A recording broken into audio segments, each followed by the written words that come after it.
Okay. Going live. Let me know.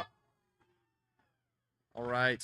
Hello and welcome to day 2 of the CCC championships. Championships, you're right.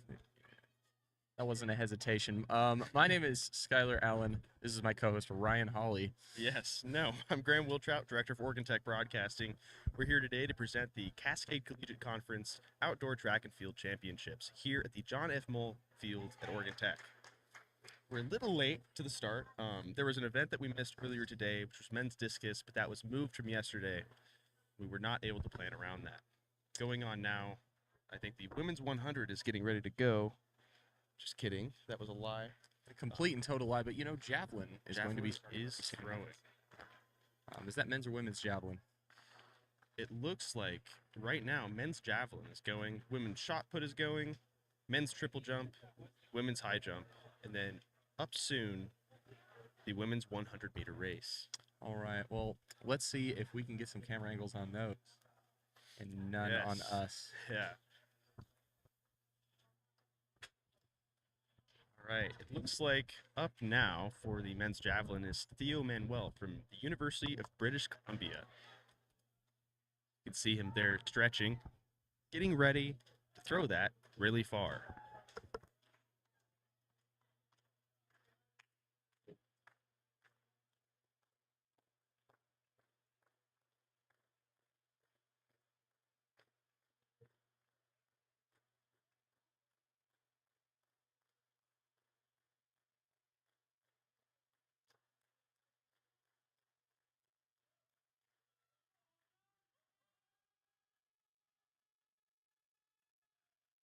It's actually Jose Ignacio, Oregon Tech's very own athlete, who's just thrown javelin. Theo Manuel from UBC just threw 57.11 meters for the first official throw. We'll see what Jose came in at here. He's actually a favorite to go to the Olympics for Mexico. The next Olympics when they happen. Whenever that may be. Yeah. I believe he's already participated in one Olympic trial. It looks like on this throw, he has not kept it inside the lines, though, making it a near miss. Up next, Andrew Mitchell from Southern Oregon University for men's jav, also throwing really far. Wow, what a throw that was. I don't know if you noticed on the previous feat when we were looking at ourselves, but the javelin is behind us, throwing towards us. That's, yeah, more or less. You guys see that tent all the way on the right there, just by the finish line? That's us. Sure also is. The starting line, as we determined yesterday. Yeah. Same line. Well, it's also the finish line. I said that first. No, there's no way. No, it's both of those. Good angle on javelin results.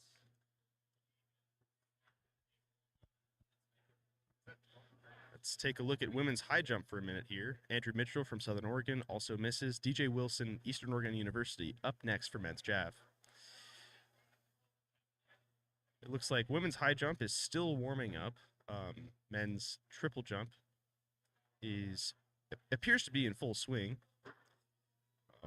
Right now, we are awaiting our camera operator to get up to the camera.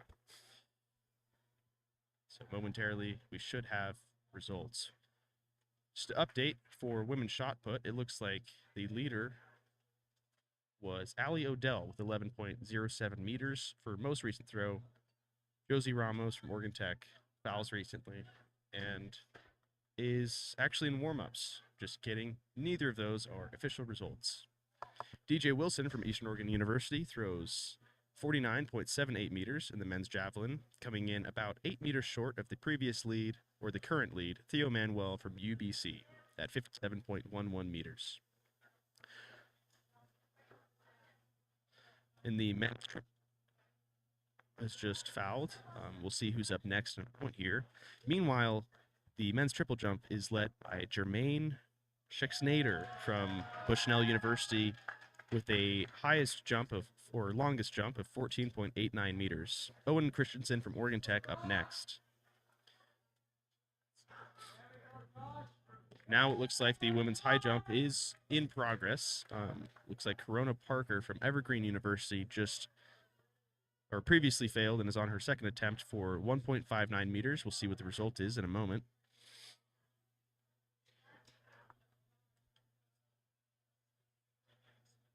And that looks like an unsuccessful jump.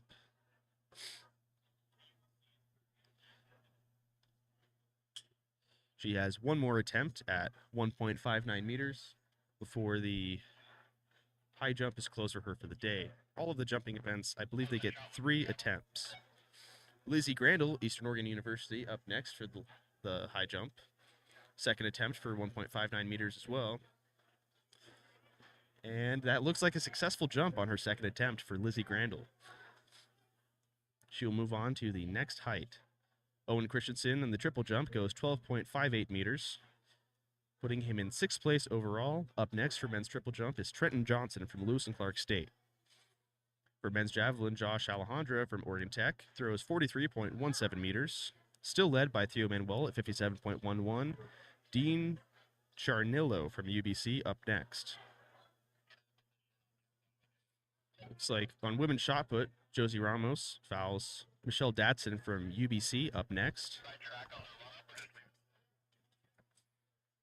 It looks like a success for Sarah Pimblett from UBC at 1.59 meters. Moving on to the next height. Corona Parker from Evergreen on her third attempt for women's high jump. Looks like Trenton Johnson for the men's triple jump fouls Lewis at Clark State. Eli Hayes, College of Idaho, jumping next.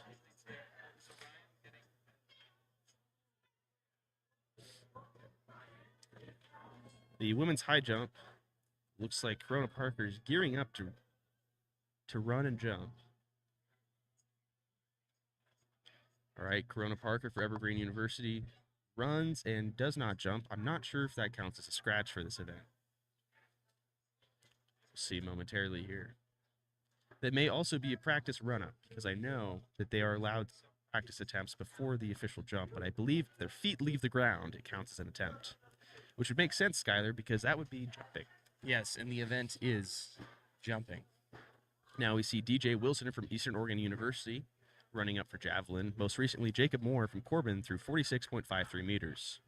Oh. DJ Wilson lands, looks like dead center in the lane there. We see a white flag. That means it is a legal throw and will be measured. For women's shot put, most recently, Haley Appleford from Lewis and Clark has fouled Michelle Datson from UBC through 12.5, currently in the lead. Up next, Ruby Kessinger, College of Idaho, who actually just threw 10.9 meters, women's shot. Star Heron, College of Idaho, up next. It looks like Jacob Moore, or DJ Wilson for EOU, just threw 48.32 meters, moving him up to 2nd place overall for men's jav, behind Theo Manuel at 57.11 meters for UBC. Taylor Huffman from Bushnell up next. Coming back to women's high jump, we will have a name in a moment here as soon as my stats page updates. You can also view these live stats if you go to live.tf. It's also linked in the description of the live stream. You'll see the exact same information presented to us from Athletic Timing, one of our proud partners here for the CCC stream broadcast.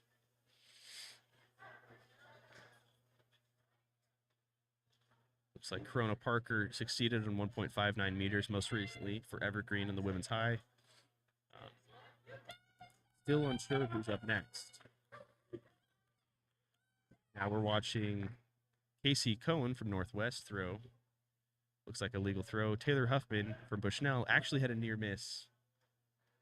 I believe that's what NM stands for on the men's jav. We'll see what Casey Cohen's result is here in a moment. Looks like never mind. Never mind. Yeah, they didn't feel like it. Well, I've noticed that some of them called outside of the lines, NM as well. Star Heron, College of Idaho, throws 10.97 meters in the shot put. So Maliga from College of Idaho fouls. Kenna Woodward, Eastern Oregon University, up next for women's shot. Here we see Anthony Salisbury from Corbin University getting ready. Looks like the Corbin Warrior is ready to launch his javelin at the enemy. Oh, man. What a convenient setup.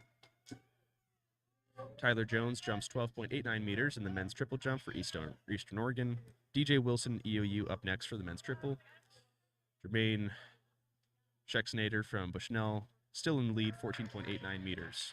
Throw is good. Looks like a strong throw from Anthony Salisbury. Most recently, Casey Cohn throws 49.62 meters for Northwest. We'll see what Anthony threw here in a moment. Women's high jump, Corona Parker. First attempt at 1.62 meters for Evergreen University. Looks like she's getting ready to run up. Tyler Jones throws or jumps 12.89 meters for Eastern Oregon with a men's triple. Ty Kishin Bushnell up next. Corona Parker on the run up. Jumps unsuccessful for 1.62 meters on her first attempt. Anthony Salisbury for Corbin for the men's jav throws 49.88 meters. Theo Manuel from UBC up next. Looks like Rebecca DeChalk from UBC just threw 10.72 meters in the women's shot put, still led by Michelle Datson with 12.5. Taylor Durfrey from College of Idaho throws a foul. And up next is Michelle Datson again, still in the lead from UBC. Anthony Salisbury from Corbin, 49.88. Theo Manuel, UBC up next for men's jav. Ty Kishin in the men's triple from Bushnell jumps 13.56 meters. Hunter Reiniger from Bushnell up next. Abby Stevens is who we're looking at now from Southern Oregon University, attempting 1.62 meters in the women's high jump.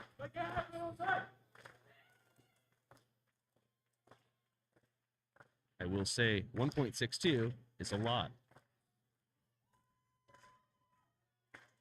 Goes and unsuccessful on the first attempt. She's got two more shots at 1.62 meters.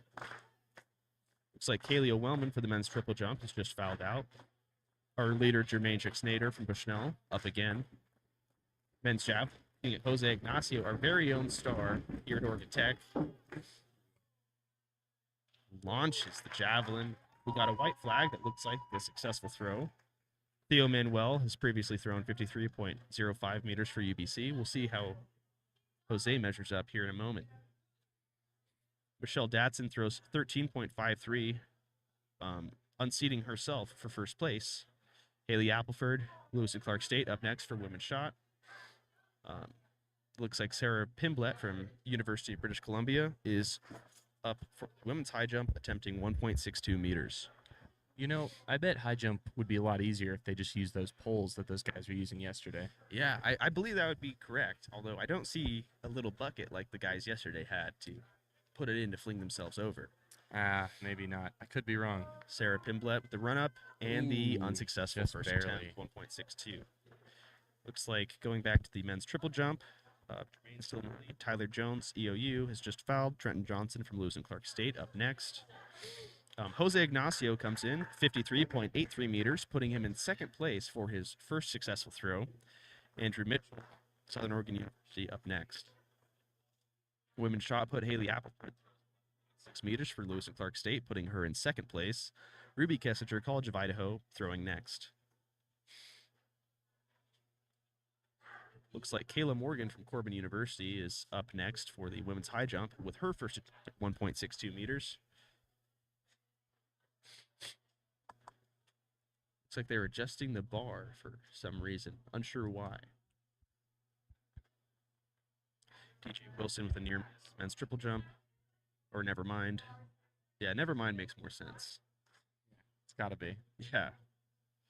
It would be nice if there were any of the athletes today not competing who would be available to commentate, but unfortunately, Oregon Tech's trainer has everyone in top shape to compete today. Look at that. We just had a successful high jump attempt. Kayla Morgan, 1.62 meters, Corbin University. Looks like Allie Odell is up for her second attempt for Oregon Tech at 1.62 meters.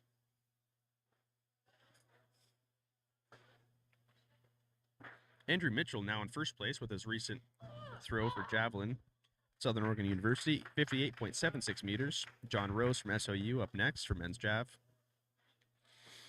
It looks like was that an unsuccessful attempt for Allie Odell?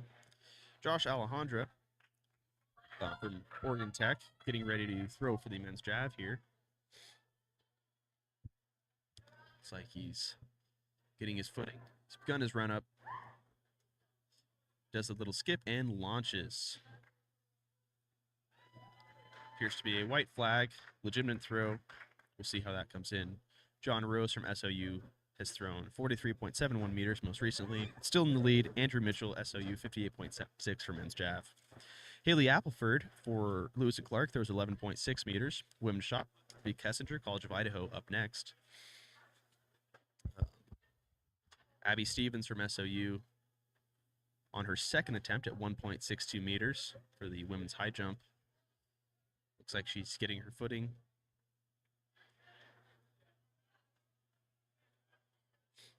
Still getting her footing.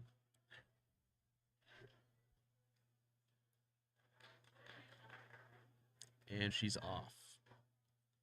Run and a jump. It looks like a successful second attempt for Abby Stevens. 1.62 meters. Skylar, do you think if you ran out there right now, you could make it over the bar successfully before someone stopped you? No, I feel like I could, but my jeans would rip. Maybe. No, I could do that for Alejandra, sure. Oregon Tech throws 44.22 meters. Men's jav. Dean Charnilio from UBC. Women's shot put. So Maliga, 11.31 for College of Idaho. Kenna Woodward, EOU up next. Michelle Dadson still in the lead with 13.53 meters. Looks like the result for Kenna Woodward has just come in for shot put, 12.35 meters. Rebecca DeChalk, UBC up next. Dean Charnillo, 50.21 meters, men's jav, putting him in fourth place for UBC. Jacob Moore from Corbin up next. See him running down the lane now. And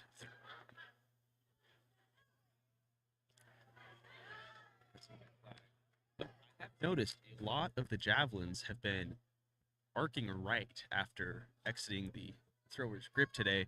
I wonder if they're crosswind. I wonder if maybe it's because most of them are right-handed. Maybe. Aren't they grabbing in the middle of the pole, though? It's like an unsuccessful attempt from Sarah Pimblett, UBC, for 1.62. One more attempt for her till her jumping's done. Owen Christensen up next for the men's triple jump. 12.38 meters for his jump, putting him in 9th overall. Here we see DJ Wilson from EOU getting ready to throw his javelin.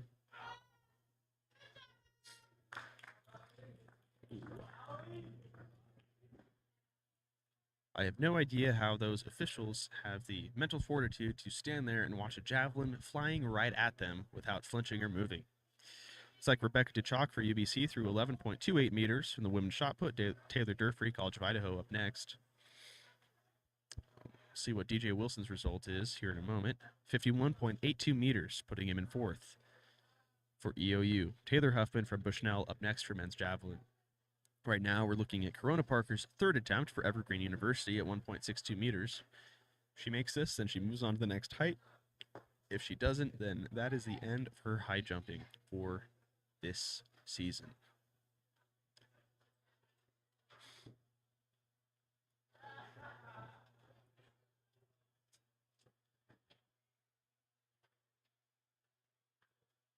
Skylar, I think you should go over there and start moving all the tape that's on the ground. I think they would really appreciate that. You know, they would love a little bit of a fresh take on these events that are over 1,000 years old, most of these, aren't they? Yeah. It looks like that is the end of her season with an unsuccessful third attempt. Lizzie Grandel from Eastern Oregon University is also on her third attempt at 1.62 meters. Kaylee Wellman fouls in the men's triple jump for Bushnell. Taylor Huffman throws 43.84 meters for Bushnell for the men's jav. Casey Cohn from Northwest getting ready to throw. Shot put, Michelle throws 3.01 meters. Still firmly in the lead. I think she has the three farthest throws. Haley Appleford, Lewis and Clark State up next for the shot put. Looks like Casey Cohn has just thrown for West men's jav. See what that result is here in a moment. For the women's high jump, Sarah is up for her final attempt at this height. You know, I believe I just saw her make a successful jump just on stream a second ago. Is that not her in the far right there getting ready for a run-up? Well, I just saw somebody do something successful, but I suppose maybe this could be Sarah Pimblett. I can't And tell. that is the end of Sarah Pimblett's high jump season with a third unsuccessful attempt at this height. Unfortunate. Kaylee O'Wellman fouls, Ty Kishin, Bushnell up next for the men's triple. It looks like Anthony Salisbury from Corbin University throwing now. Casey Cohn from Northwest has thrown 50.01 meters previously, or most recently. Looks like Haley Appleford for shot put through 10.45 meters for Lewis and Clark. Ruby Kessinger, Idaho, up next. Do a quick recap of Javelin since those stats aren't up on screen. The current leader is Andrew Mitchell from SOU, sitting at 58.76 meters. We actually just had a throw come in from Anthony Salisbury at 50.17 meters. And up next on deck from UBC, we have Theo Manuel. It looks like they have increased the height in the women's high jump. Adrian Washington from Eastern Oregon University up first, attempting 1.65 meters. Looks like Ty Kishin has fouled men's triple jump. Jermaine Schexnader still in first for Bushnell at 14.89 meters. I believe they are working on raising the height now so that Adrian Washington is actually jumping over 1.65 meters and not less meters. Ruby Kessinger, College of Idaho, women's shot, throws 11.18 meters. Star Heron, College of Idaho, next. Well, with a near miss for UBC, Jose Ignacio, Oregon Tech's very own Hustlin' Owl, up next for the men's javelin. Looks like the national anthem is now playing.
That was the Canadian national anthem to honor our competitors for Canada here today. Up next, the American national anthem.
Look at that shot of the flag. Isn't that majestic?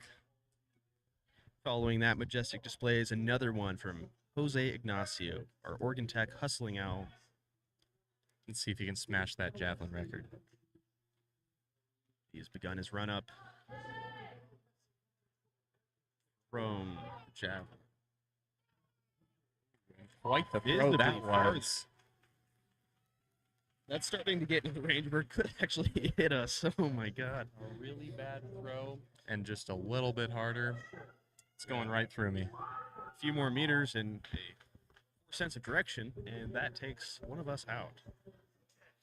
Do you want to sit on the outside? No, I don't. Okay. I'm really happy that I'm where I am. Eli Hayes, College of Idaho, for the men's triple, jumps 13.77 meters.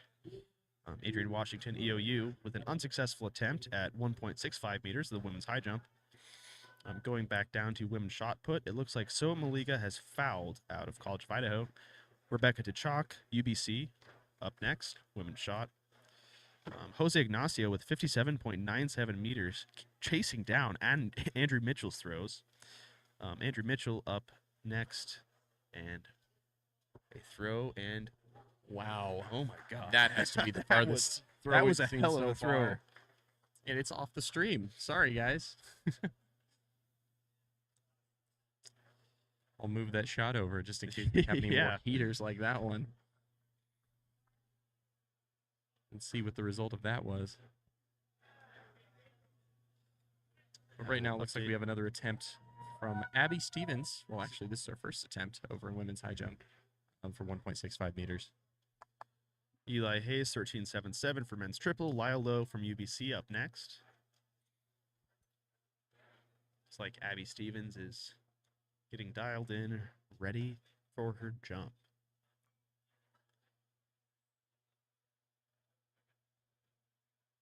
The run-up has begun. Strong speed. Fortunately, not quite as much height as she wanted. An unsuccessful first attempt from Abby Stevens at 1.65 meters. She has 2 more attempts. Looks like Lyle Lowe has just jumped 14.53 meters for UBC, the men's triple jump. Trenton Johnson, Lewis and Clark State up next. Andrew Mitchell throws 64.18 meters for SOU on that last javelin attempt. Oh my God.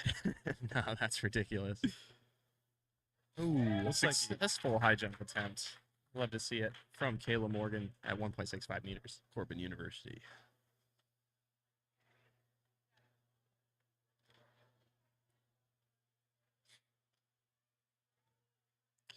Taylor Durfree, College of Idaho, throws 10.94 in the women's shot put. Lizzie Grandel, EOU, up next. Looks like Adrian Washington is making her second attempt, which is successful for Eastern Oregon, 1.65 meters. She'll move on to the next height. Trenton Johnson fouls men's triple jump. The leader, Jermaine Chixnader from Bushnell, up next.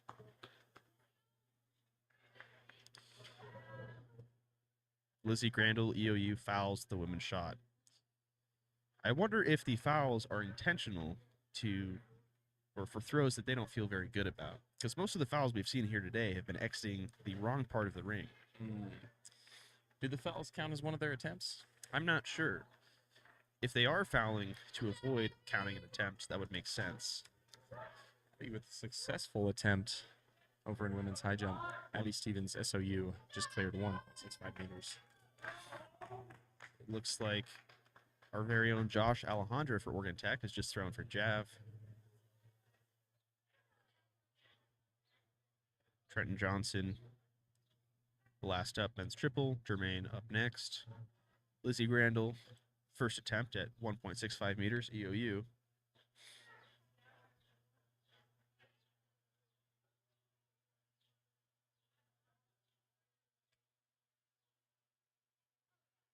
I wonder if she just jumped and we missed it. Because I do not see an athlete out there.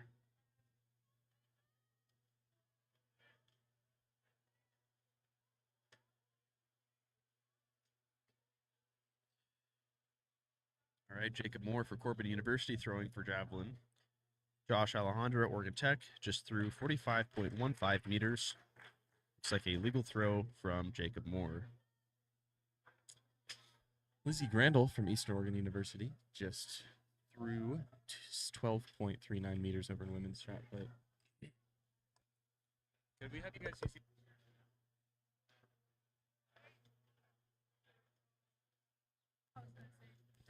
It's like Jacob Moore's javelin throw clocked in at 48.54 meters. Casey Cohn, Northwest, up next for men's jav.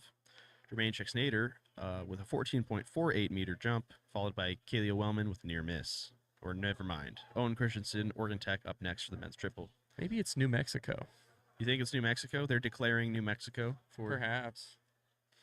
All right, here we see Casey Cones run up and throw. Another strong throw from Casey Cone. Owen Christensen fouls in the men's triple jump. Lizzie Grandel still awaiting a result or a jump attempt from EOU for the women's high jump. Tyler Jones, Eastern Oregon, up next for men's triple.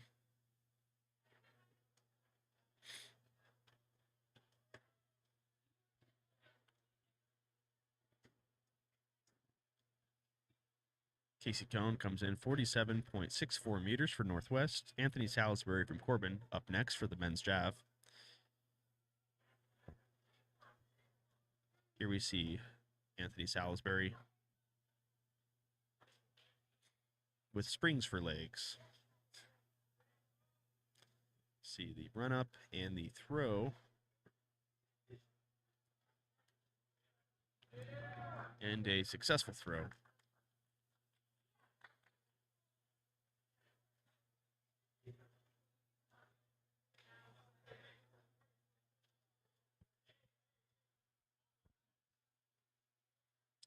And Andrew Mitchell's record of 64.18 meters, that's going to be tough to beat.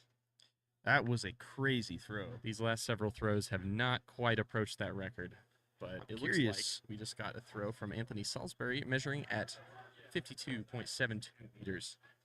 Still better than I could do. Yeah.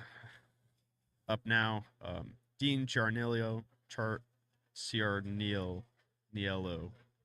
You got this. UBC. Dean from UBC up Dean. next. Good old Dean. Tyler Jones jumps 13.37 meters for EOU. Ty Kishin from Bushnell up next for the men's triple.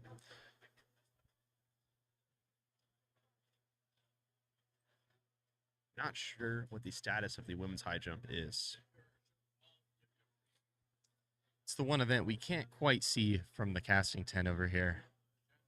There's a big van that is actually providing all the official results from athletic timing right in between us and the high jump. And we love them. Just they are not right now. Dearest friends, but it is a little inconvenient for me personally.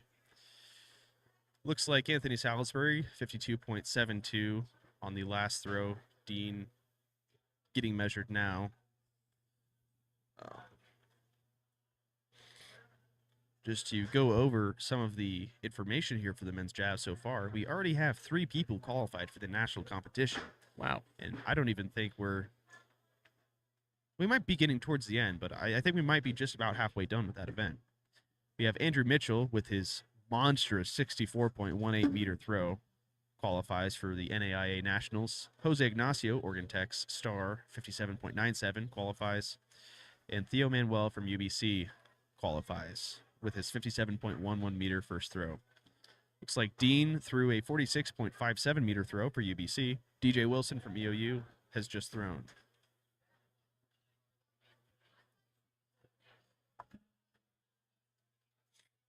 Fun fact, DJ Wilson's previous throw of 51.82 meters was a PR. We'll see what his most recent throw was in a moment here. DJ Wilson with a 50.43 meter throw, a little short of his previous attempt. Theo Manuel from UBC up next for his 4th attempt.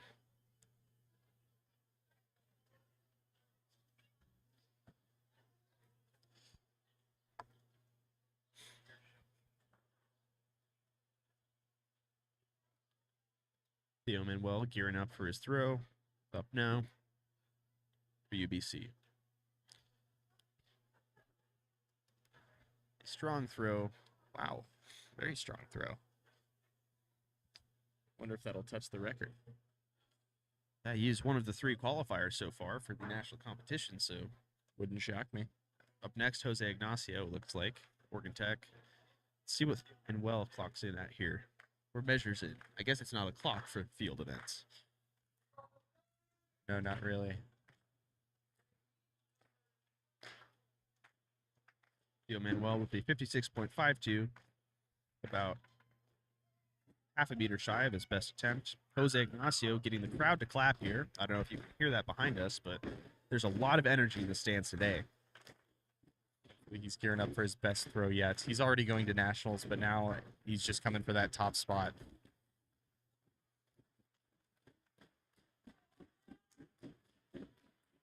What a toss. Ooh, just barely outside the line. That was at least 60 meters right there, but unfortunately, that doesn't even look like it was 6 inches out. That is unfortunate. But it's also unfortunate for us because that is really amplifying the concern that they're going to throw at us. It's just getting closer and closer towards the tent. They're really just walking in those shots. Andrew Mitchell, SOU, up next. Throwing right now. Current leader. Oh, with a foul. Unfortunately stepped over the line there. That is but it was quite a toss. That was. Or a hurl. I don't know if I'd call this one a toss. Launch? A launch. Yeah, I don't like hurl. We can axe that. All right, Lyle Lowe, men's triple, jumps 14.54 meters, putting him in third for UBC. Jermaine still in the lead with that 14.89 meter jump for Bushnell in the men's triple. Abby Stevens up next for the women's high jump. Here we see Josh Alejandro, Oregon Tech, throwing. Looks like a legal throw. Just good to see that they're getting out of that groove after 2 near misses or never minds or fouls or whatever you call it. New Mexico's. Let's see how Abby Stevens is doing on the high jump, 1.68 meters.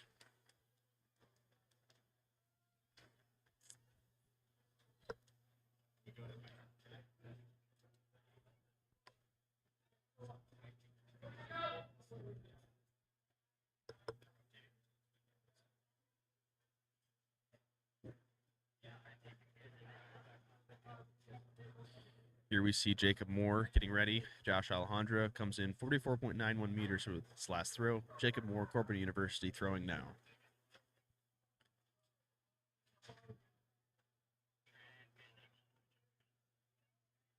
Looks like a successful throw for Jacob Moore.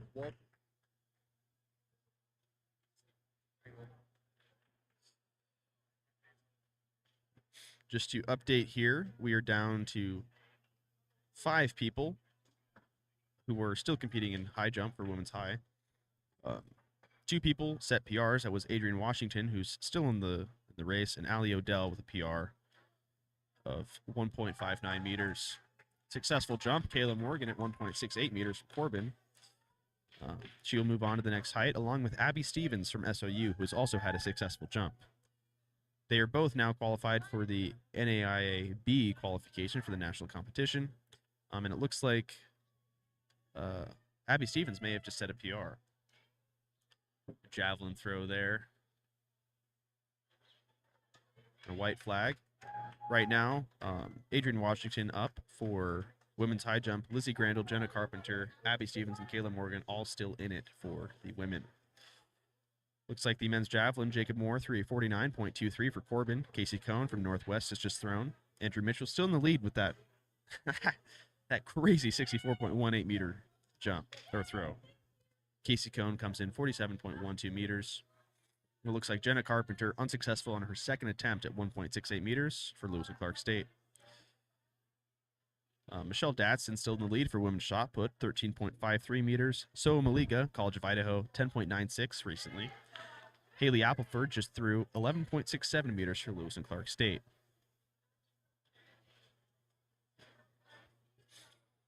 Looks like Anthony Salisbury for Corbin up for men's jav.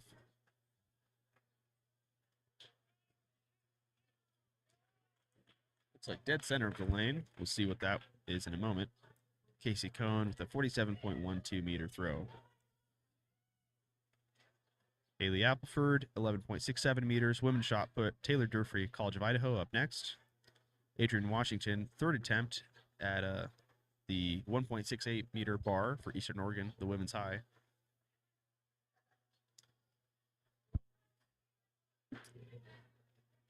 For the viewers of this stream, this is brought to you by Oregon Tech Broadcasting. We are monitoring the live chat. If you guys have any questions, suggestions, anything you'd like to say, we're here to listen.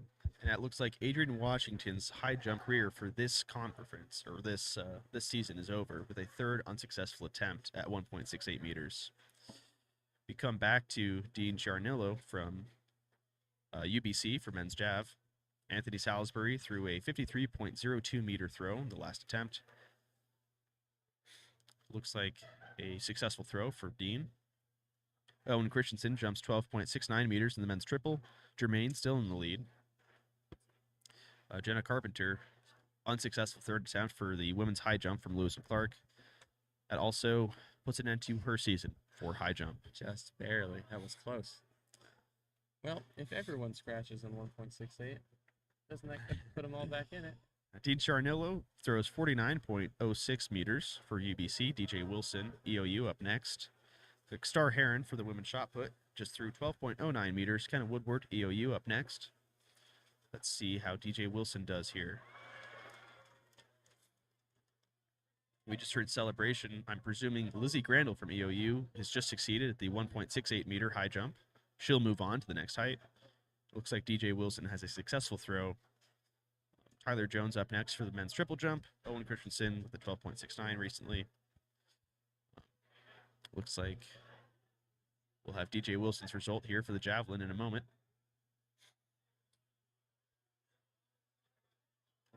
Believe they are now moving up the bar for the high jump.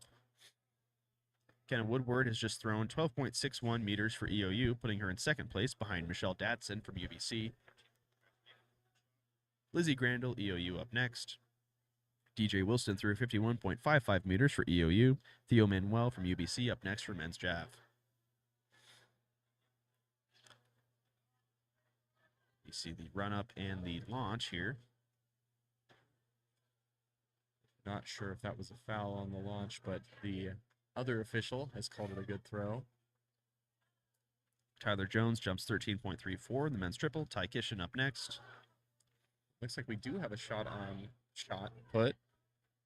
Kenna Woodward just threw 12.61 meters. Rebecca DeChalk from UBC is up next.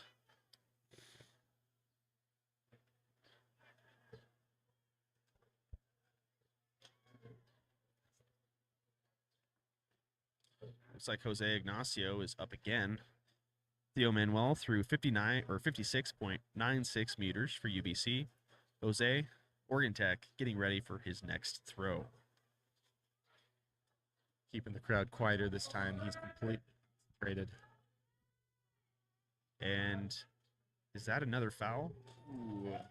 The field officials called it good. Quite the toss, but I don't believe it's touching the record just yet. No.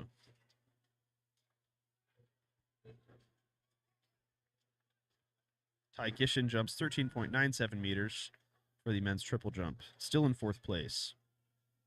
Abby Stevens, SOU, gearing up for her very first attempt at 1.71 meters. Looks like she is getting locked in, ready to run and jump. Ty Kishin, triple jumps 13.97 meters. Eli Hayes, College of Idaho, up next.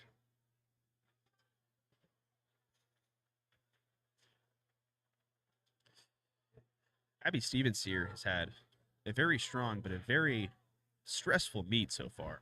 I believe in yesterday's and today's events, she's often had an unsuccessful attempt 1 and 2, only to barely make it on the third attempt. But it's carried her very far so far. It's like an unsuccessful first attempt for her. Ty Kishin jumps 13.97 for the men's triple for Bushnell. That was the most recent result, actually. I believe no one has jumped yet. Looks like Jose threw 57.35 meters. Andrew Mitchell throwing 60.93. Oh my gosh. Southern Oregon records, isn't it? Yeah, that's now 1 and 2. Longest throws are both from Andrew Mitchell from Southern Oregon University. Josh Alejandra, Oregon Tech, gearing up for his throw. Ruby Kessinger for women's shot put for College of Idaho just threw 10.43 meters. So Maliga, College of Idaho, up next. Michelle Dadson's 13.53 meter record is going to be tough to beat, or it has proven to be tough to beat. It has stood, I believe that was one of her first throws. We One can of the see very here. First ones. Now, that was her second throw, and it was over half a meter longer than the next closest, which was also her throw. Yeah, it looks like she's the only other athlete to crack 13 meters. Well, the only other one. She's the only one to do it. She did it twice. Eli Hayes jumps 13.79 meters for the College of Idaho in the men's triple. Lyle Lowe, UBC, up next. Here we see Kayla Morgan from Corbin University in attempting 1.71 meters for the first time.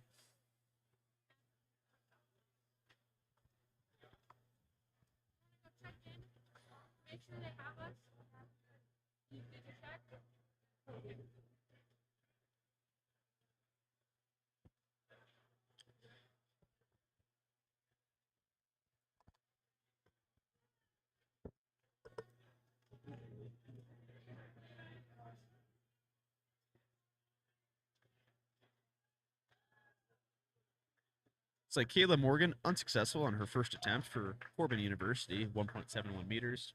She has 2 more tries. Sorry about that. Our camera operator was just sneezing.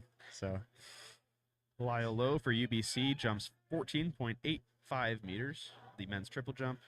Josh Alejandra threw 47.33 meters in the men's javelin. That's what they're verifying now. Jacob Moore from Corbin University getting ready to throw. Taylor Durfree, College of Idaho, fouls in the women's shot put. Still led by Michelle Datson with that 13.53 meter throw. Or no, Jacob Moore from Corbin just threw 48.38. Casey Cohn from Northwest is who we see now. Casey Cohn, the run up. And just kidding. That's a never mind. Or is it just kidding? Oh, it looks like he did not cross the first line and also did not throw the javelin. I believe that is not actually an attempt. Abby Stevens is getting ready for the high jump, which we'll take a look at in a moment here.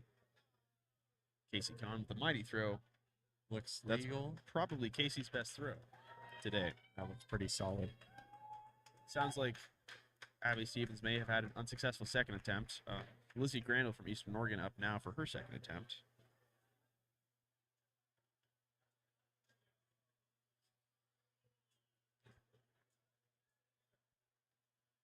Lizzie Grandel stretching out, getting ready to make the run up.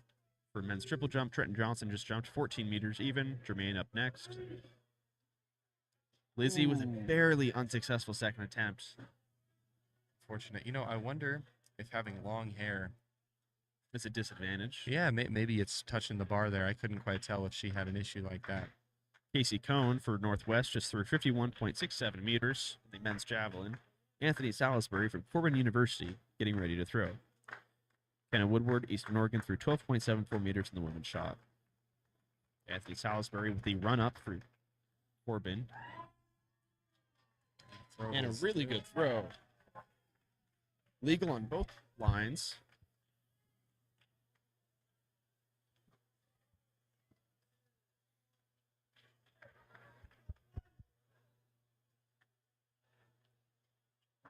Let's see what Anthony just threw here.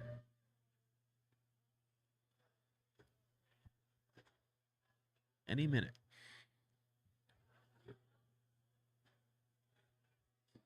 We'll circle back on that right now. We're taking a look at the women's high jump. Abby Stevens' third and final attempt at 1.71 meters for Southern Oregon University.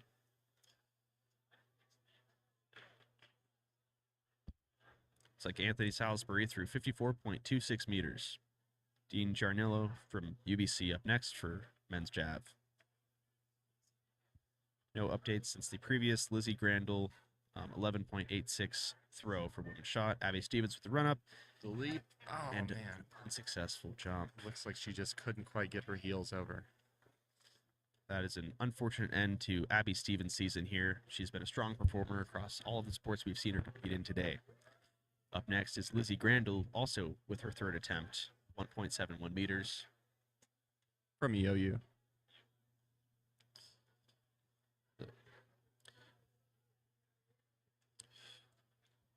Although Lizzie Grandel has not had quite the same stressful meet that Abby Stevens had, she's still been a trooper in there. Keeping at it, she's unsuccessful. Here we see Dean Giarnillo. UBC, good throw, legal throw. We'll update on the result in a moment. Michelle Datson from UBC just threw 13.34 meters, being the only woman to throw past 13 for the third time in shot put. Ruby Kessinger up next. I think she's going to take this one. Yeah. She showed that she's consistently just Yeah. out-tossing her competitors. Most of your competitors, she's nearly a meter farther than. Jermaine nearly meets his record. Triple jump throw. 14.89 meters was his best in this meet. His previous was 14.85. DJ Wilson from EOU has just fouled in the men's triple jump. Lizzie Grandel, unsuccessful on attempt 3 at 1.71 meters. It looks like they are now adjusting the height for the next round, where we see DJ Wilson from Eastern Oregon gearing up. Hear the applause in the background. I'm not sure that that's... I mean, his jersey says Mounties. Yeah, that may have not updated properly. We'll see here. Ruby Kessinger fouls the women's shot put. So Maliga, College of Idaho, up next.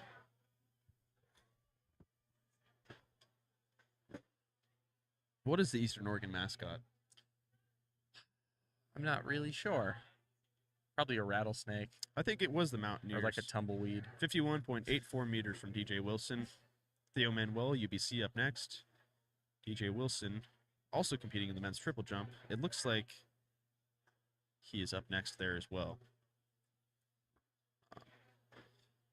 Theo looks like he's adjusting his socks and shoes, cleaning off the jab, getting ready to get a firm grip to launch that thing into outer space. So Maliga fouls for College of Idaho, the women's shot put. Haley Appleford, Lewis and Clark State, up next. Theo with the run up. And the throw. It looks like his foot did not cross that second line, but his hand did. We see a white flag, though, so I guess that is a legal move. That was an excellent throw. Let's see what that's going to measure out to. Looks like Kayla Morgan is up for Corbin University at 1.74 meters. She begins her run and unsuccessful on attempt 1. Looks like DJ Wilson threw 51.84 meters for Javelin. Theo Manuel still awaiting a result. Theo Manuel, the 5.9.64, outthrowing Jose Ignacio for second place by about a meter and a half, it looks like. Jose Ignacio up now to try and take back that second place position. Kayla Morgan was unsuccessful, and we're still waiting DJ Wilson to go over to his other event he's doing simultaneously and do the triple jump. The crowd is energetic for Jose Ignacio. Being a home meet with all of the track team and a bunch of spectators here, Jose has a lot of support.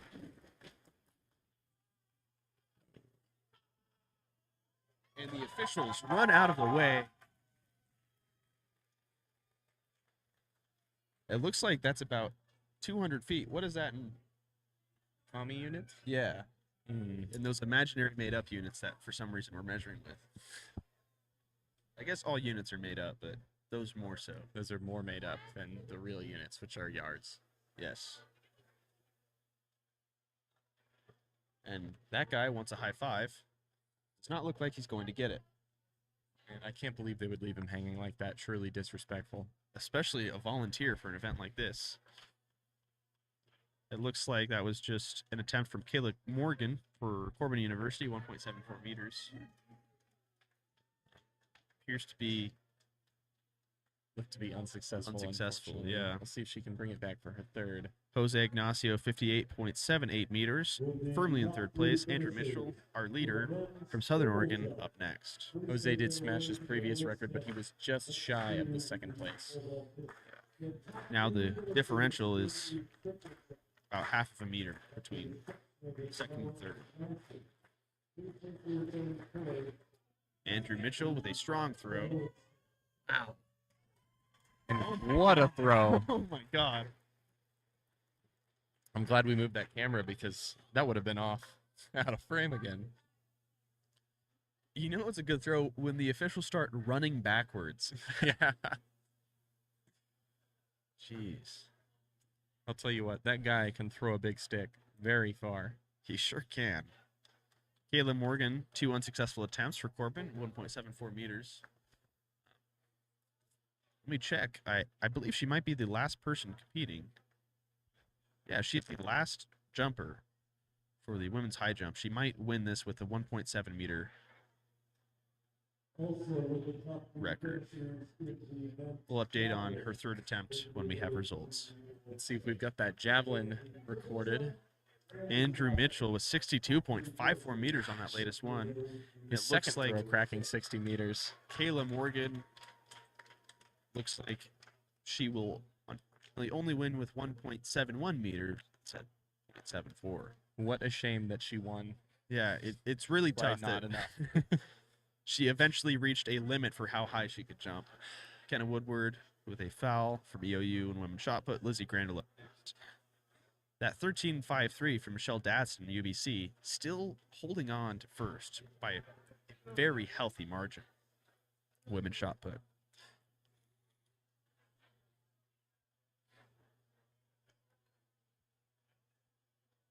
Here we leave the top 3 finishers from the men's triple jump. It sounds like men's triple jump has concluded, and they just called up the top 3 winners. They'll be up on the podium soon. It looks like the top 3 have qualified for the national competition for men's triple jump. I'm starting to think that's how that works. It's not. They have to meet a performance threshold. It's not just the top,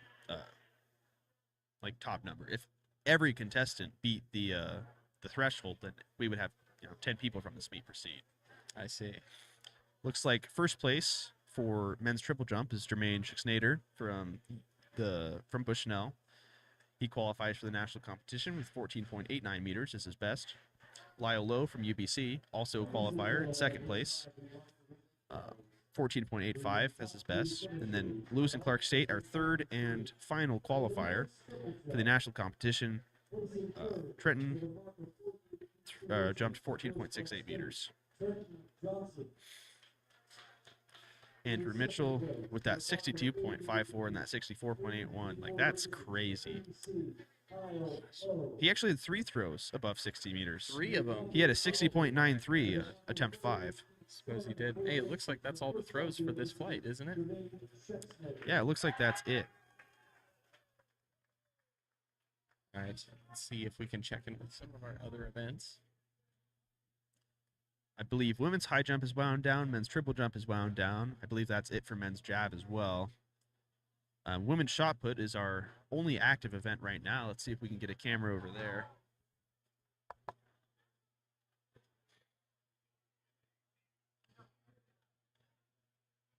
Looks like Michelle Hudson currently up for women's shot, representing the University of British Columbia. Rebecca DeChalk from UBC, still in the lead with 12.14 meters. Well,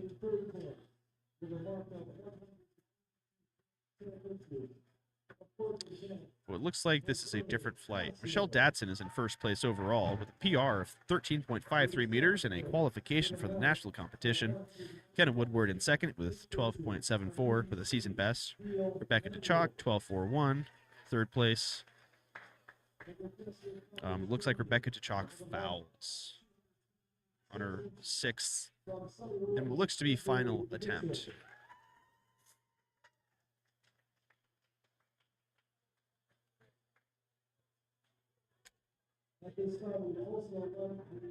That may also be it for women's shot put. I'm not seeing any other attempt 6s open here. You'll have to excuse that tree there. But it looks like we have a good enough view for you guys.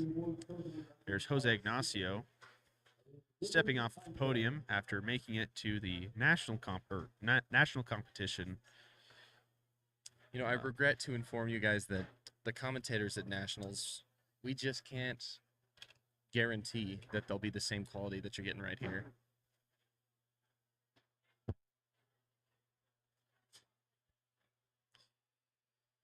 Looks like Jose Ignacio locks down third place with the NAIA A and B qual, along with Theo Manuel and Andrew Mitchell.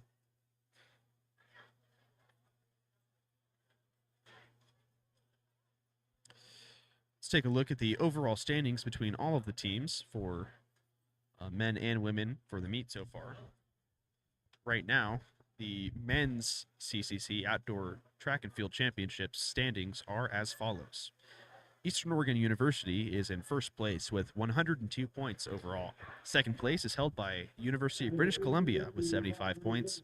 Third place is the College of Idaho with 72 points. Fourth, Lewis and Clark State, 48 points. Fifth, Southern Oregon University, 42 points. Sixth, Oregon Tech, 38 points. Seventh, Multnomah, 26 points. Eighth, Corbin, 14 points. And ninth, Bushnell, 12 points. Skyler will read off the women's standings. Will I? Your job depends on it. Okay. In first place, British Columbia with 104 points. Not far behind. In second place, we have Eastern Oregon with 102.5 points. Trailing in third, 60 points, we have the College of Idaho. In fourth, we're looking at Lewis and Clark State with 57. So third and fourth place is anyone's game. In place, we have Southern Oregon University with 32 points. In spot number 6, we have Corbin with 21.5. In seventh, we have Oregon Tech with 16. Tied for seventh is Multnomah, also with 16. Number 9, we have Bushnell with 12. And number 10, Evergreen with 4.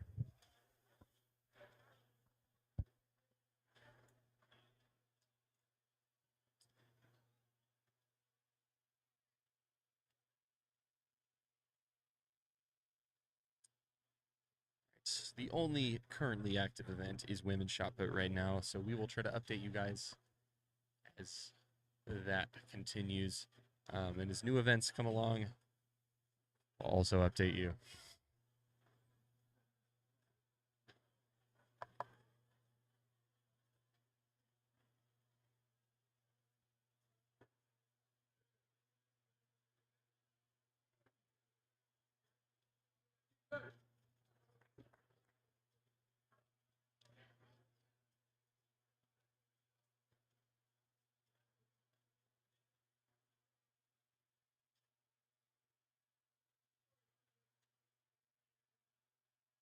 Ladies and gentlemen, at this time, we have the attention to the board podium. The women's high jump.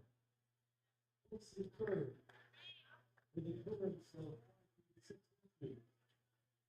Mr. Oregon, Lizzie Crandall. All right, we have the results for women's high jump. Let me see if I can bring those up for you guys. In third place from Eastern Oregon University, qualifying for NAIA A and B Nationals, we have Lizzie Grandel.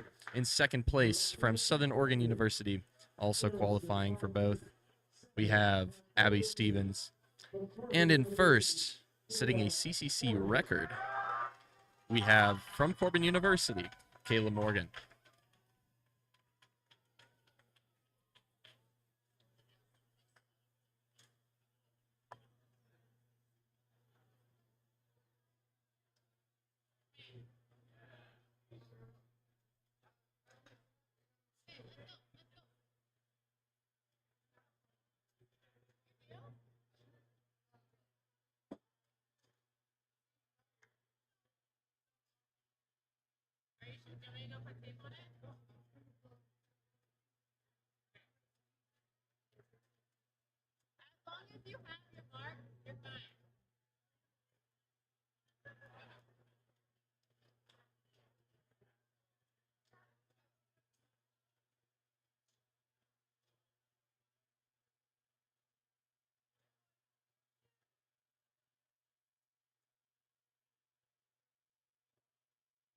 Gentlemen, we have the attention to the board podium. And we all wish to welcome the women's shot put. This is third. Just to update you guys, the current situation is that all of the field events are warming up for the next flights. A lot of them are switching between men and women. Right now, a bunch of awards are being announced for the previous series of events. So in the downtime, what do you guys want to talk about? We could go back to ovals, but I'd rather not. Yeah, the circle versus oval versus oblute versus, what was the other one? Two semicircles in a line debate from last night was really bottom tier content. Truly.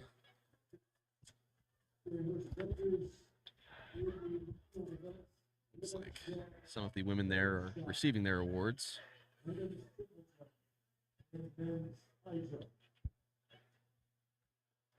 Again, our first event will be the women's that's 4 p.m. Unfortunately, due to our positioning, we cannot actually hear what they're saying over the PA in an intelligible way.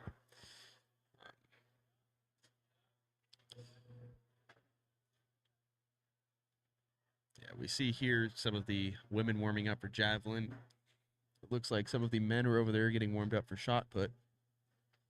The women are practicing what looks to be a phalanx formation with a line of javelins. They all threw. Looks like they're retrieving now. You can see some of the men's high jumpers starting to stretch out and get ready to go.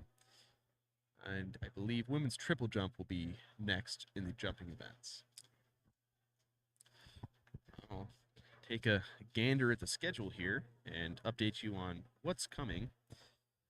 It looks like the first running event will be at 2 p.m. That'll be the women's 100-meter race, followed by the men's 100. And then we'll get into the 800s, and the 400s, and then the 200s, and then the 5Ks, and then the 4x4. This morning, men's That being the 400 hurdles. Yeah, the 400 hurdles. Right now, women's shot put seems to have concluded. Men's shot put begins right after. Women's javelin coming up. Yeah, none of the other field events have official times because they just immediately follow the previous events. Since men's discus was moved to this morning, before we were able to cover it, we'll read through the results for that now. It looks like for men's discus, Andrew Mitchell from Southern Oregon University took first place with a 48.44 meter throw, qualifying for the NAIA B National Championship. Second place, William Gazelle, UBC, 47.99 meters, and the second and final qualifier for the national competition. For men's discus was Mark Church from Eastern Oregon University, 46.75 meters. Fourth place, Keenan Blair, College of Idaho, 44.36 meters with a PR. Fifth place, Matthew Uliana, University of British Columbia, or UBC, 42.58 meters. Sixth place, another PR from Tanner Sackman from College of Idaho, 42.11 meters. Seventh place, Tanner Nett, Eastern Oregon University, 41.87 meters. Eighth place, Colby Anderson, Eastern Oregon University, with a PR of 41.72 meters. Ninth, Matea Efeso, Multnomah, 41.15 meters. 10th place, Johan Kobena, College of Idaho, 41.10 meters. 11th, Luke King, Southern Oregon University, 40.08 meters for the men's discus. 12th, Joey Wylam, Eastern Oregon University, 38.96 meters. 13th, Will Cordero, Corbin University, 37.78 meters. 14th, Southern Oregon's Derek Bennett throws 37.66 meters. 15th, Aiden Dardis from Corbin University throws 35.74 meters. And the last place, 16th, men's discus thrower was Tristan Valdez from Oregon Tech throwing 29.02 meters.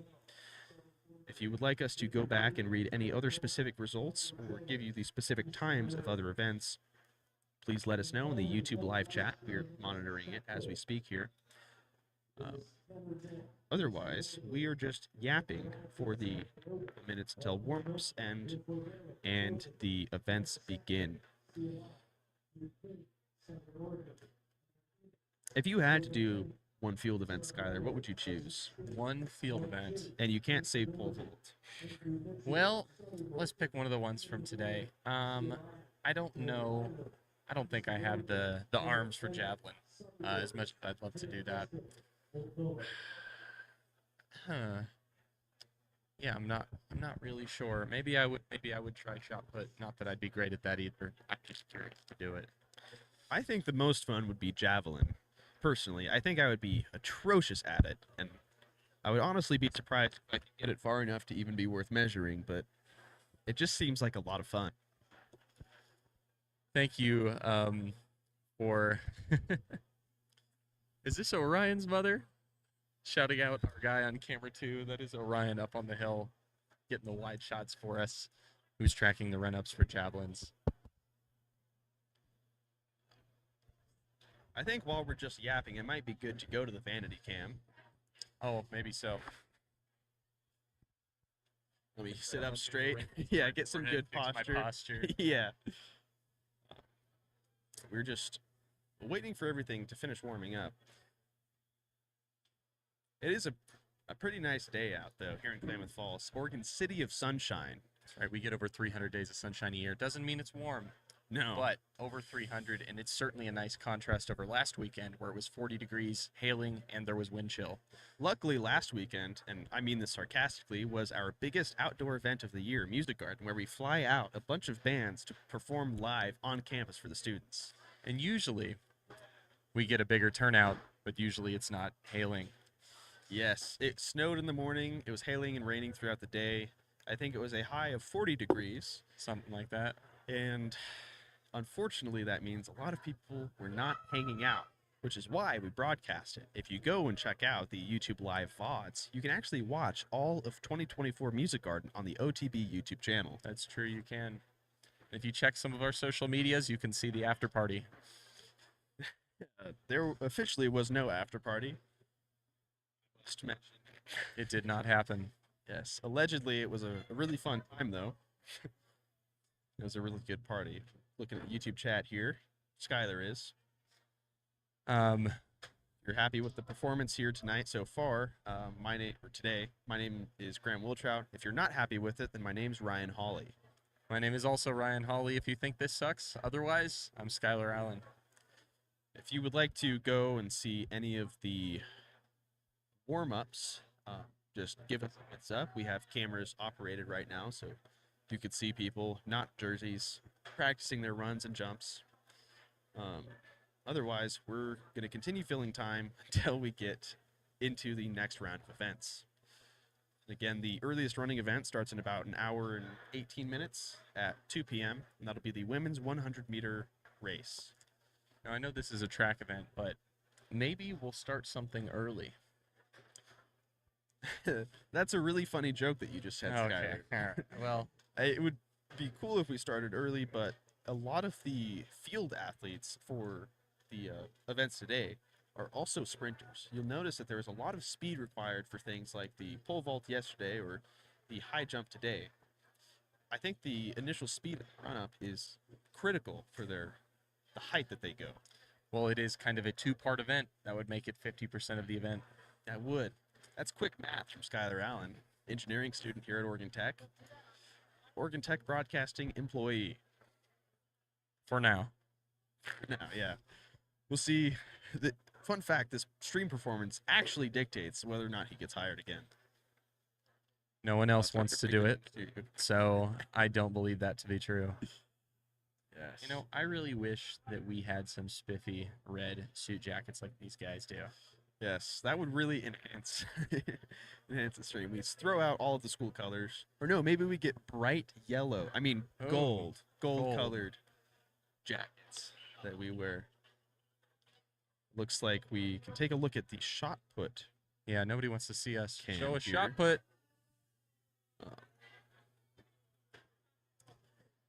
All right. And we may have just captured the first throw. Thanks for the reminder there, Nick. That was really good timing.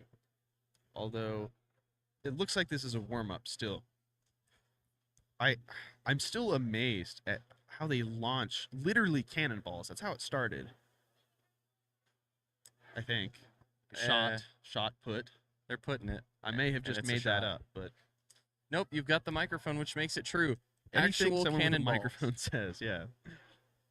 Well, I believe this is one of the events that did not start all the way back in the olden days in ancient Greece, where a lot of these events come from the original Olympics.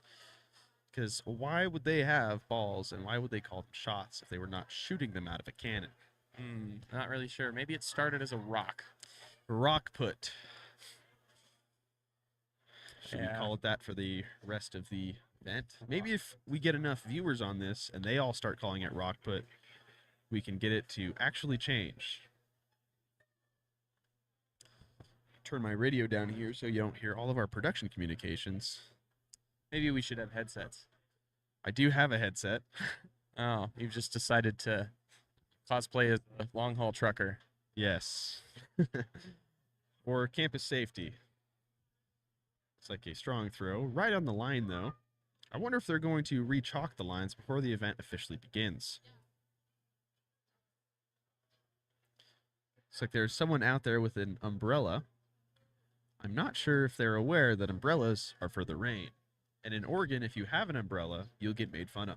That's true, and rightfully so. I mean, our friends from Canada should share that sentiment as well. Yeah. Umbrellas are for only the biggest of pansies. It is fascinating that we trash on people who are just making a minor, like, utility choice for really a significant comfort gain.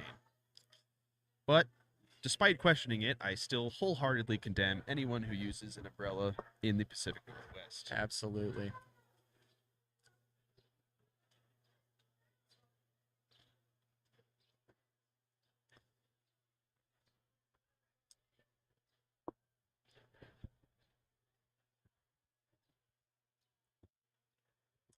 All right, now Skylar will sing for us. That's true. Drop a song in the chat, and I'll give it my best shot. One of his favorite bands is Weezer. That's not I necessarily am true. not kidding. He has a Weezer album hung up on his wall in his That's bedroom. definitely not true. He is my roommate, and I can verify its truth, and I'm holding a microphone, so I must be honest. I have a picture of it. There are three. It's a Green Day album, a Hot Flash Heatwave album, and a Jimi Hendrix album.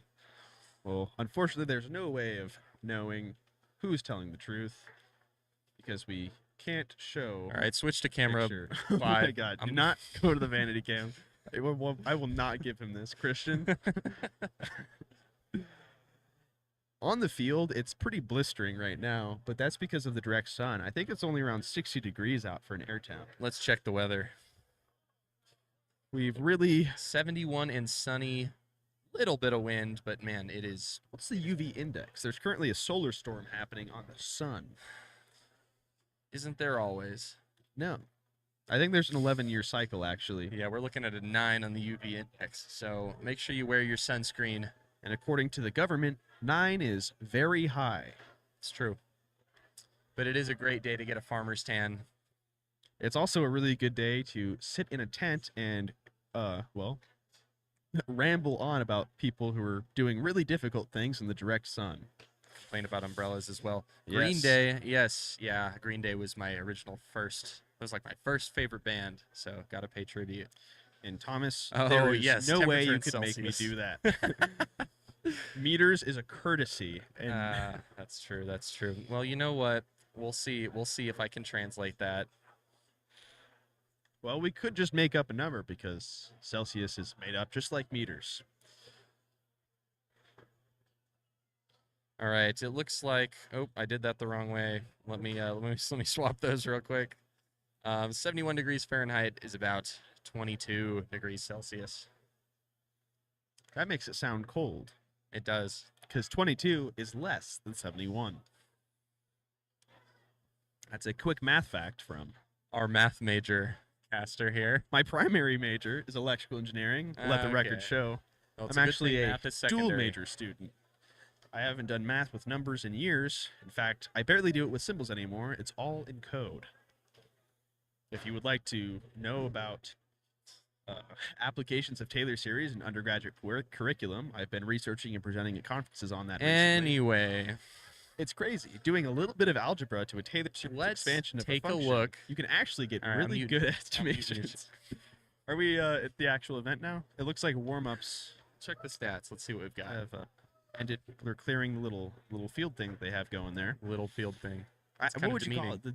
The gravel pit? It's the sandbox. It's like a cone that you've trimmed.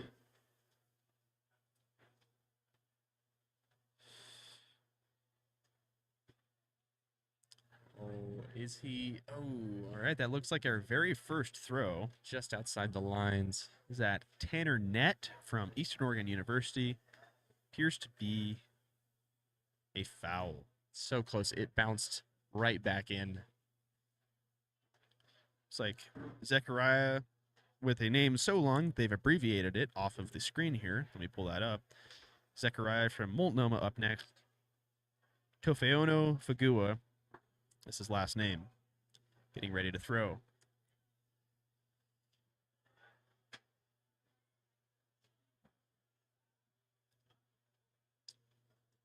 $20 in Montreal. Since like we're a foul from freshman Zechariah of Multnomah. Up next, Will Cordero, Corbin University. I'm going to assume you're talking about us and not the athletes. Thank you, Riley. We really appreciate it. Let's see this throw. Ooh, and that looks clean. Cordero from Corbin with the first white flag throw of shot put for men's shot put today. In Montreal, do you guys actually use metric units? Or do you just pretend to do that? Do what we do and you pull out the converter real quick. It's like Will Cordero throws 13.4 meters, seizing first place with the first legal throw. We may see a lot of upsets here in the next couple throws. I wonder if our Montreal, do you think they do the accent when nobody's around to listen? Yeah. It's crazy that Canadians made up that whole language. What do they call it? French? Something like that. Gosh, I certainly hope not. I remember at the Baja competition, I am also a member of Oregon Tech Racing. We build off-road race cars every year. There was a bunch of French-Canadian teams who were competing, and they, unfortunately, despite speaking gibberish, were dominating the competition.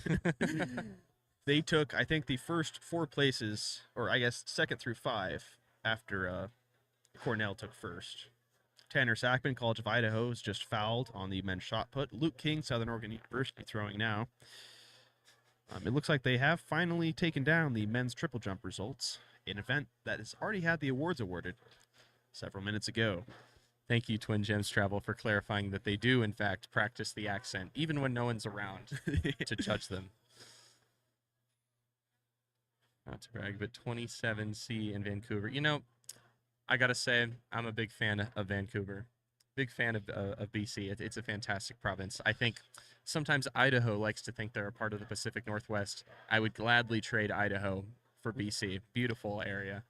I believe the only reason we call this the Cascade Conference instead of the Pacific Northwest Conference is because Idaho's here, and they're not in the PNW. Definitely not. I don't understand why they invite themselves. They may be Northwest technically, but they're definitely not Pacific. Well, the closest school going the other direction is probably in Michigan.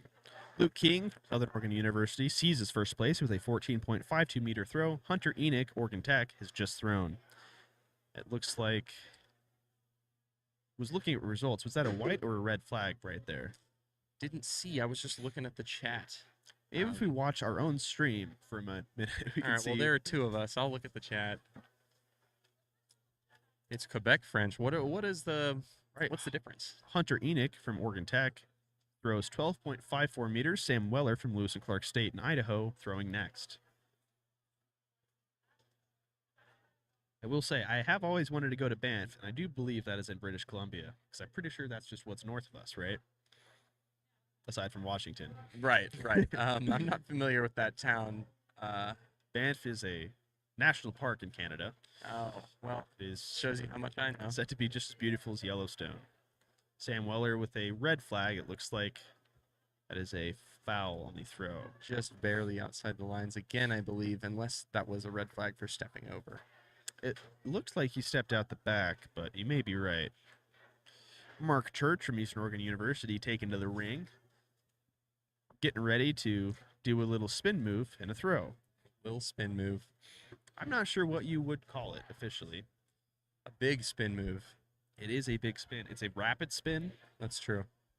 The mighty throw at the end. Straight down the center. It's Mark Church's throw. Looks like we see the white flag here. Getting a text from my co-host girlfriend here. Let's see what she has to say. Maybe we mute the mics for this part.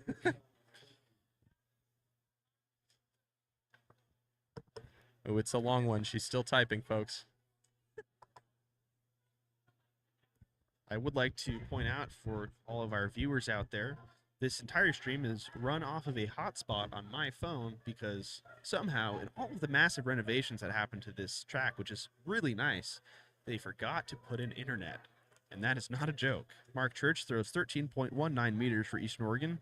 Andrew Mitchell up now for Southern Oregon, or has just thrown.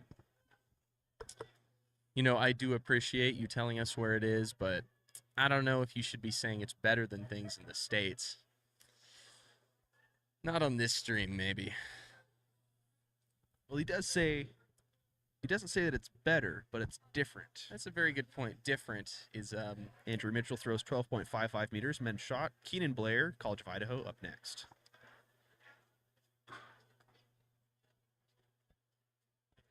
Looks like men's triple jump is also gearing up to go. we have tried to send a bill to IT. IT's favorite pastime is telling us no. In fact, it took me, I think, 3 weeks and over 20 emails going back and forth with IT just for them to actually tell me that there was no internet out here. Andrew Mitchell, the 12.55, still waiting Keenan Blair's result. Keenan Blair seizes first place with a 14.77 meter shot put throw for the men's shot.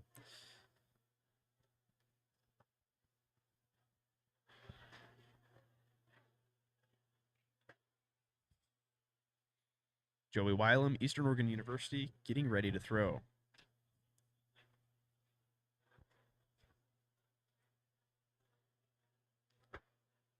That was impressive. I mean, these are all impressive. Now, of all of the throwing events, which projectile do you think would be the easiest to catch? My gut instinct right there was to say discus because it's like a frisbee, but I think the way that you have to like sandwich grab that would be really difficult with that much velocity. Oh, definitely. I think the shot put is probably your best shot because it's symmetric in every dimension. That's probably true. That sharp edge of that heavy disc on the discus is probably going to do too much damage. Eastern Oregon's Joey Wylam throws 13.27 meters. The men's shot, putting him in 4th place. Derek Bennett, Southern Oregon University, up for his first throw. No, absolutely. I've only been to BC. That's why I was talking about it earlier. But at some point, I'd love to explore the rest of that country. I've never been to Canada personally. Eventually, I will. Maybe by then, it'll be called North Montana. That's a reference to a Disney movie. Can you tell me which one, Skylar? No, I can't. I could not tell you. Actually, I don't know if that's a Disney movie. It was Meet the Robinsons. Derek Bennett, Southern Oregon University, 12.26 meters on that throw. Matea Efeso, Multnomah, up now. It's the weight of one of the shot puts. Well, right now we've got the men throwing. Let's see if those weights are different. And would you like that in kilograms?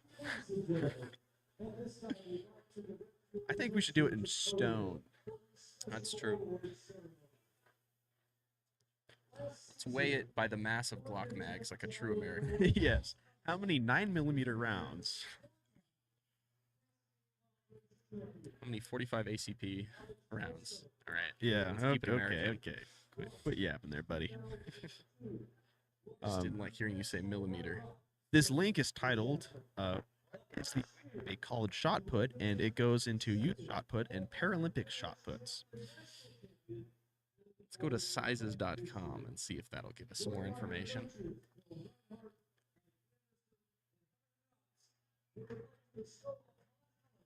It looks like 7.6 kilograms, 16 repeats. That's pounds. And then the women's shot is 4 kilograms. Pounds, please, then I don't have to convert. Now, wait a minute. Why are you asking for... Mateo other Efeso units? fouls on the men's shot put, and Tanner Nett throws a first place 16.63 meters for Eastern Oregon. Zechariah from Multnomah up again.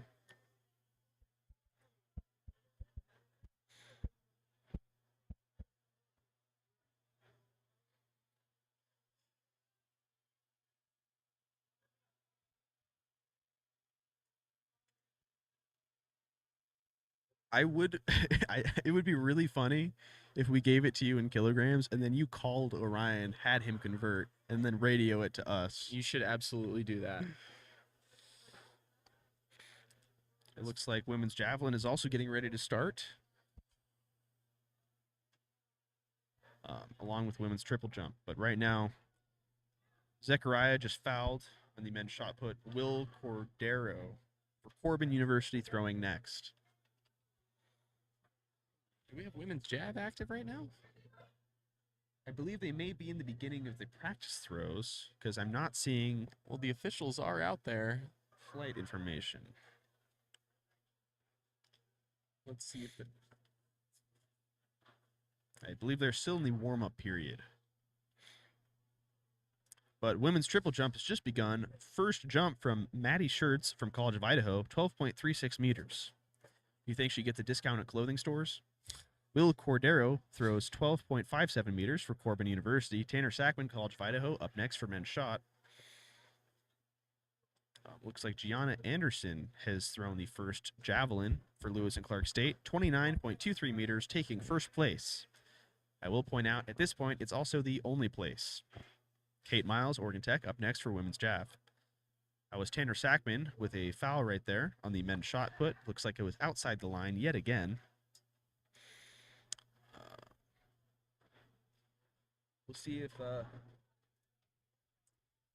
we can get our camera operators to come back and start operating. We should be able to show you men's high jump, the triple jump, the javelin, and shot put. But due to our limited resources and manpower, we won't be able to cover everything. So if there is something or a specific athlete you would really like to see do a specific event, Or if you let ever us want know. those stats recapped. Luke King, College of Idaho, up next for, or Luke King, SOU, up next for men's shot put. Tanner Sackman, College of Idaho, the recent foul. I think Luke King just threw, so we should be seeing those. 15.07 meters, putting Wow, him in what a second throw. place. Hunter Enoch from Oregon Tech, up next for men's shot. Kate Miles throws 35.68 meters on the women's javelin for Oregon Tech, putting her in first. Now we see Madeline Strauss from Corbin University going in for her throw.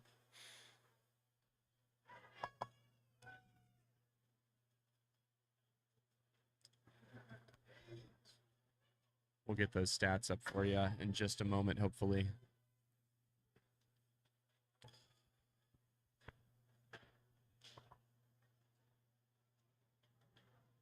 Hunter Enoch with the 13.01 meter throw in the men's shot put. Sam Weller, Lewis and Clark State, up next. See if we can get Madeline Strauss's result as soon as they call it in here. Oh, 31.52 meters, putting her in second for Corbin University. Amy Gibson for Eastern Oregon, getting ready to throw javelin now.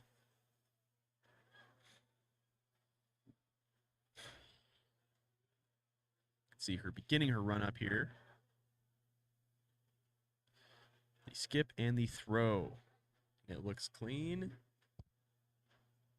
And that looks like a foul. Unfortunate. Or outside the lines. If we can get that camera just here to fit the frame of where those javelins are landing now. Looks like Lainey Jacobson declares her New Mexico or a near miss or never mind. All right, Catherine Martinez, Southern Oregon University getting ready to throw women's jav. We will make sure to cover Lipa Baja for the women's jav. Looks like we have a shot on men's high jump. I believe they're still warming up. Men's shot put, Sam Weller for Lewis and Clark throws 12.93 meters. Mark Church from Eastern Oregon University up next for shot put. Let's go back to women's javelin if we can. See if we can. Oh, we missed Catherine Martinez's 29.13 meter throw for SOU. Keelan O'Reilly from Corbin University is who we're looking at now, getting ready to throw. Mark Church for Eastern Oregon fouls. Andrew Mitchell up next, Southern Oregon University for shot put. It's like Keelan O'Reilly with a legal throw, it appears. Although it looks like the javelin just broke off in the ground. Looks like they're measuring a piece that's still in the ground, but they picked up a piece that wasn't. Oh no, it had just not stuck very deep. Here we see another high jump warm up. Looks like Keelan O'Reilly has a legal throw coming in at 33 meters even. Adrian Washington, EOU, up next. Andrew Mitchell throws 13.01 meters for SOU for the men's shot put. Keenan Blair, College of Idaho, up next. Here we see Adrian Washington on her run up and her throw. I do wonder if her foot crossed the line right at the end there, but we have 2 white flags, which means that is a legal throw. Looks like Romeo Metcalf is first up for Multnomah in the men's high jump. It looks like that event will be beginning momentarily.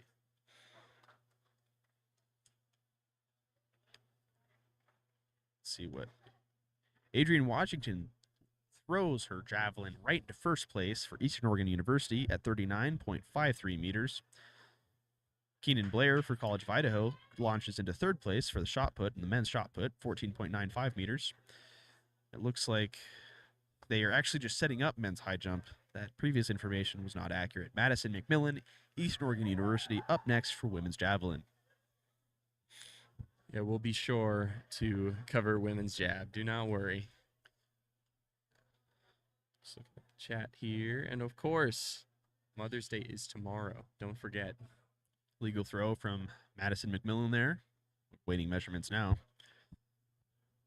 We'll see how Joey Wylam performs. 13.41 meters EOU. Men's shot put, putting him in fourth place. Derek Bennett for Southern Oregon University up next. Looks like Madison McMillan threw 37.31 meters for EOU women's jav. Lily McCarger, Eastern Oregon, up next.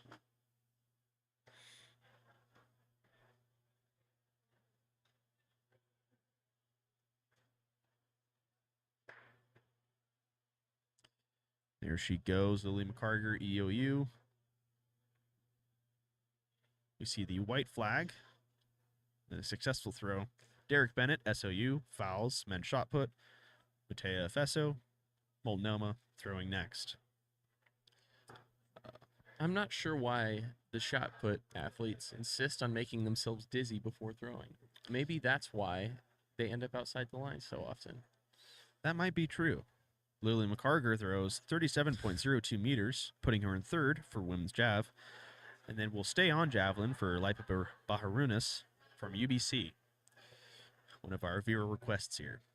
She begins her run up, launches the javelin. That looks to be straight down the center from my perspective. Good stick in the ground. We see a white flag. That's a successful throw. We'll update you on the result here in a moment. Matea Fesso fouls Multnomah. Men's shot, Tanner Net, Eastern Oregon up next. I do hope I'm not butchering any of these names, but man, are they challenging. I'm an engineer, not a public speaker. I'm happy to let you try to pronounce them first. Yeah. The next time we see the vanity cam, you will notice that Skylar is not even in view of the stat sheet on the iPad. Oh, Lipa Baharunas in first place with 40.98 meters from UBC. Passing, what, 4 other people? Wow. Set So that is her first throw. on her first Setting the one. standard. Oh my God. Let's see. Halsey Keltner, Northwest, throwing next.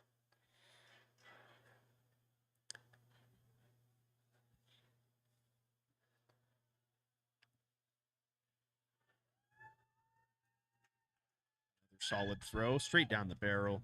Tanner Net, EOU, jumps into first place, 16.49 meters on the men's shot put. Zechariah up next from Multnomah. See what Halsey got here.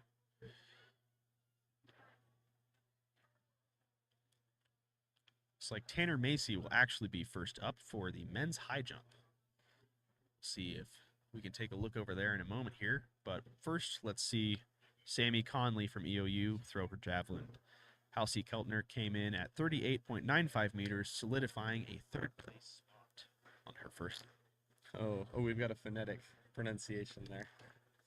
Baharunas. That makes Baharunas. sense. Like No. now that I see that, I guess, that yeah, makes as a soon lot as of you learn sense. something, you've learned it. But Well, you know, we were Biorunus. asking for Okay. phonetic pronunciations yesterday. I'm glad we got them today. Zechariah from Multnomah throws 10.61. The men's shot, Will Cordero, Corbin up next.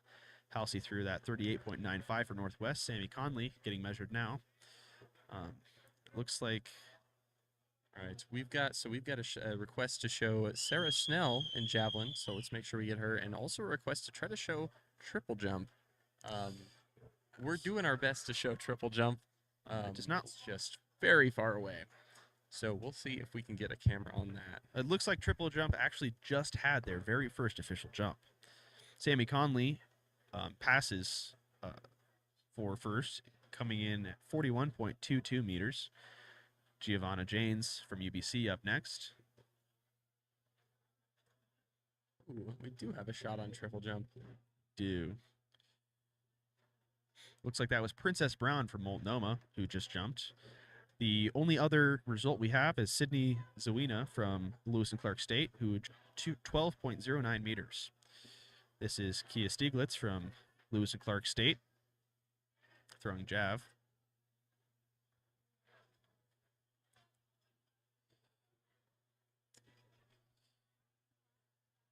Oh my God. Okay. So I apologize for that, but I just checked the women's jav overall stats, and already Sammy Conley, Lipa Biorunus, Adrian Washington, and Giovanna James have all already qualified on their very first throw for the national competition for NAIA. That's kind of crazy. I think that's the most qualifiers we've had for any individual event. We were usually seeing 3 to 4 maybe, but Yeah. that is an impressive jump. It looks like women's jav, Kia Stieglitz just threw 38.9 meters from Lewis and Clark State. Lizzie Grandel, EOU, up next. Princess Brown jumped 11.71 meters, putting her in second place for Multnomah for the women's triple jump. The men's high jump appears to just be getting set up for the first throws. Cassidy Chamberlain from Multnomah up next for the women's triple. Looks like Hunter Enoch has just fouled in the men's shot put. Tanner Nett still leading with a 16.63 meter throw. Sam Weller, Lewis and Clark State, up next. Looks like Cassidy Chamberlain jumped 9.7 meters from Multnomah. And that puts her in fourth overall. Here we see Sarah Snell from UBC throwing her javelin and throwing it well. Sam Weller, Lewis and Clark, fouls. Mark Church, EOU, up next. Men's shot put. Sammy Conley still holding first down for EOU, 41.22 meters. We'll see what Sarah Snell got here in a moment. Looks like Faith Palmer has just fouled in the women's triple jump. Sarah Vanderwick from College of Idaho up next.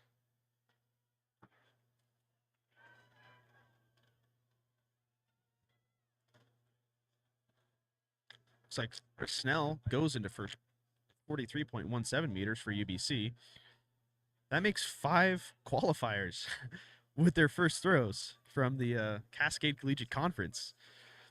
Current standing, Sarah Snell, UBC, with a 43.17, followed by Sammy Conley, EOU, 41.22, Lipa Biorunus, UBC, 40.98, Adrian Washington, EOU, 39.53, and Giovanna Janes, UBC, 39.08, all qualified for the national comp.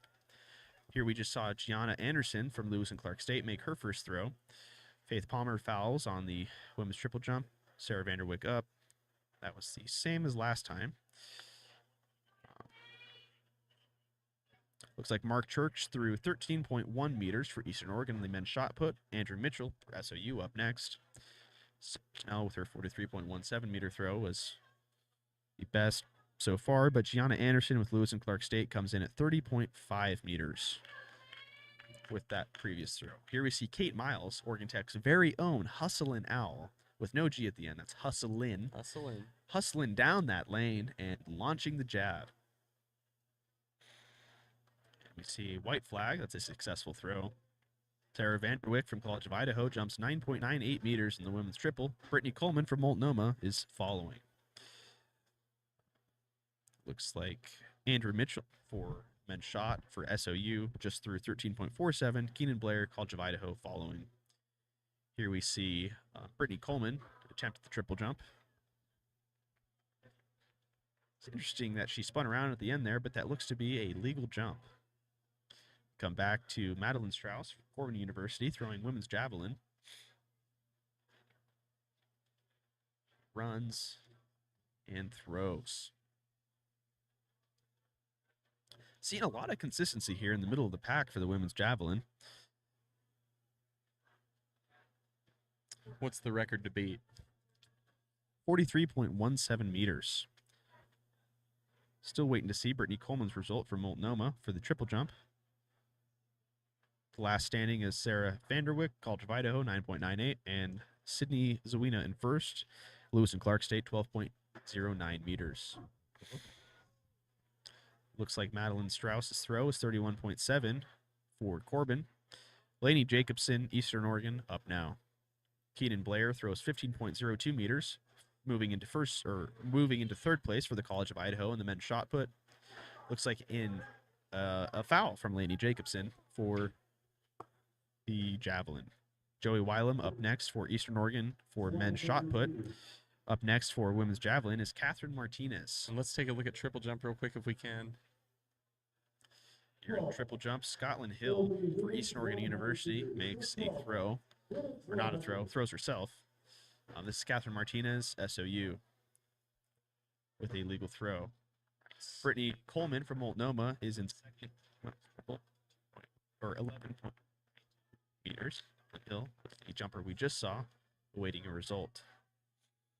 It's like Lainey Jacobson has a near miss or New Mexico or a never mind for the last mark for women's jav. Catherine Martinez, SOU, getting measured now. Joey Wylam throws 13.47 meters in the men's shot put for Eastern Oregon. Derek Bennett fouls for SOU. Mateo Efeso for Multnomah up next in men's shot. Here we see Keelan O'Reilly from Corbin University getting ready for her javelin throw.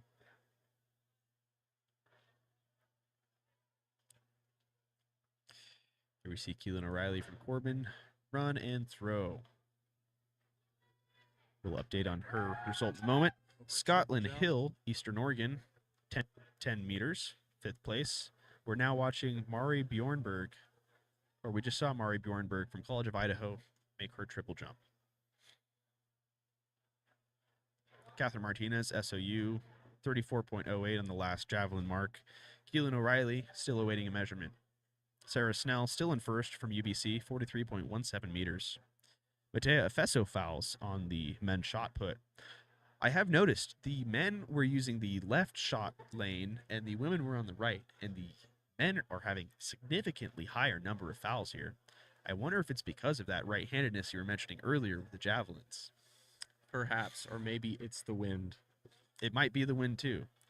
Keelan O'Reilly for Corp throws. Now we see Adrienne Washington from Eastern Oregon University making her run up and her throw, although it looks like that foot might have been over the line there. Was that official trying to catch that javelin? Mari Bjornberg from College of Idaho in the triple jump made 9.8 meters. Sydney Zawina from Lewis and Clark still in the lead with 12.09. Lakin Wolf, College of Idaho, jumping now. Looks like she had a little stumble forward there, but I believe it is where their feet make contact with the ground that they measure.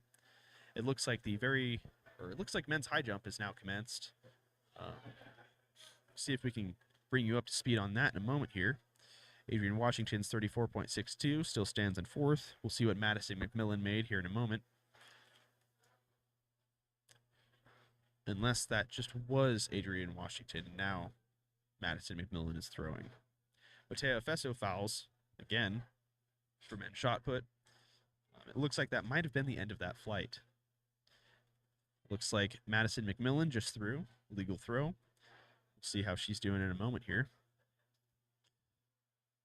Lakin Wolf jumps 9.64 meters in the triple jump for College of Idaho. Jada Kistner, College of Idaho, up next. Now to do a quick recap of the men's high jump, we have Tanner Macy with an unsuccessful 1.78. Aaron Seitz, College of Idaho, 1.78, unsuccessful. Ian Gardome, 1.78, unsuccessful. That's where it stands so far.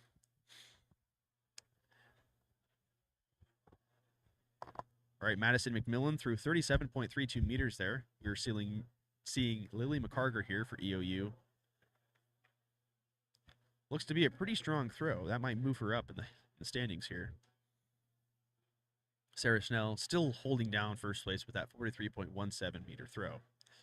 Blake and Wolf made 9.64 meters. Jada Kistner still awaiting result for women's triple. Oh, just came in 9.96 meters for College of Idaho, moving her to 7th place.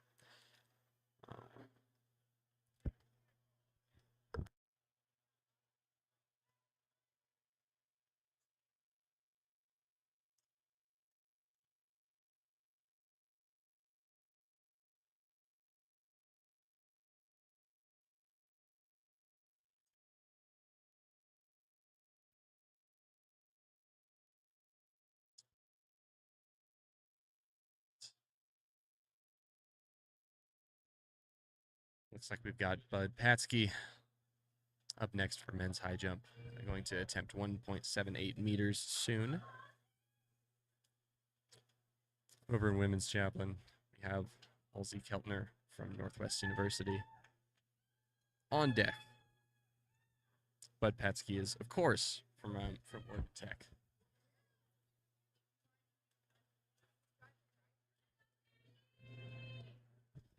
Looks like women's triple jump. Sienna Bauer from Southern Oregon University has just fouled. We had that. You call out the New Mexico from Halsey Keltner? I didn't mention the New Mexico.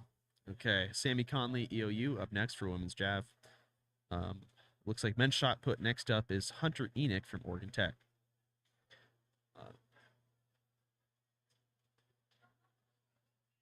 Looks like Sienna Bauer, SOU, fouls on the women's triple jump. Maddie Schertz running and jumping now for College of Idaho. Looks to be a good jump, I guess. Let's see what the result is here. Sammy Conley has just thrown 39.9 meters for EOU, putting her in 2nd place for women's javelin. Tanner Macy up for the men's high jump for College of Idaho.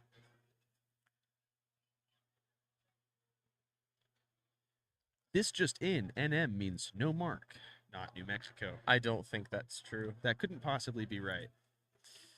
Anyway, Sammy Conley with that 39.9 for women's jav. In 2nd, Giovanna James, UBC, up next. Looks like a good throw from her. Hunter Enoch, 11.68 meters for Oregon Tech. Mark Church up next, EOU, men's shot put. Giovanna James goes to 5th place with a 37.4 meter throw for women's jav. Kia Stieglitz, Lewis and Clark State up next. Looks like Maddie Schertz came in at 10.63 meters for the women's triple jump, College of Idaho. Sydney Zuina, the current leader for Lewis and Clark State, competing again.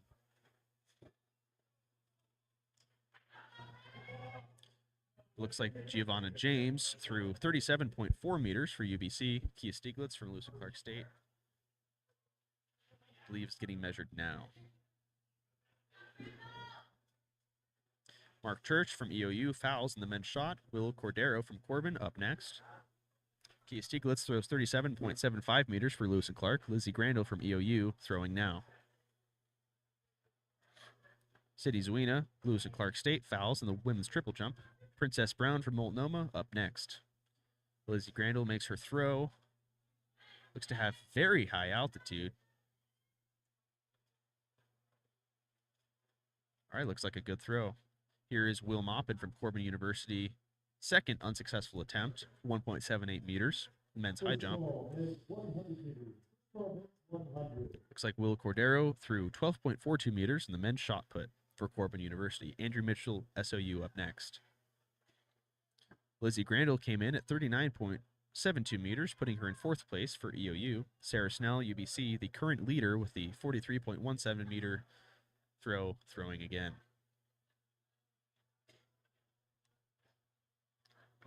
Looks like a good throw, straight down the barrel. We'll see if that beats her previous attempt. Andrew Mitchell, SOU, throws 13.27, men's shot. Joey Wylam, EOU, following. Looks like Bud Patsky, Oregon Tech's very own, is getting ready to make his 2nd attempt at 1.78 meters for the men's high jump here. To update real quick, Princess Brown from Multnomah on the women's triple jump jumped 11.86 meters, moving up to third place. Cassidy Chamberlain following, also Multnomah. See Bud Patsky stretching out. Looks like he's getting locked in, ready to run and jump. He's begun his run up, taking large strides, shortening up towards the jump. He goes over, clearly makes the height, but does not have enough lateral motion. That's a second unsuccessful attempt from him on 1.78 meters.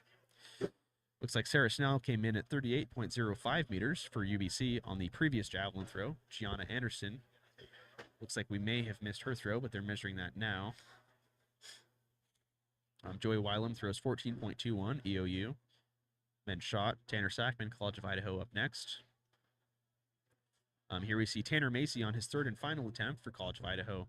He goes up, does not make it over. That is unfortunately the end of his high jump season. Looks like Gianna Anderson threw 29.95 meters. Kate Miles is running up now for Oregon Tech, the women's jav. See a good throw. Sounds good.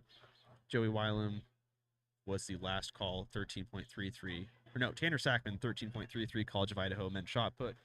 Keenan Blair, College of Idaho up next. There looks to be a successful third attempt from Aaron Seitz from the College of Idaho at 1.78. That's got to be stressful after missing 2 times. It all comes down to that third jump or you're out of the competition.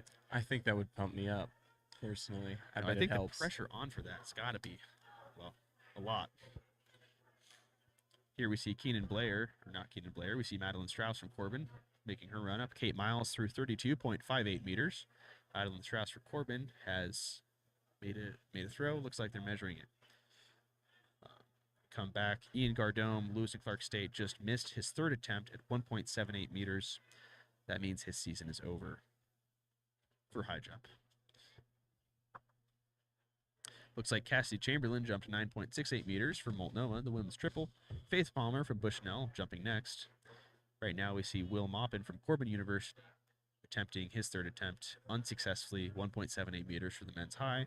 That is also the end of his season. Madeline Strauss from Corbin threw 31.14 meters in the women's javelin. Lainey Jacobson throwing now, Eastern Oregon. She makes her run up, makes her skip, and her throw. And that is a foul. Looks like it was an illegitimate throw. She may have crossed the line or made another error. Men's shot put, Luke King, Southern Oregon fouls. Tanner Nett, EOU up next, current leader.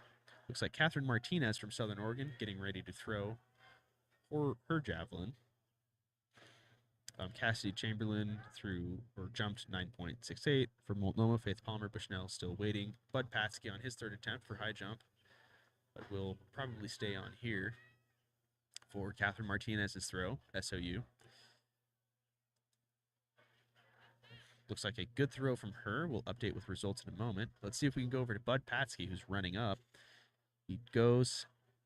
Oh, that's too bad. That's 3 unsuccessful attempts from him. His high jump season is also over.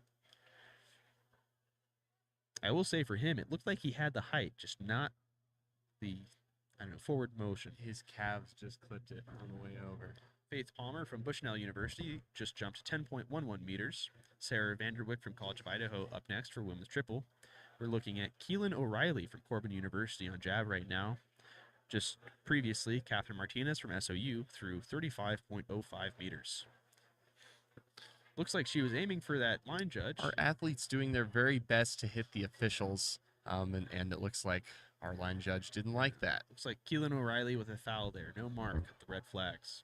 Hunter Enoch throws 12.28 meters for Oregon Tech. The men's shot. Mark Church, EOU, following. Looks like Adrian Washington from EOU is also up for women's jav. Sarah Vanderwick from College of Idaho jumps 10.10 meters in the women's triple. Brittany Coleman from Multnomah up next. It looks like there may be a brief hiatus on the men's high as Bud Patsky's results have not been cleared from the board. Here we see Adrian Washington begin her run up. And her skip and her throw. Oh, and that crosses the line. That's unfortunately a foul on that.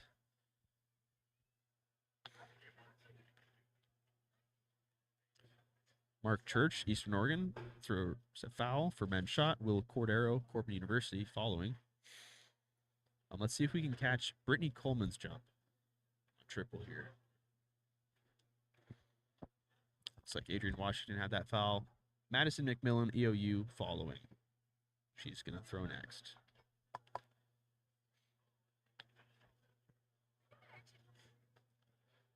Sounds like we just missed Brittany Coleman's jump, but we'll have her result here in a moment. Madison McMillan, Eastern Oregon University. Looks like she has a shorter lead on the front for the run-up than the rest of the athletes. She makes her skip, lands before the line, so she's good. White flag, legal throw. See how she comes in. Ooh, but there was a red flag Oh, Will on the Cordero. line. She may have stepped a little too far. 12.76 from Will Cordero and Corbin University for men's shot. Andrew Mitchell, SOU, up next. And it does look like Madison McMillan had a foul there. No mark on that last throw. Here we see Lily McCarger from Eastern Oregon making her run up, her skip, and her throw. Here we see Scotland Hill making her triple jump. Looks to be a pretty good jump. Previously, Brittany Coleman sees second place with an 11.84 meter triple jump for Multnomah. Now back to men's high jump. Aaron Seitz from College of Idaho is attempting the next height, 1.81 meters. Wait to see what Lily McCarthy's result here was on the women's jav. Andrew Mitchell threw 13.05 meters for Southern Oregon for the men's shot put. Joey Wylam, EOU, up next. Lily McCarter came in at 38.88 meters. Let's stay on Lipabai Arunas for UBC for this jav throw and see if we can catch some of the men's high jumps.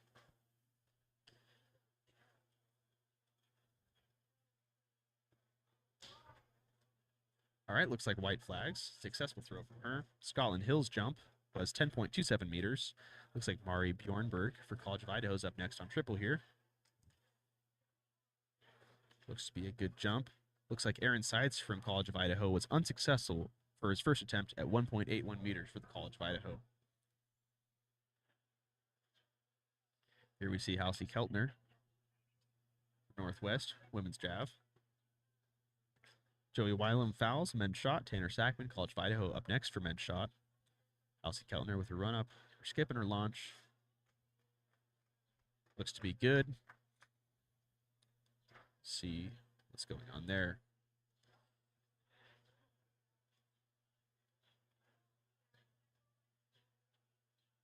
Lipabai Arunas with the 37.85 maintains her third place position overall for the women's draft for UBC. Let's see what Halsey Keltner came out to. Tanner Sackman throws 13.97, ending up in fifth place for men's shot put. Keenan Blair, College of Idaho, throwing.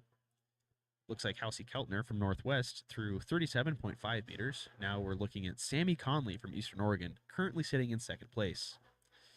Looks like Mari Bjornberg jumped the triple jump, 9.11 meters, College of Idaho. It looks like Sammy Conley has a foul.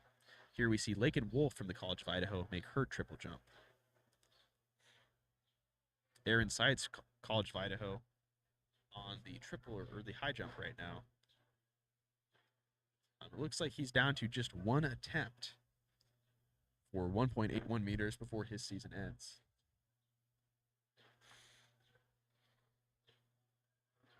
Here we see him making his run up. Long strides, shortening a step, jumping up, and not making it over. Just clipping it with his shoulders. That is 3 unsuccessful attempts. Looks like Lakin Wolf from College of Idaho jumped 9.42 meters for the women's triple jump. If we come back to women's jav, we could probably catch the results for Giovanna Janes from UBC's throw. Looks like Keenan Blair fouls, men's shot. Luke King, SOU, up next. Giovanna James came in at 36.33 meters. Stieglitz from Lewis and Clark State jumping next. Here we see Eli Hayes with his third attempt, his third unsuccessful attempt at 1.81 meters. This athlete from College of Idaho has no more jumps today for men's high jump. Jada Kistner from College of Idaho taking on the triple jump. It's like Kia Stieglitz has no mark for Lewis and Clark for the jav throw. Lizzie Grandel from EOU getting ready to go now. Looks like Luke King threw 14.97 meters on the men's shot put. Tanner Nett, Eastern Oregon, up next. Looks like Lizzie Grandel's about to start her run up here. She begins her run, makes her skips, and throws. Looks to be a white flag on the line and white flag in the landing. That's a valid throw. Looks like Jada Kissner from College of Idaho fouled on her triple jump. Sienna Bauer, SOU, up next. It looks like the men's high jump has concluded because both Aaron Seitz and Eli Hayes have been unsuccessful on the 1.81 meter jumps. But it looks like there may be a second flight there with 5 more athletes later on. Sienna Bauer getting ready to make the triple jump.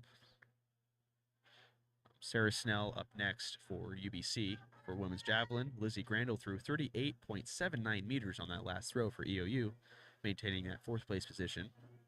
Looks like Sarah Snell overstepped. That is a no mark for her. Hunter Enoch throws 12.63 meters for Oregon Tech for the men's shot put. Mark Church, EOU, up next. First ball. 800 meters. Sienna Bauer jumps 10.72 meters for the women's triple jump. Now we see Maddie Schertz from College of Idaho making her triple.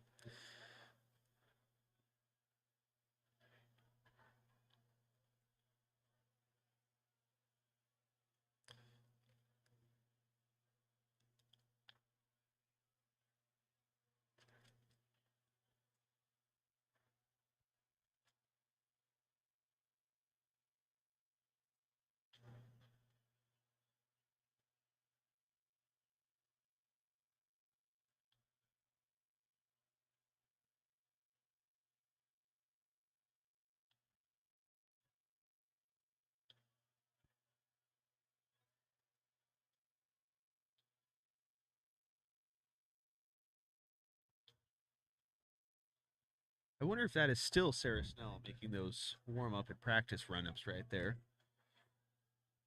Fortunately, there are so many athletes that I'm not really learning names and faces. This looks like Sydney Zawina from Lewis and Clark State makes her jump.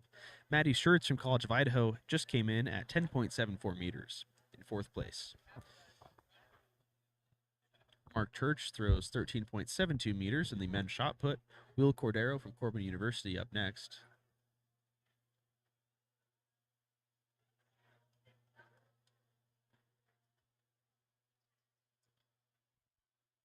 Currently, Sydney Zawina, the previous jumper, is in the lead for women's triple jump with her 12.09 meter jump. That last one came in at 11.91 meters.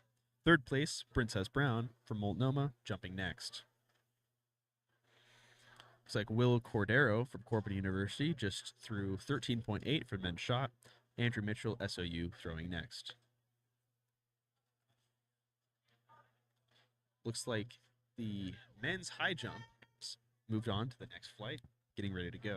Looks like Romeo Metcalf from Multnomah just exceeded the 1.84 meter jump. Carson LaBelle from SOU attempting the next, or that same height. We just saw Princess Brown from Multnomah's jump there. Looks to be successful.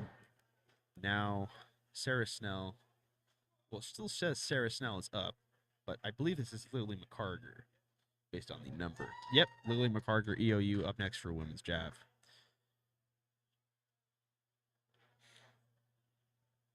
Carson LaBelle successful on the very first attempt at 1.84 meters for SOU in the men's high jump. We'll see if we can head over there in a little bit for you. Sydney Zawina with that 11.91 for Lewis and Clark. Still maintains first. Still waiting to see Princess Brown's last result. Oh, here it is. 11.9. Maintaining that 3rd place position. Cassidy Chamberlain from Multnomah jumping next for the women's triple. Looks like Lily McCarger getting ready to go for the women's jav. Or nope, she had a no mark. Kia Stieglitz from Lewis and Clark is actually up next for women's javelin. Andrew Mitchell from Southern Oregon throws 12.89 meters in the men's shot put. Joey Weiland from Eastern Oregon throwing now. It looks like Cassidy Chamberlain here makes her jump. Apologies for the rapid change in coverage for Kia Stieglitz, but Cassidy Chamberlain looks to have a successful jump. Princess Brown with that 11.9 is the score to beat. Or no, Sydney Zawina with the 12.09 is the score to beat. Looks like Kia Stieglitz had a no mark there. Halsey Keltner, who just threw for women's jav for Northwest, has 2 white flags. That looks like a successful throw. Joey Weilam, Eastern Oregon University, comes in at 14.2 meters for his previous shot put throw. Tanner Sackman from College of Idaho up next. It looks like Cassie Chamberlain jumped 9.84 meters for Multnomah. Faith Palmer from Bushnell doing the women's triple jump next. It looks like the men's high jump has Romeo Metcalf going for his 1.87 meter with an unsuccessful attempt on the first try, representing Multnomah Romeo Metcalf, men's high jump. Women's triple, Faith Palmer should be getting ready to go any minute here. Cassie Chamberlain with that 9.84, still our previous result. Giovanna Janes from British or UBC getting ready and throwing her javelin right at that guy. Looks to be a clean throw. Tanner Sackman threw 14.36 meters for College of Idaho men's shot put. Keenan Blair, College of Idaho, up next. Alcy Kettner with that 38.05 is the previous result. Here we see Carson LaBelle succeed on the first try, or was that under? What was that under? I was looking down. No, that's a successful first attempt at 1.87 meters. Carson LaBelle, Southern Oregon, men's high. He was our champion for pole vault yesterday, and he's making a strong showing over here. Giovanna Janes from UBC threw 37.99 on that last javelin throw. Here we see Adrienne Washington from EOU getting ready. Keenan Blair threw 15.38 meters for College of Idaho, men's shot put, moving up to second place. Luke King, the third place holder from SOU, up next. Here we see Adrienne Washington's throw. Looks to be legal. Second call, and 100. Second call, and 100. Here we see Romeo Metcalf unsuccessful on his second attempt at 1.87 meters for Multnomah. He has one more shot after that until his season is over. Faith Palmer from Bushnell is at 10.09 meters for the last triple jump. Sarah Vanderwick from College of Idaho jumping next. Adrienne Washington takes no mark on that last javelin. Lizzie Grandel from EOU following for women's jav right now. Luke King fouls for men's shot put. Tanner Knapp from Eastern Oregon up next. Romeo Metcalf only has one more try on the 1.87 meter men's high jump here. Looks like Faith Palmer did that 10.09. That was the last result. Adrienne Washington, no mark. Lizzie Grandel up next for jav.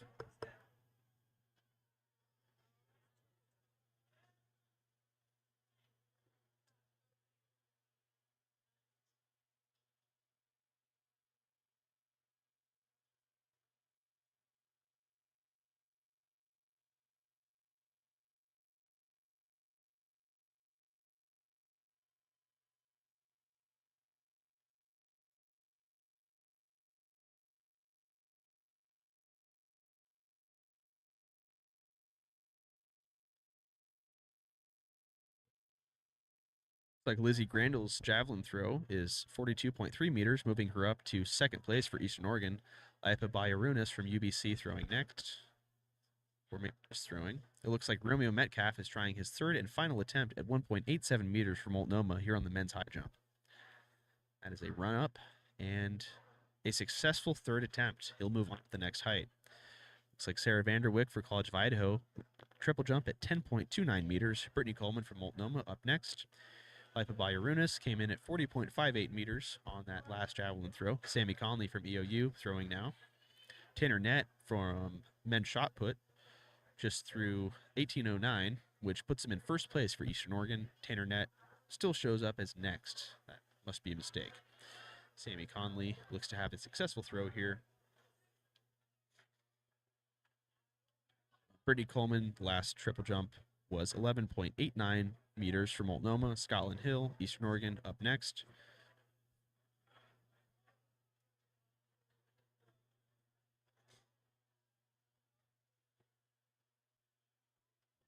Looks like Amy Conley came in at 40.6 meters for Eastern Oregon. Sarah Snell, BC jump, throwing next.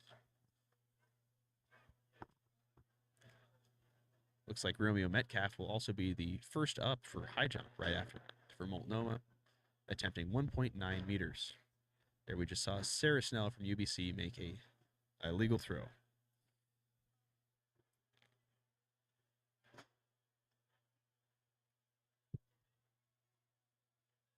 Let's see if we have a shot on the men's high jump. See if they're ready to go. And it does not look like it. So Sarah came in at 38.5 meters for her latest throw. Up next, Lily McCarger, Eastern Oregon University.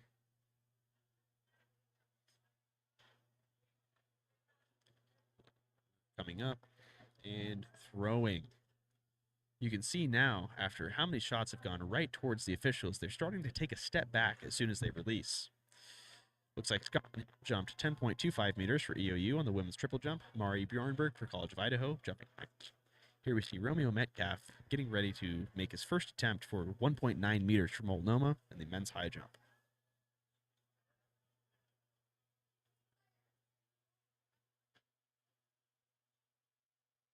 Looks like he's getting his footing. On the ground there, you can see tape marks, which are where they set their run-ups. That way they can maintain consistent beginnings. That's an unsuccessful attempt from Romeo on 1.9. We just saw Kia Stiglitz throw her javelin from Lewis and Clark State. Lily McCarger's previous throw was 26.14 meters. Looks like Jermaine Schixnader from Canal up next, attempting 0.9 shortly.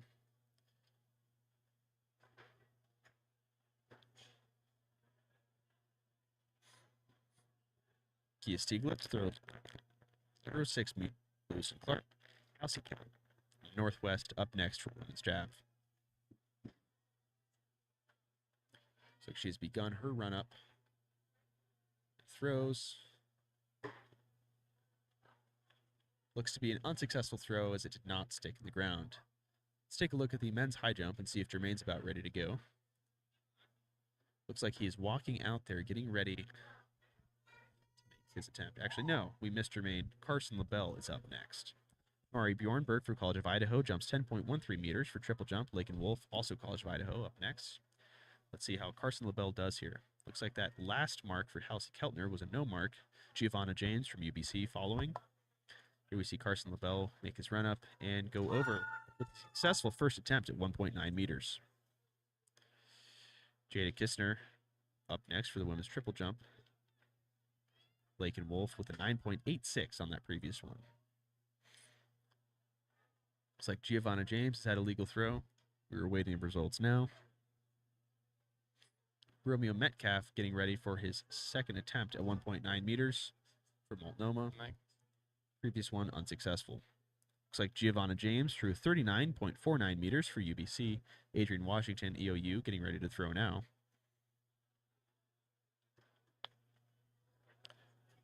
Adrian Washington making the run up, throw. It looks good. We'll have the measurement shortly.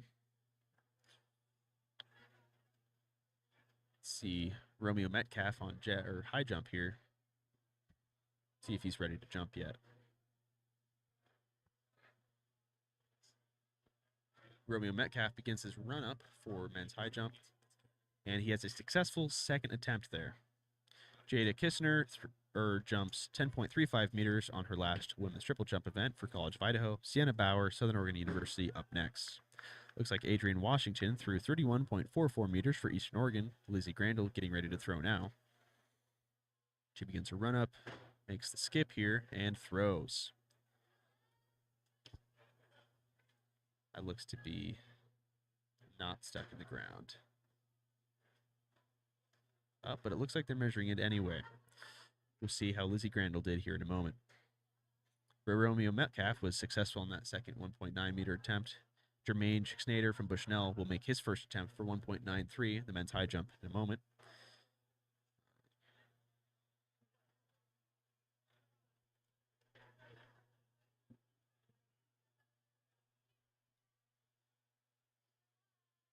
Looks like Lizzie Grandel threw 41.96 meters for EOU, putting her in second place for women's javelin. Lipa Bayarunas for UBC getting ready.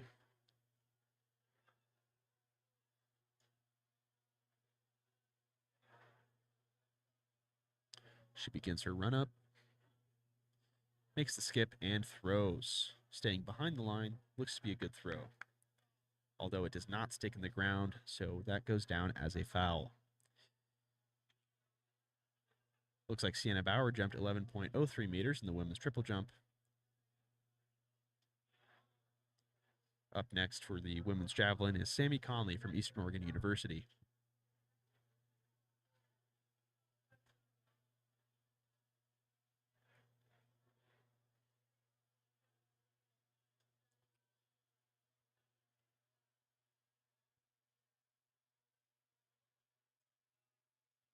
Sammy Conley makes her throw. Looks to be good. We'll measure in a moment. Looks like Romeo Metcalf is just about to make his first attempt at 1.93 meters, representing Multnomah, the men's high jump.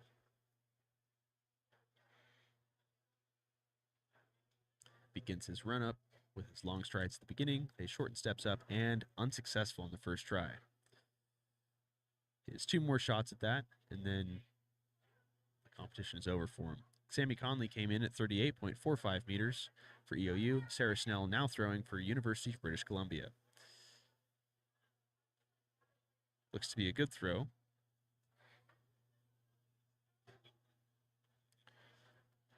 Jermaine Schixnader is getting ready for Carson LaBelle getting ready to attempt 1.93 meters for Southern Oregon University, the men's high jump. Currently seated in first place for the amount of attempts he's made on the first try, or the amount of heights he's attempted and succeeded on the first try. Makes his run up, jumps, unsuccessful in the first attempt on this one for 1.93 meters. Looks like Sarah Snell came in at 40.95 meters on her previous jav throw. Lily McCarger, Eastern Oregon, up now. She makes her throw. Looks like an unsuccessful throw. I believe it's a foul with the bounce. We'll see who's up next in a moment. Victor Daly here for Multnomah, getting ready to attempt 1.9 meters. Takes a step back and begins his run up. Victor Daly from Multnomah is unsuccessful in his first attempt at 1.93 meters. Looks like Lily McCarger had that no mark. Kia Stieglitz, Lewis and Clark up next for women's javelin. Apologies. Kia Stieglitz has already thrown. See where that came out to in a moment here. Looks like 39.43 meters. Halsey Keltner from Northwest up next.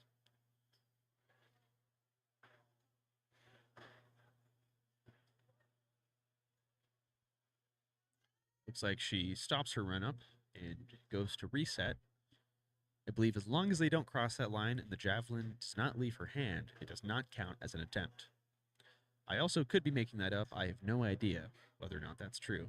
She makes her throw. It looks to be a foul. We'll come back over to the men's high jump where Carson LaBelle is making his second attempt at 1.93 meters. Goes up, unsuccessful on the second try. He only has 1 more shot at this height. It looks like Romeo Metcalf was also unsuccessful for the first 2 tries at 1.93 meters.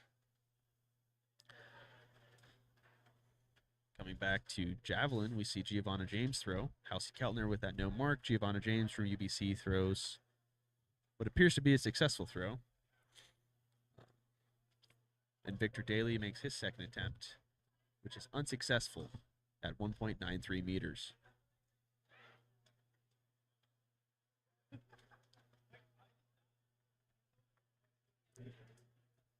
Romeo Metcalf up next for his third and final attempt at 1.93 meters. Giovanna James came in at 40.75 meters for her jav throw. I just missed the Romeo Metcalf jump there. I'm waiting to see if it was successful or not. It looks like Adrienne Washington up next for EOU for women's jav. Looks like that was a successful jump from Romeo Metcalf at 1.93 meters on the third attempt. Here, Adrienne Washington makes her throw. Sarah Snell still in the lead with that 43.17 meter throw from UBC. Giovanna James, the most recent throw from British Columbia, was 40.75. Adrienne Washington, who is up now, or just through, has a pending result here. Carson LaBelle up for his third and final attempt at the 1.93 meter high jump. Representing Southern Oregon University, he's been a strong performer across several different events over the past day and yesterday. Successful on the third attempt, Carson LaBelle moves on to the next height. It looks like Adrienne Washington threw 34.39 meters. Lizzie Grandel up next for women's jav. The women's triple jump is starting to get going again with Mari Bjornberg leading off the next flight. Victor Daly from Multnomah getting ready to make his third and final attempt at 1.93 meters on behalf of Multnomah. See how he does here in a moment. Looks like he's really trying to concentrate here.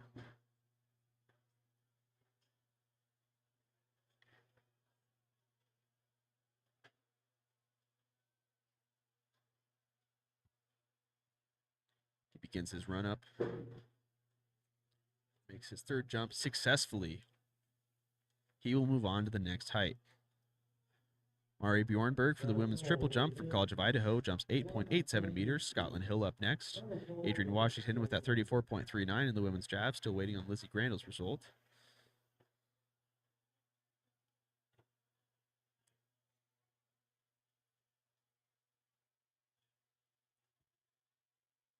Although they may be between flights here.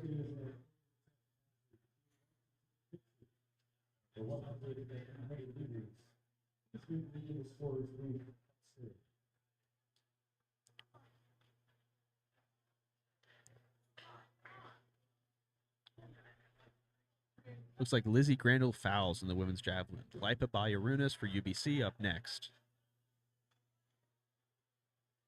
Starting in 4 minutes will be the running events. Lipa Bayarunas makes her run up, her skip, and her throw.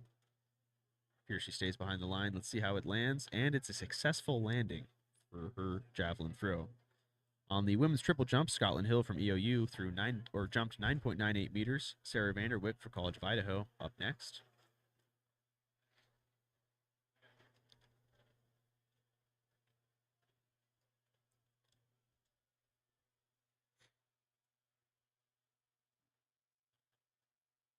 Looks like Bayarunas threw 39.5 meters, maintaining a fourth place position. Looks like the high jump is up to 1.96 meters now. I do not believe they are getting ready to jump yet, but Sammy Conley is getting ready to throw her javelin for Eastern Oregon University. She makes her run up, her skip, and no throw. I believe I may have been incorrect about crossing that first line. It may just be if the javelin leaves her hand. It's like she's reset, dialed in, and making her run up again. She sends the javelin into the air and into the ground with a successful throw. Sarah Vanderwick on the triple jump makes 10.14 meters. Jada Kistner, College of Idaho, up next. It looks like Jermaine Schicksnader from Bushnell was unsuccessful on his first attempt at 1.96 meters. Now we can go see Carson LaBelle on high jump.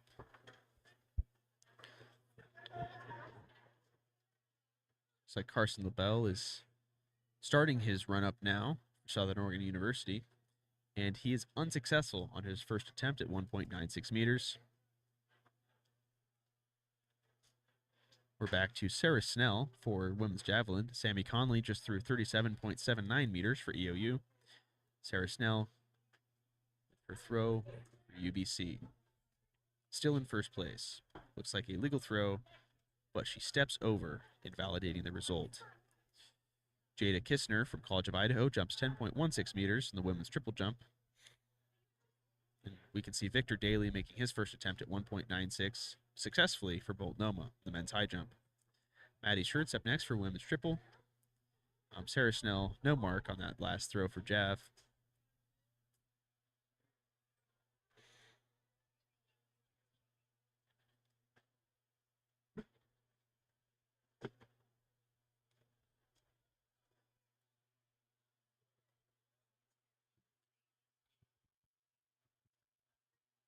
All right, Tyler Jones up next for Eastern Oregon University, doing 1.96 meters right.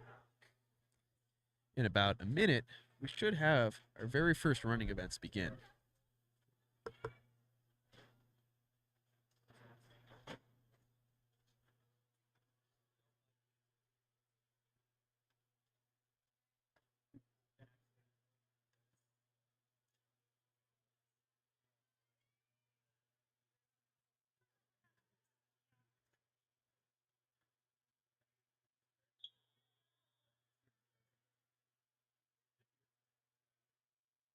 Oh yeah, far.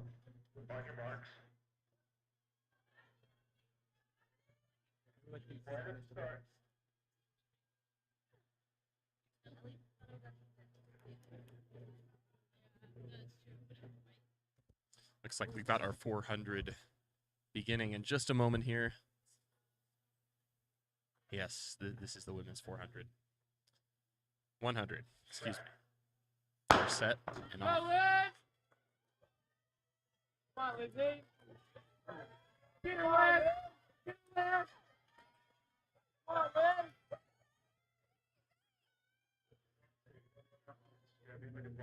Right. Close race. Let's see what our results are. It looks like in first place we had William Guzman from Multnomah. The time of 12.68 seconds.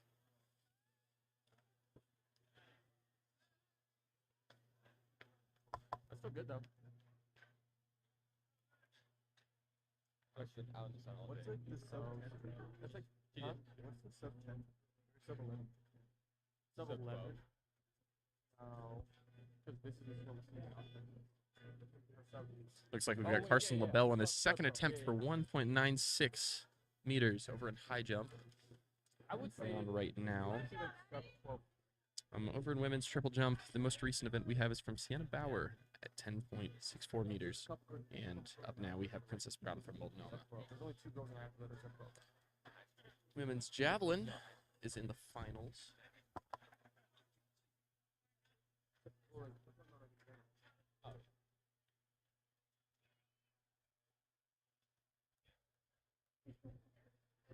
We're still waiting on a little more activity out of women's javelin.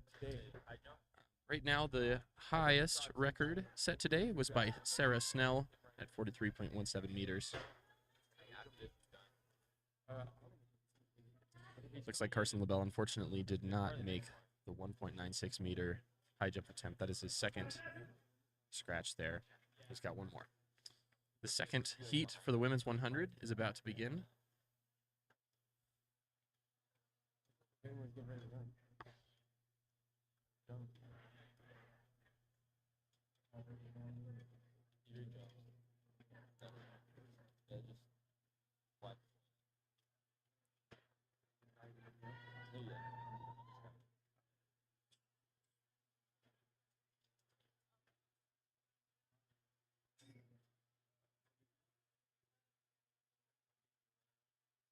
Princess Brown over in women's triple jump just scored 11.83 meters, just shy of the leader at 12.09. Brittany Coleman from Multnomah is on deck next. Looks like we've got Carson LaBelle heading up to make his third attempt on 1.96 meters in men's high jump.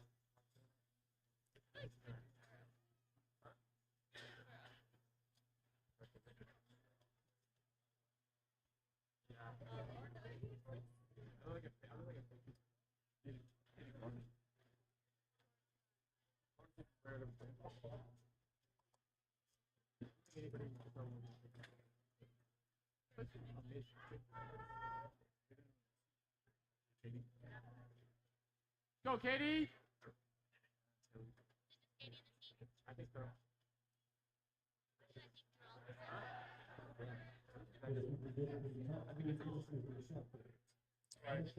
Looks like we just got the final result from Carson LaBelle. Unfortunately, he did not make his third attempt for 1.96 meters. And like kind of one. Over in women's triple jump, Brittany Coleman of Multnomah got 11.42 meters. Up next from Lewis and Clark State, we have Sydney Zuwina. She's currently the record holder with 12.09 meters.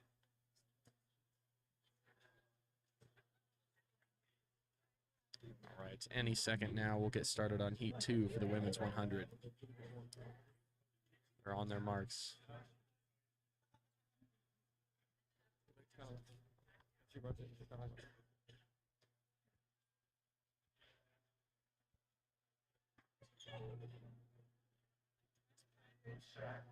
They're set, and they're off.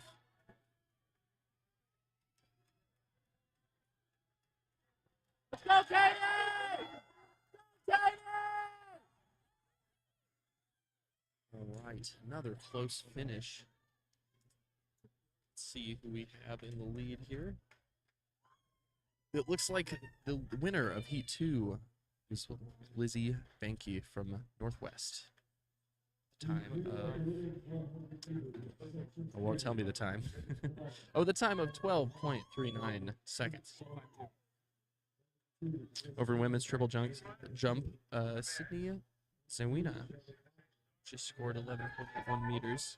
And next on deck we have Mari Bjornberg from the College of Idaho, whose score just came in at 8.91 meters.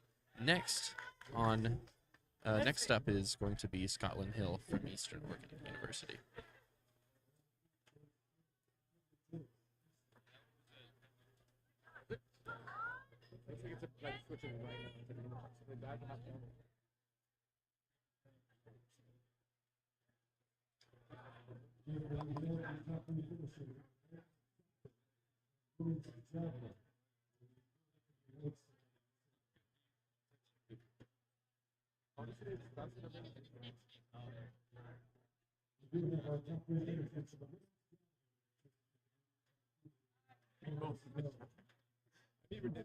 By the sounds of it, women's javelin is about to get started again.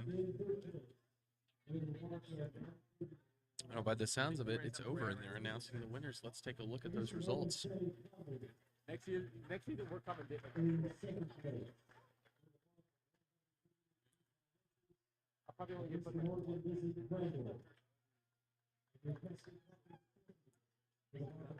In just 1 second, as soon as I get those. In the meantime, Romeo Metcalf from Multnomah is attempting a 1.99 meter high jump. And then over in women's triple jump, Scotland Hill just scored a 9.88 meters. Next on deck, we have Sarah Vanderwick from the College of Idaho. Right.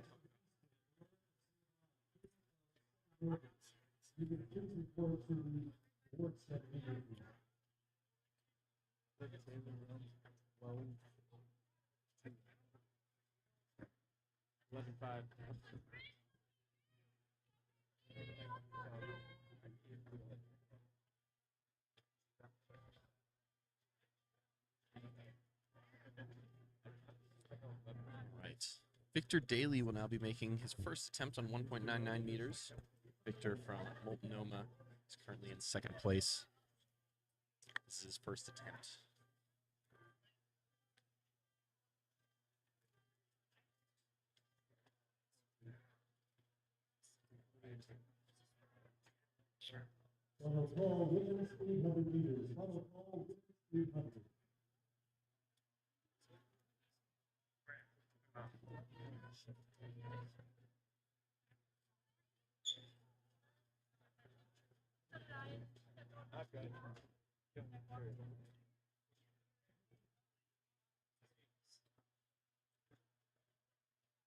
Tyler Jones of Eastern Oregon is now going to make his attempt at a 1.99 meter high jump. Over in women's triple jump, Sarah Vanderwick scored 10.13 meters. And next up, also from the College of Idaho, we have Jada Kisner.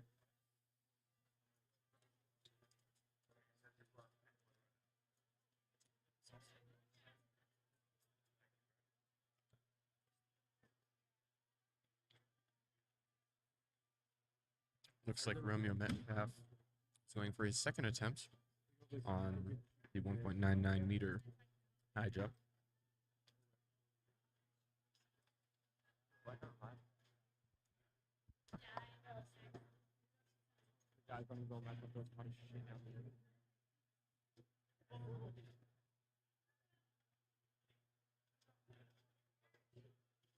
These stuff is crazy right now. I don't think it's supposed to be looking right now. But it's like 6. 8. Holy shit. Yeah. But it's because of metal. It looks like Romeo Metcalf did not clear 1.99 meters over in high jump. Next up from Multnomah is Victor Daly attempting that same height. Over in triple jump, Jada Kisner unfortunately fouled. It looks like next up on deck from the College of Idaho, we have Maddie Schertz.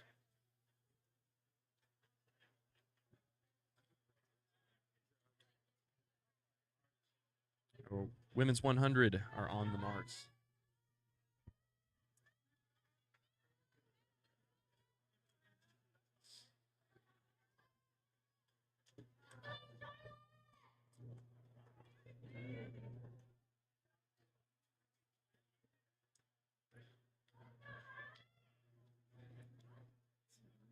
In the meantime, Romeo Metcalf of Multnomah did not make his second attempt at 1.99.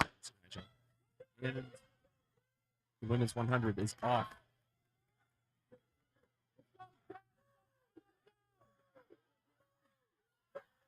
Energy is so high.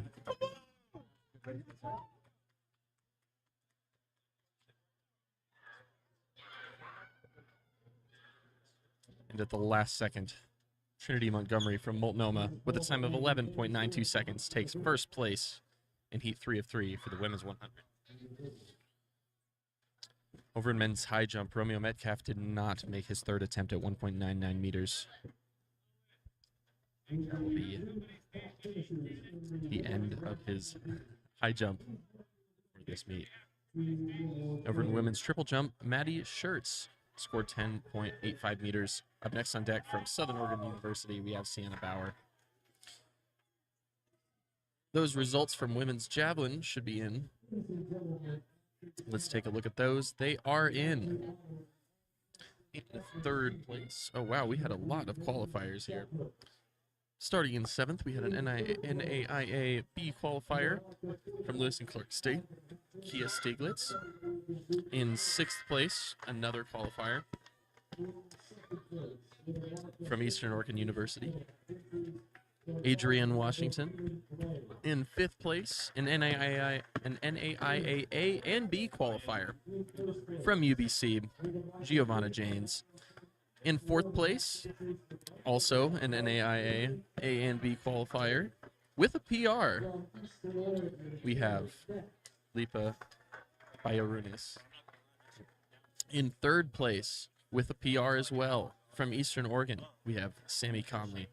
In second, from Eastern Oregon, we have Lizzie Grandel.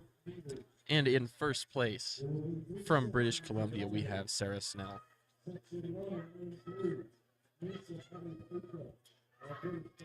It looks like over in men's high jump, from Multnomah, Victor Daly cleared 1.99 meters. I believe he's the first athlete to do this, along with Tyler Jones, it seems. And then over in triple jump, Princess Brown's most recent attempt was a foul. Next on deck, we have Brittany Coleman, who it just came in, has also fouled out. Next on deck from Lewis and Clark State, we have Sydney Zewina. She's currently the record holder at 12.09 meters. The men's 100 meter will be starting very soon. They're sitting down there at the blocks.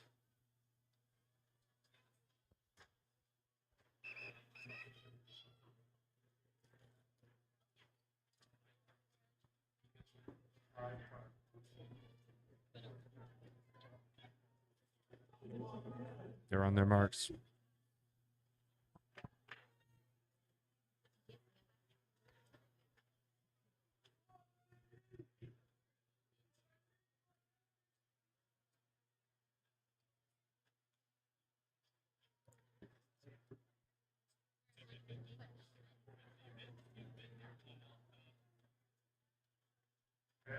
Set. Oh. There's been a small delay.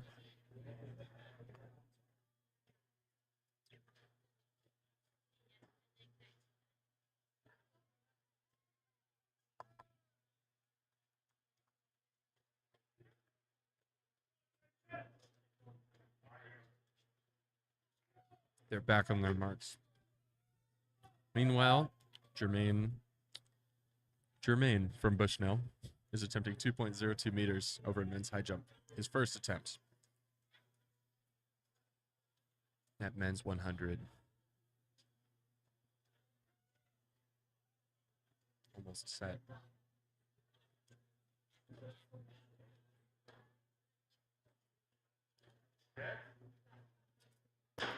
And they're off.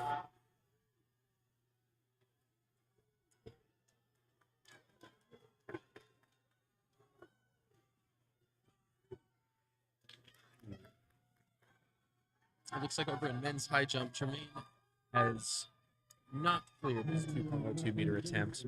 Over in women's triple jump, Sydney Zaglina scored 11.86 meters. Up next on deck, we have from the College of Idaho, Mary Bjornberg. And for the first heat of the men's 100, the winner was Benjamin Krebs from Corbin with a time of 11.08 seconds.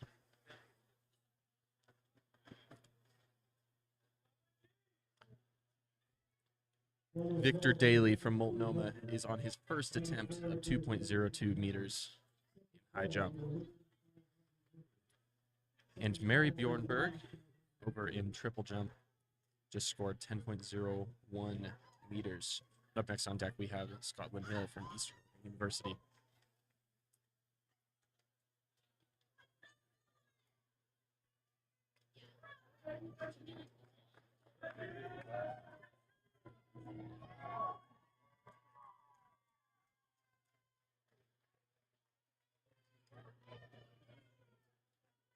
Section 2 of the men's 100 meter.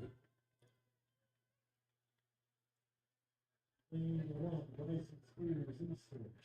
Lane 2, Nathan Cooper, LC. We're preparing for heat 2 of the men one. Looks like Tyler Jones was just successful on his first attempt at 2.02 meters for Eastern Oregon on the men's high jump. Looks like did women's triple jump conclude? All right, Mari Bjornberg recently jumped 10.01. College of Idaho, Sarah Vanderwick up next. Looks like heat 2 of the men's 100 is gearing up to go. Here we see Jermaine making his second attempt at 2.02 meters for Bushnell University. He runs, and he is unsuccessful on attempt 2. Jermaine Schixnader. He has one more shot at this height until his season is over.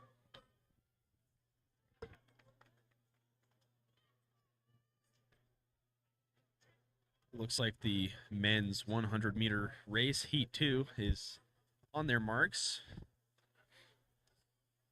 About to get set. And they'll shoot a gun to scare everybody down the lanes.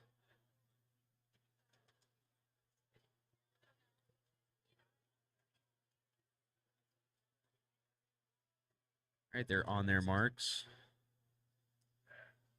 They're set, and they're away.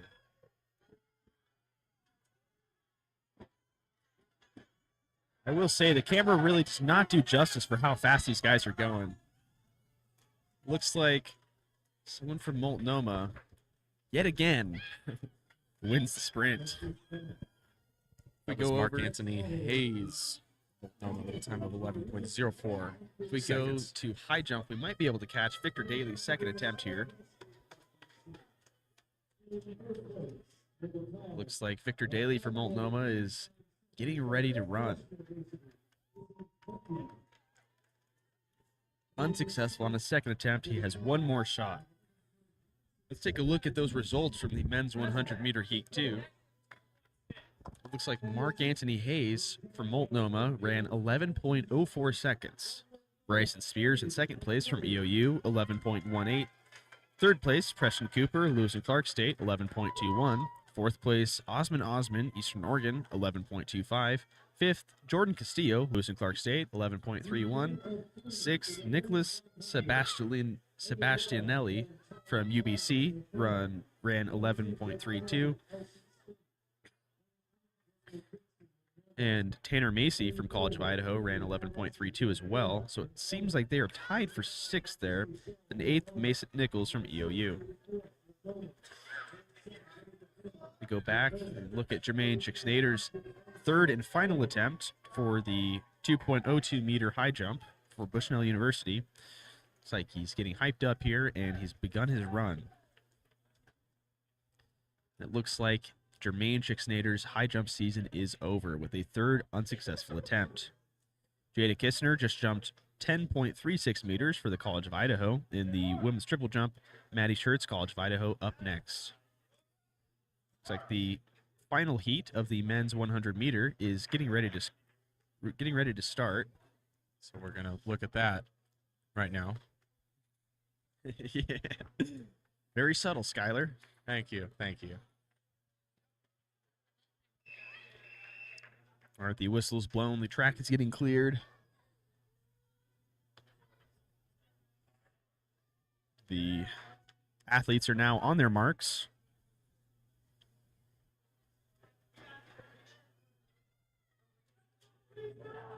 That is an interesting reverse bear crawl that we just witnessed there on lane 4.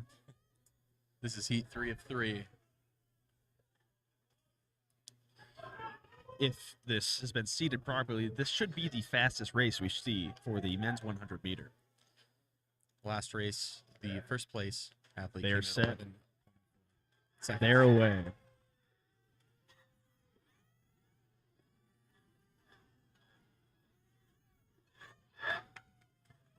Ooh, and he calls his shot.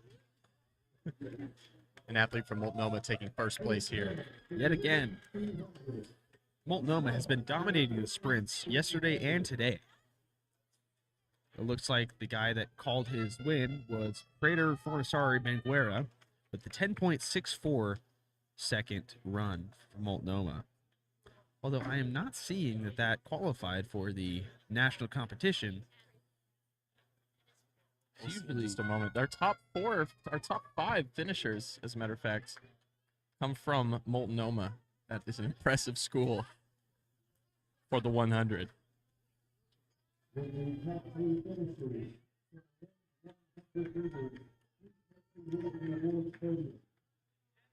Multnomah sure knows how to run short distances really fast.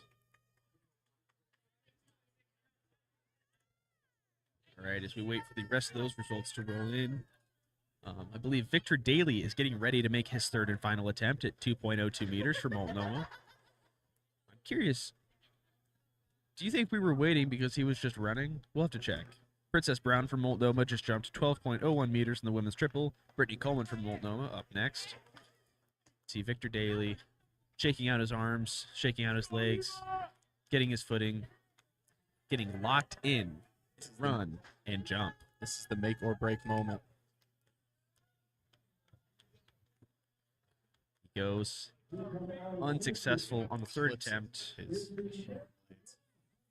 It looks like the only successful jump was from Eastern Oregon University from Tyler Jones at 2.02 meters. On his first attempt, no less. What an athlete. He'll move on to 2.05 meters in a moment here. Let's recap the 100 meter results.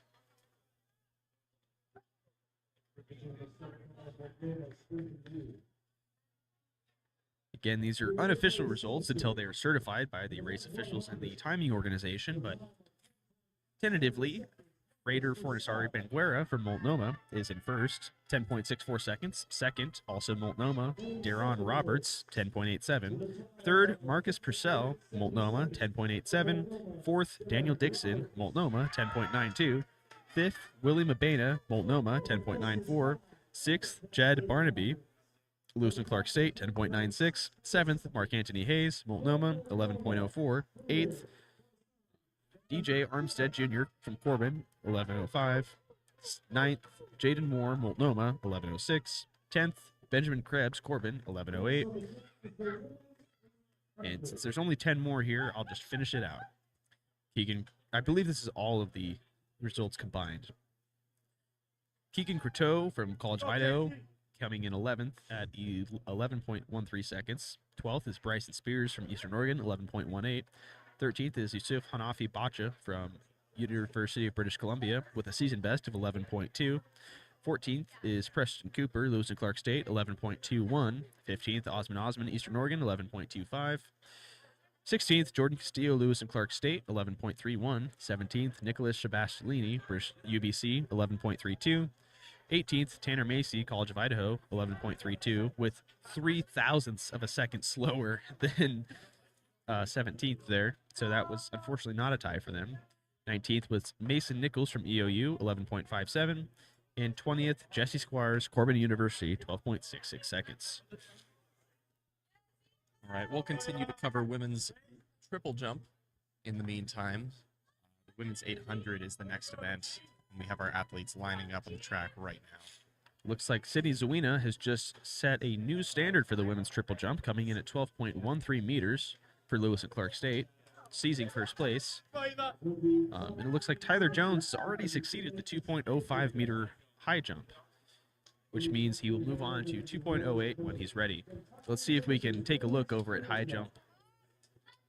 That camera also covers the triple jump. Although with the imminent start of the women's 800, may stay focused here on the track.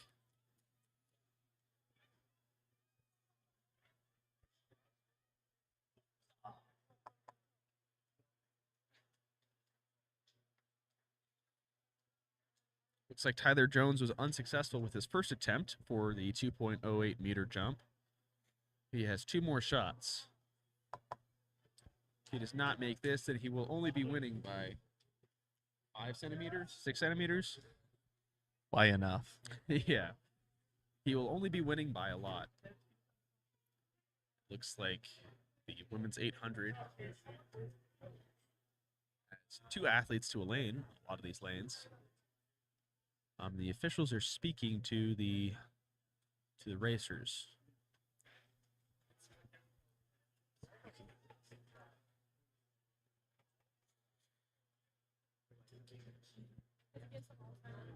Looks like Tyler Jones is getting ready to make his second attempt at 2.08 meters. Meanwhile, the women beginning.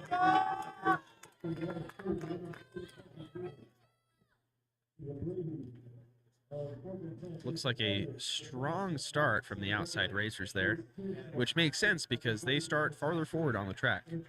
I believe after the first few hundred meters, it might be the first 200, they're allowed to cut in. Or no, the first 100 meters there. I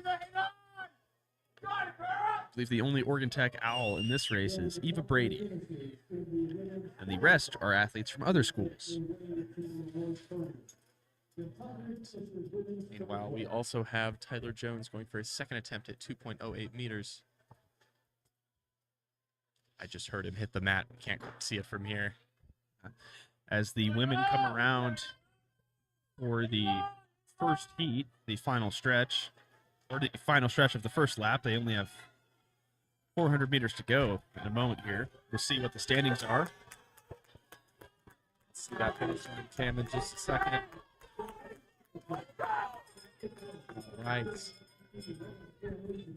All right, we should have a standing here in a moment. Tyler Jones fails his second attempt at 2.08 meters.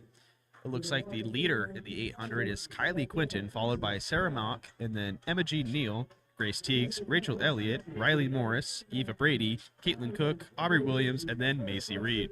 The pack is breaking up, and the energy is going over in the 800. The energy is high here. There are lots of athletes making noise here in the stands. Less than 200 meters to go. We're on corner 3. I've not been able to tell if any of the positions have changed.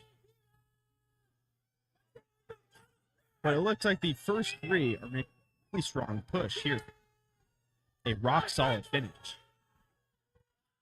In the final stretch.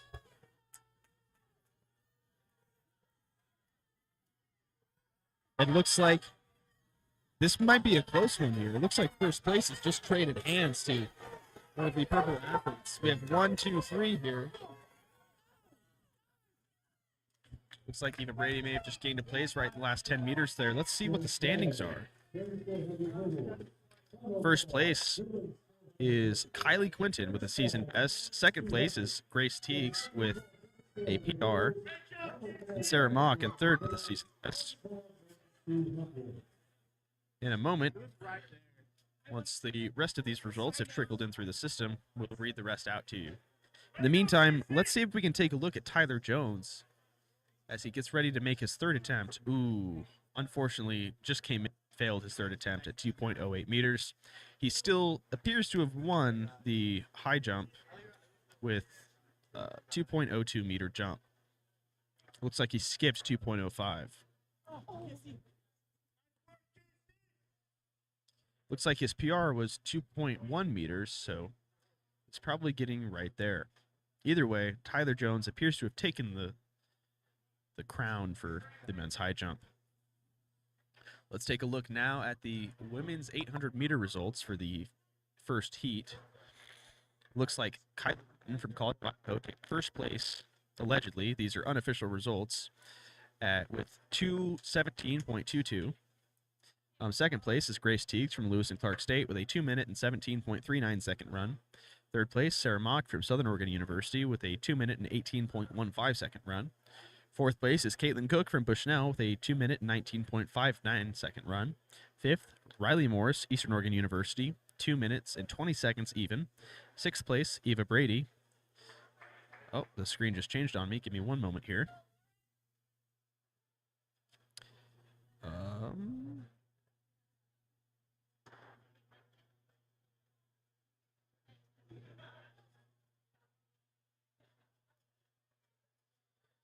Sixth place was Eva Brady from Oregon Tech with a 2-minute and 20.68 second run. Seventh was Arbor Williams, but now we'll go and watch heat 2. Arbor Williams, Lewis and Clark, 2:20.79. Eighth, Rachel Elliott, Northwest, 2:23.09. Ninth, Emma J. Neal, UBC, 2:23.42. And 10th was Macy Reed from Eastern Oregon with a 2:32.36. It looks like the athletes in this second heat are entering the first lane a lot more aggressively after that first 100 meters. It does shorten the distance, but I question if that sharp of a turn is more detrimental than the distance gained by not running on the outside. It seems like it's very essential that they get a nice spot on the inside lane early on, because passing someone will be so much harder later. It must be if they are all making that decision. It is really easy to comment on race strategy sitting here in this nice shaded tent while all of these athletes pour their whole spirit into this race. Here they are at the finish line of the first lap. Looks like as they tight group come through, Abby Schertz from College of Idaho, who's been doing jumping events all day, is in first, followed by Abby Apalka, UBC, and Caitlin Cotterell in third from UBC. And Amy Full, Sarah McGilvray, Elise Fleming, Lauren Mitchell, and then Rachel Mortimer, who's not registered at time. Looks like Rachel Mortimer may not be racing.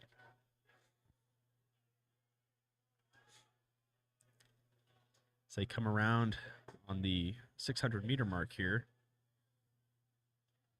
looks like places are trading there between 2 and 3.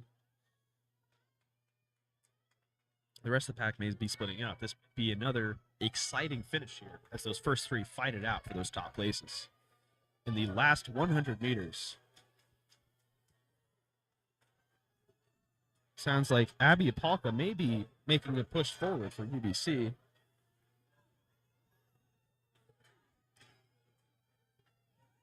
Looks like Abby Apalka has just taken first place. Yep, this just in. Abby Apalka qualifies for the national competition, taking first place in the race for UBC with 2 minutes, 10.92 seconds. Second place, Abby Schertz from the College of Idaho, also qualifying for the national competition with 2:11.64. Third, Caitlin Cotterell from UBC, also qualifying, 2 minutes, 11.76 seconds. Fourth place, Amelia Full, also qualifying for the national competition, 2 minutes, 13.42 seconds. Fifth place, Sarah McGilvray from UBC, our final national qualifier with 2:15.66 seconds. Sixth place is Lauren Mitchell from Eastern Oregon University with a season best of 2 minutes, 17.46 seconds. Following her is Elise Fleming from UBC. Up next, we have the men's 800. In the meantime, let's check in on any other ongoing events we may have. Looks like the women's triple jump has not updated in a while. The most recent attempt is the record. All right, it looks like the live event has switched over. Let me see if I can get that very last result back up for the women's 800. And that final one was Lauren Mitchell, Eastern Oregon, 2:17.95. Looks like the men's 800 has just kicked off.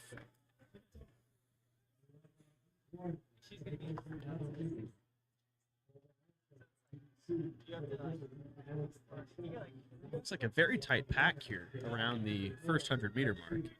We'll see. They're also cutting in pretty early on there. I've noticed that the passing seems to happen right at the turn between the last 200 and 100 meters. Right as they corner for the last 100. As they come around here, it looks like they're filing into line. Shoulder to shoulder in the first two lanes, heels to heels. Toes to heels.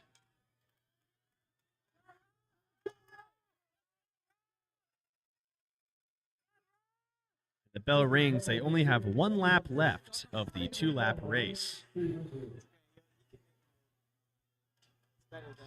Looks like this heat is currently led by Auckland Ryan from the College of Idaho, then Cooper Carlson from Lewis and Clark State, and then Michael Altenberg from College of Idaho.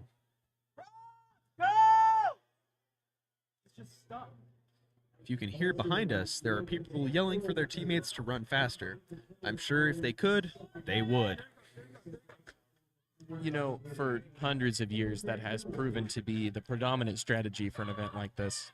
Yeah, generally in racing, the goal is to be the fastest. As they come down the last 100 meters here, the leader is pulling away from the pack with a growing gap and a really strong finish.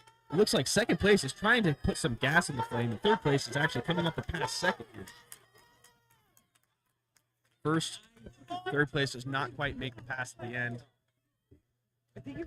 Let's see how this turned out. But that conversion is technical. Yeah. We gotta get.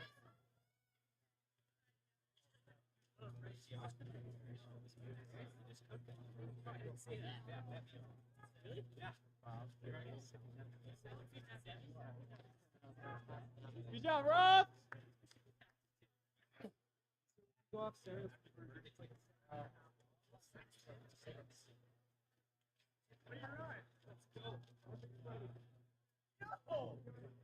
Hey, yo!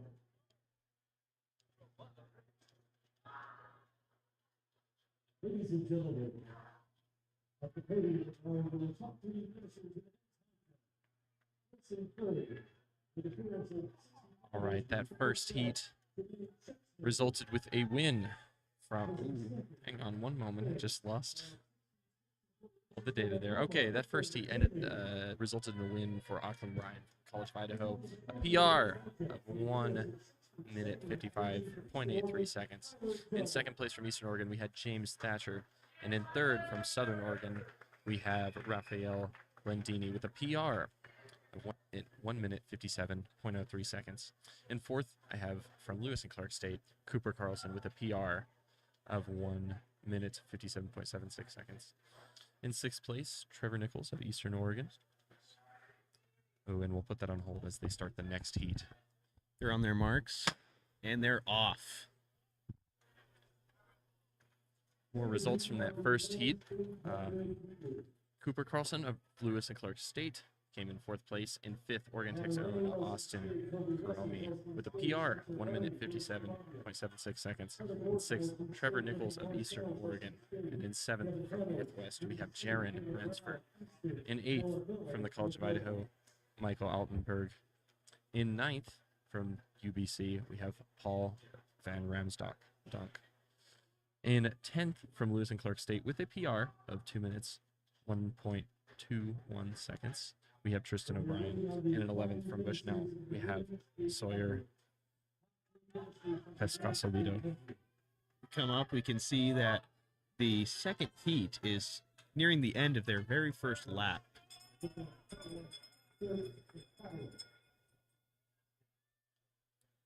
It looks like they're a lot tighter in a single file line here. And as they do, it looks like we have a little update on women's triple jump. The most recent attempt on record is from Faith Palmer of Bushnell at 10.06 meters, followed by College of Idaho, Lake and Wolf, 9.86 meters. Next on deck, we have Mary Bjornberg from the College of Idaho. It's like Griffin Parcells was leading at the last cross of the line here on the men's 800. I've not noticed any position shifts, but it looks like last place is just crossed. Is giving a large final push, gaining, what, 2 places so far on this final 100-meter stretch. Here they come down the line. Looks like 2 UBC athletes, followed by that Lewis and Clark athlete for the first 2. Bell as he crosses the line. For the hurdle crews. We can set the All right, let's see how that turned out. numbers of the hurdles are all the way down on green and separate. All right, just awaiting an update here for our stats. Moving 400. At this time, let's see.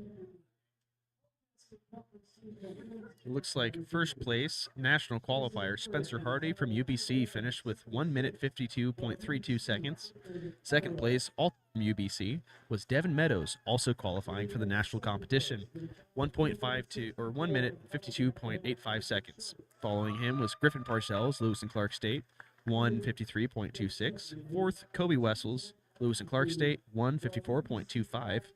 Fifth, Carter Gordon from Lewis and Clark State, 1:54.43. Sixth, Caleb Brown, Eastern Oregon, 1:54.47. Seventh, Noah Miller, Multnomah, 1:56.73. And eighth, Connor May, Lewis and Clark State, 1:59.72. First call is 5K. Looks like Scotland Hill has just jumped 9.88 meters in the women's triple jump finals. Sydney Zawina still in the lead with that 12.13 jump. Up next is Sarah Vanderwick from College of Idaho. Up next for running events is the women's 400-meter hurdles, which you can see them laying out now. If you have any questions, comments, or concerns, we can answer them if you ask in the YouTube chat now while we get a camera onto triple jump.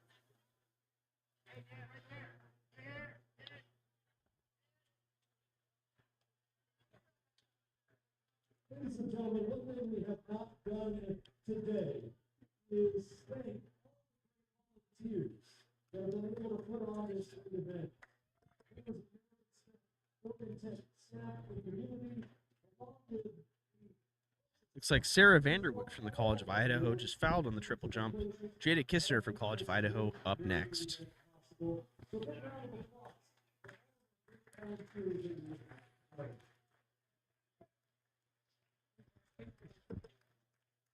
We would like to take some session stands here.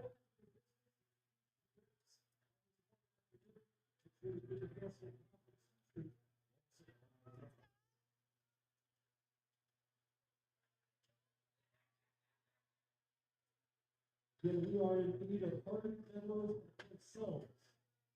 Hardy, Meadows, and Parcells. Please get the awards podium. More hardware. Looks like Jada Kistner has just fouled. Maddie Schurtz, College of Idaho, jumping next.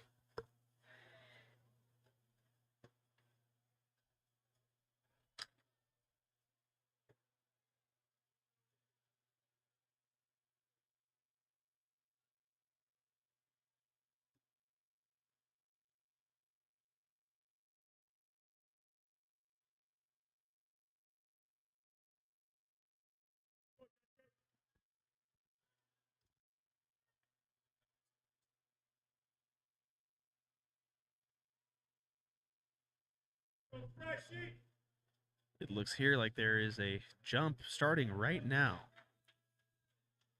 That was just someone running, actually. Maddie Schurtz, at some point that we didn't notice, jumped 10.14 meters. College of Idaho, Santa Bauer, SOU, jumping next. Looks like the women's 400-meter hurdles are getting their blocks set. All the athletes are. The blocks are those little things on the ground that they push off of at the beginning of the race. Very insightful. Looks like Sienna Bauer fouls for the women's triple jump. Princess Brown from Multnomah jumping next. Jumping now, actually. Or not. There's a lot of people who are sprinting in the direction that the previous jumpers were jumping. Then they don't jump.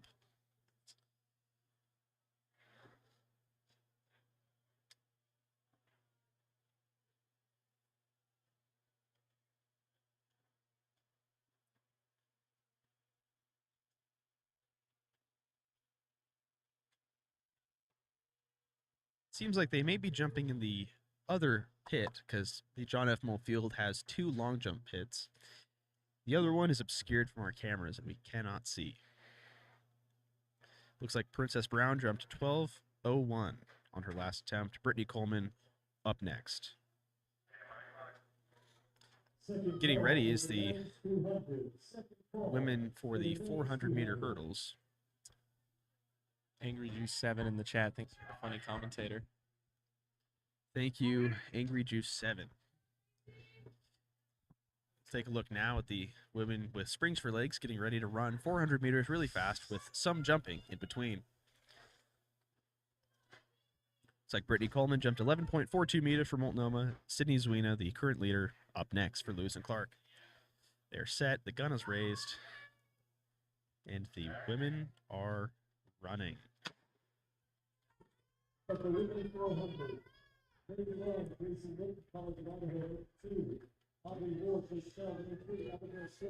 like they're coming around the first bend here. We should be able to see the first hurdle that they're jumping over there.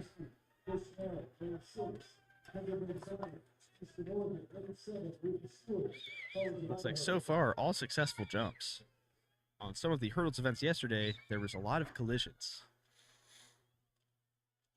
The women are maintaining very solid pace with high clearance over their hurdles. Sydney Zuina jumps 12.13 meters for Lewis and Clark in the women's triple jump. It's like as they come around, looks like lane 4 is in the lead. Let's see if we can tell you who that is. That looks like Gracie Freudenthal from SOU. Here they come down that final stretch. Looks like Gracie Freudenthal is in the lead. Finish Actually crosses the line.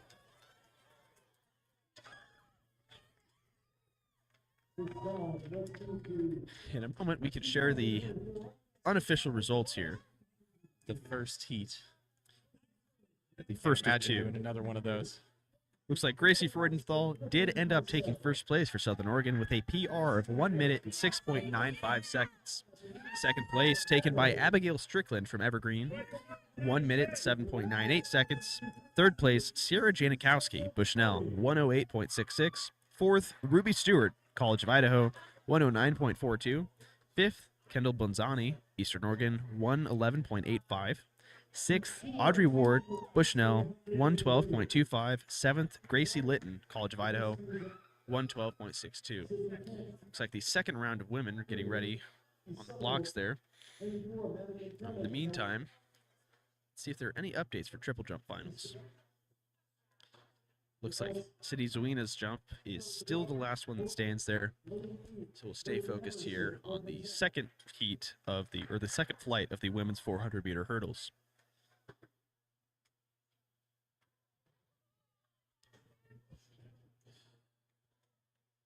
Skylar, do you think you could jump 400 meters on like a pogo stick? How long do I get to do it? 3 minutes. No way. Not a chance. How long do you think it would take? Closer to 10, maybe. So if I gave you 15. 15 on a pogo stick? All right, bring the pogo stick out. I could do it. Oh. Now imagine. I wish we had integration. And Do you think a pogo stick's in the Money budget like for that. next year? it might be if we continue to have strong viewership. So make sure you tell all your friends and family to watch this stream and like and comment about how awesome it is. All right. Here for Heat 2 in Lane 1. Looks like they're getting ready to go. Do we have any new information on triple jump? They took it down, so I believe that the event has concluded. All right.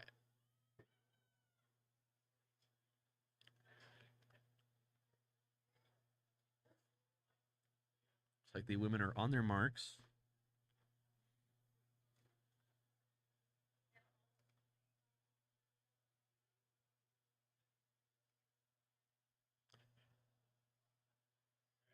They're set. And they're off.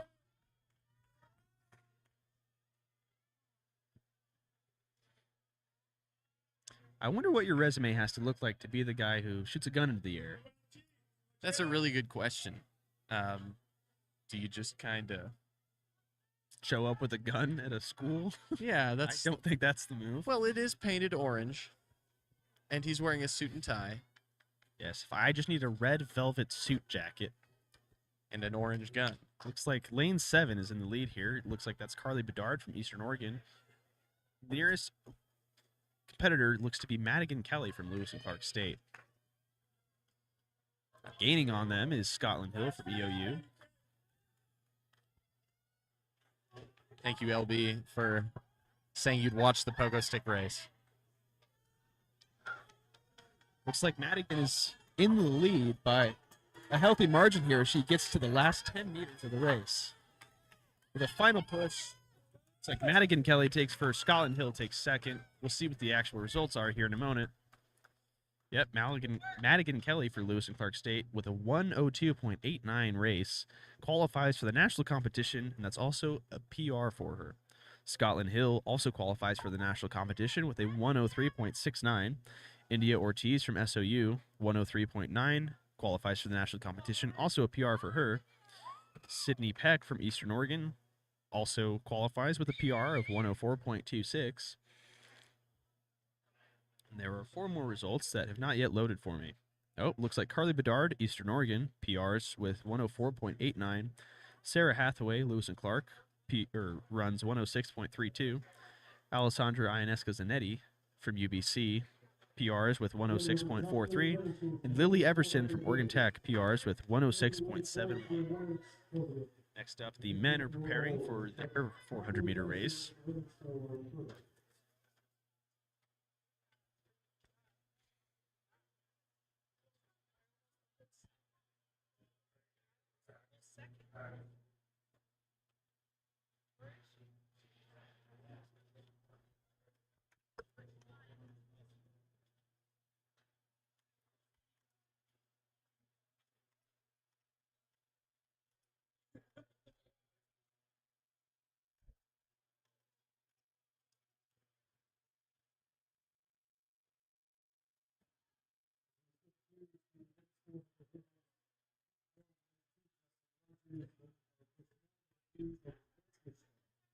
Lane 4, Wilson Easton.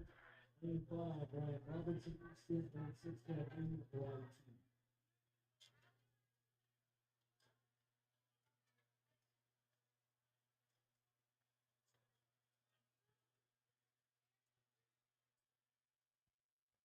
All right.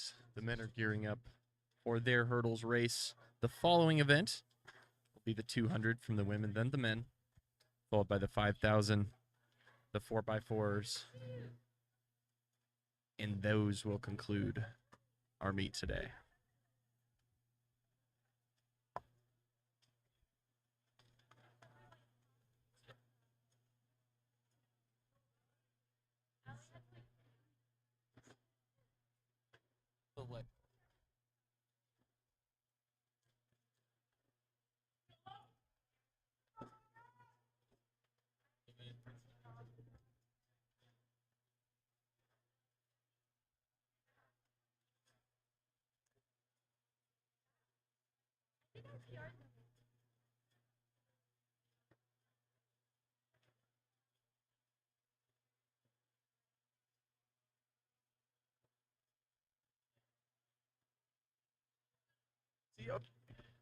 All right, as the men take to the blocks, they're getting ready to start the 400-meter hurdles heat 1 of 2.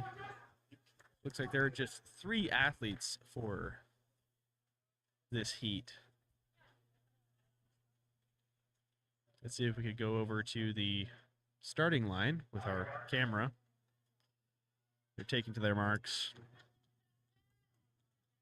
Also with springs for legs, they're jumping to make sure that they don't jump too much while they race. So they're only supposed to jump over the hurdles.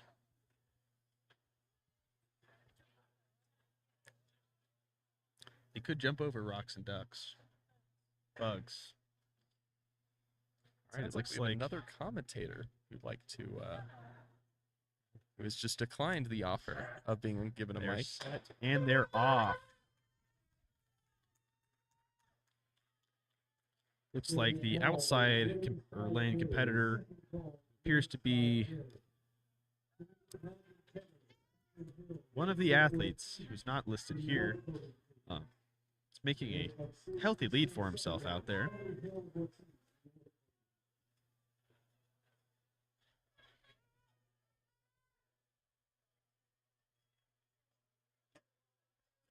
It's like as he comes around, he's only got a few hurdles left. He's creating a larger and larger gap. They should be reaching each of their own lane's hurdles at the same time. It is kind of confusing because they have different lengths in each track, but that's how you can tell relatively where everyone's at. It's that last hurdle. All right, it looks like the athlete in lane 5 crossing, followed by 3. looks like that was Ryan Robinson. Final competitor.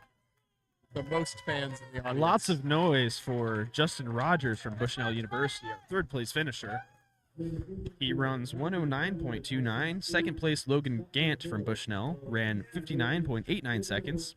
And the first place finisher from Eastern Oregon with a PR, Ryan Robinson, ran 57.46 seconds. We'll now move on to the next heat.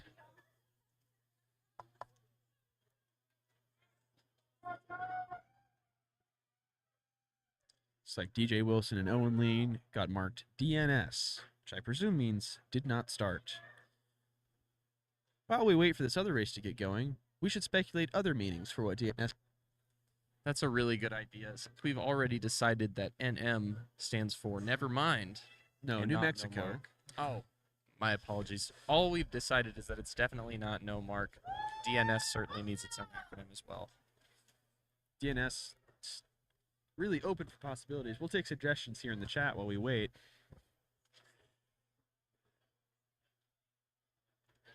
I'm really getting stuck in the do not for the DN mindset. That's true. That's true. There's a lot of things that you could not do that start with an S, but I feel like that is a very lazy new definition. All right, it looks like they're actually getting set up now to begin the race. They're all standing behind their blocks, which means I believe they have taken their marks. The moment they will get set. Looks like the lane 1 and 2 athletes are not present. Looks like lane 2 is walking over. It's TJ Davis from Eastern Oregon going into lane 2 there. Lanes 3 through 8 all appear to have their spots. Eastern Oregon's representing very strongly here for the 400 hurdles. Got all Now the they're athletes on their marks. getting all the springiness out of their legs.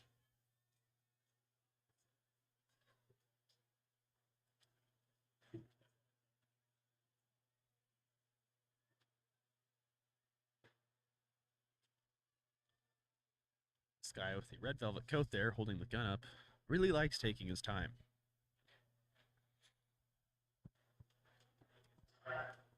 They're set and they're off. Skylar, do you think you would run faster if you shaved your head? I think marginally, yes. But I don't think I'd run at all. I have this condition where I have a runner's body, but without the athleticism. That's unfortunate. Looks like lanes 3 and 4, that's James Kerr and Bryson Spears, are gaining on the rest of the pack here. It looks like Bryson Spears is pulling off a decent lead there ahead of James, or ahead of Hunter Gilbert. I think Bryson Spears is firmly pulling in the lead here for Eastern Oregon University as they come down their last 100 meters. Just 2 more hurdles to go. Bryson takes a fall From our race leader. Unfortunate wipeout. Unfortunately, flew too close to the sun. Bryson with a really strong race. Or that was not Bryson. Still awaiting information.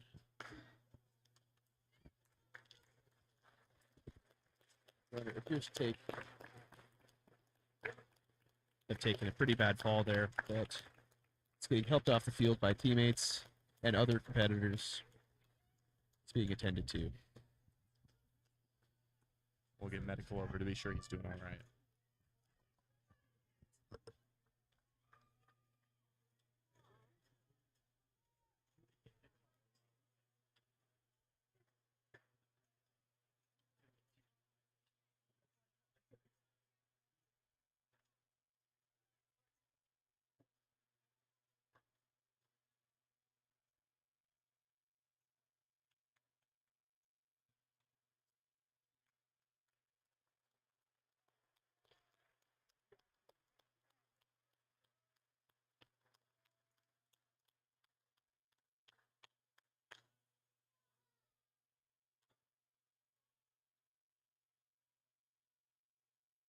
It looks like Bryson Spears is now up and at him. He's unfortunately fell to the ground, losing that monstrous lead. It looks like his lane mate next to him's Hurdle came up and caught his foot on the way down, but he's all right. He's with his team. It looks like there's no sizable injuries here. Looks like meanwhile they're setting up for the women's 200 meters race. They're taking all the hurdles off the track. We'll see if there's any updates with Bryson or with that race.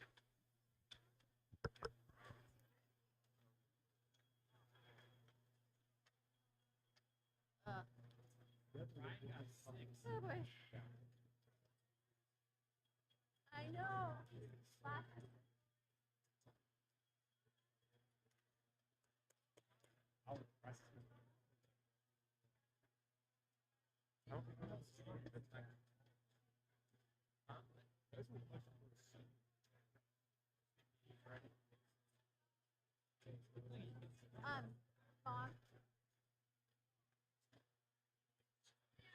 It looks like the men's 400-meter hurdles has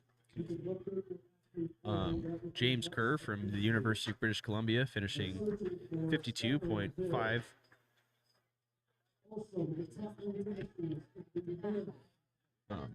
Qualifying with a PR 52.5 for the national championship. Looks like second place was Hunter Gilbert from College of Idaho, also qualifying for nationals with a PR of 52.83. Third place looks to be TJ Davis from Eastern Oregon with a qualification time of 53.73 seconds. He's the last qualifier. Fourth place, Israel Miles, Eastern Oregon, set a PR of 55.1 seconds. Fifth place was Ike Hopper, Lewis and Clark State, 55.25 seconds. Sixth place, Ryan Robinson, Eastern Oregon, with a PR of 57.46 seconds. Seventh place, Logan Gant, Bushnell, 59.89 seconds. Eighth place, Mason Nichols, Eastern Oregon, 101.49. Ninth place, Justin Rogers, Bushnell, 109.29. Then Bryson Spears with a DNF in a very strong lead and likely would have won the race if not for that tumble.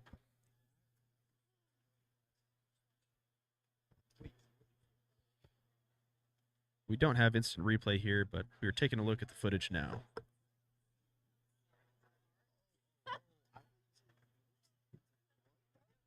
Yeah, my heart, and then mom's voice is cracking.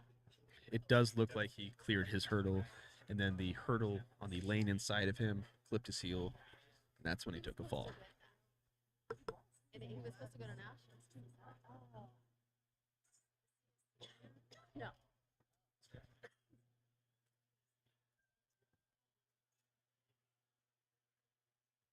So there's a Women's 200 will be starting very soon. That's in this lane. You can see them lining up over in the third corner of the track there. All right, Adrian.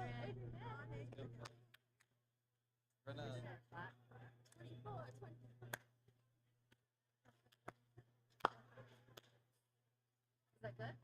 Great. That's what they do.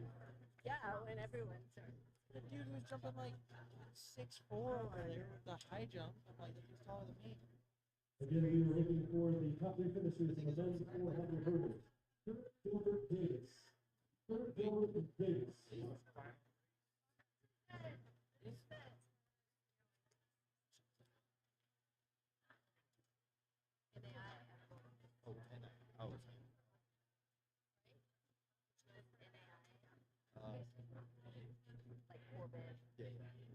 Looks like the women are getting ready on their blocks for the 200-meter race. Hurdle list this time. Just feet the pavement. I guess it's not pavement. It's more of like a rubbery compound on the John F. Moll Stadium track. How would you describe it, Skylar? I think you did a darn good job with a rubbery compound. It's sort of like a elastomer with a like ground up tire as an aggregate, painted and dyed to be the color that you see the track on your screen. Looks like the official with his little wagon there is getting ready to take to the stand to put the runners on their marks, give them the set, and to send them off on their run. They're in 5 and 6. Oh, they're cute. Skylar, do you think you could learn to juggle faster than I could? I don't think so. In fact, I think your large array of weird talents would predispose you to be a lot better at juggling than me. Because the other talents that I have align with juggling, or because I have the other weird ones? I think that your determination to learn to do weird stuff like play the accordion means that you have a lot stronger of a drive to learn I to do wouldn't call something playing the weird, like- accordion a weird one. Maybe the penny whistle.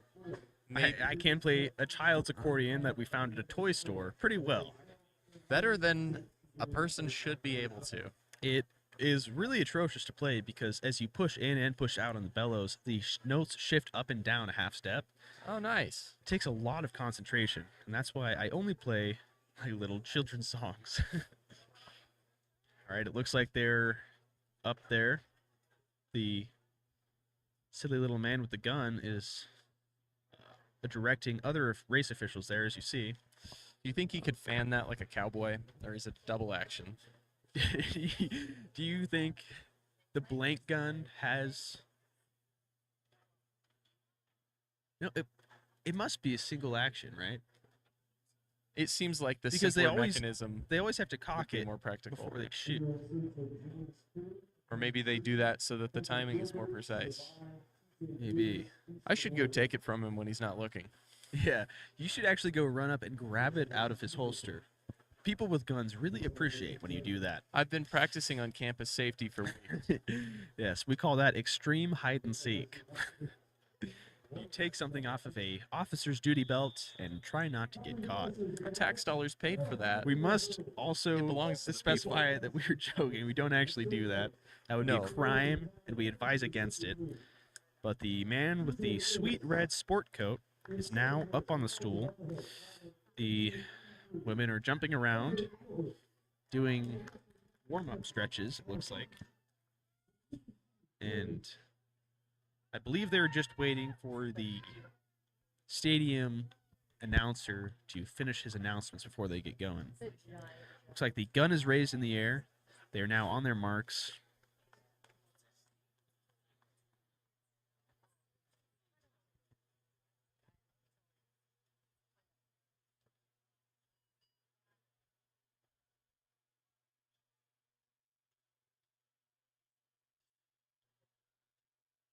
They're set and they're off.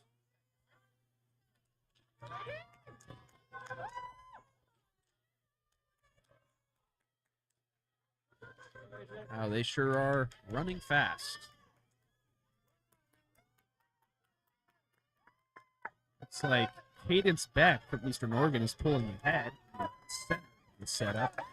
And here's the finish line Followed cam. by what looks to be Yesenia Lawson and Addison Trent. Let's see what the results are here. If you want to look at the results yourself live at home, you can go to live.tf. It's also linked in the description of this video. Looks like first place was Cadence Beck with a PR of 26.08 seconds. Second place was Yesenia Lawson from Multnomah with 26.36 seconds. Third place was Addison Trent from College of Idaho with a PR of 26.52 seconds. Fourth place was Madeline Desimone from Bushnell with 27.2. And fifth place, Adrian May from Bushnell, 27.32. Looks like the next heat is getting ready on the blocks. There will be 2 heats of this race. The athletes look like they've already left everything on the track. Let's see if they can do it one more time. Good job, Rob.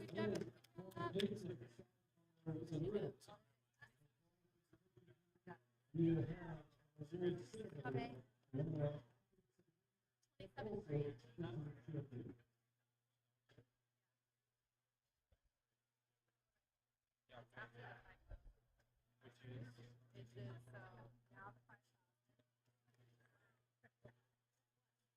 I just guess I was asking when it was. And then Because I tried to tell you that.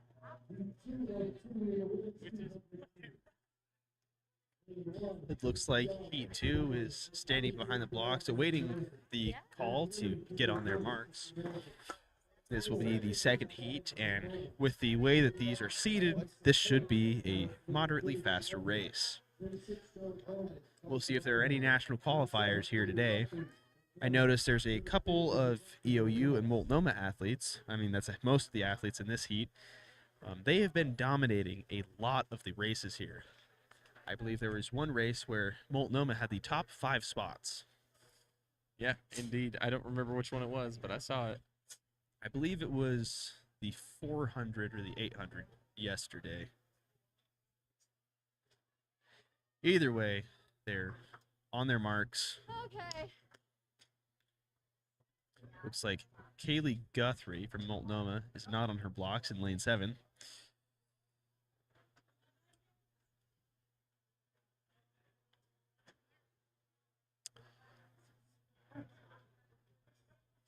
Looks like they're set and they're off.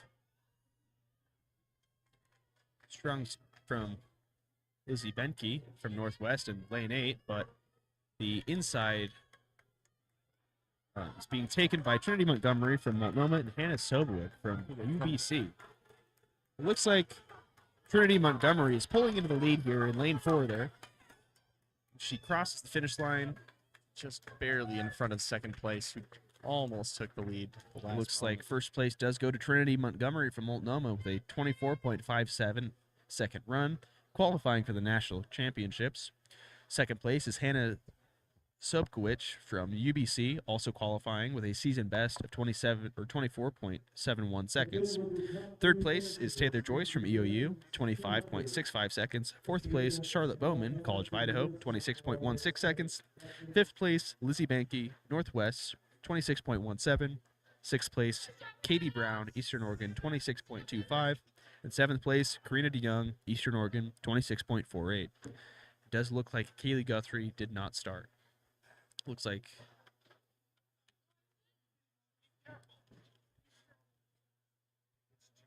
heat 2 of 2.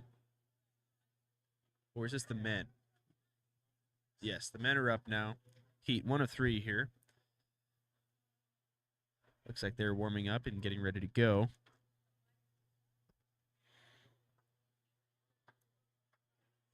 If you were interested in the results from the Cascade Collegiate Conference Outdoor Track and Field Championships, you can watch back the video of today or yesterday on the Oregon Tech Broadcasting YouTube channel, where the organization putting on this broadcast today, or you could go to live.tf.com to view all event results. Just go to live.tf and scroll down to the Cascade Collegiate Conference event page. I will correct there. It's not .com, it's live.tf. Now, Graham, do you think that that photographer looks more like the Vault Boy from Fallout or a Minion? He does remind me of Vector from the Minions movie, or from Despicable Me. Now, that is a stupid thing to say, given that Vector wears orange.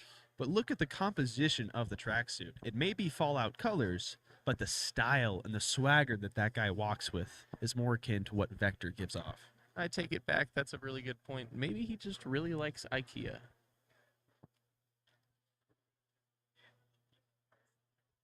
okay, my hotspot's dying. Camera one, show us the Minion guy.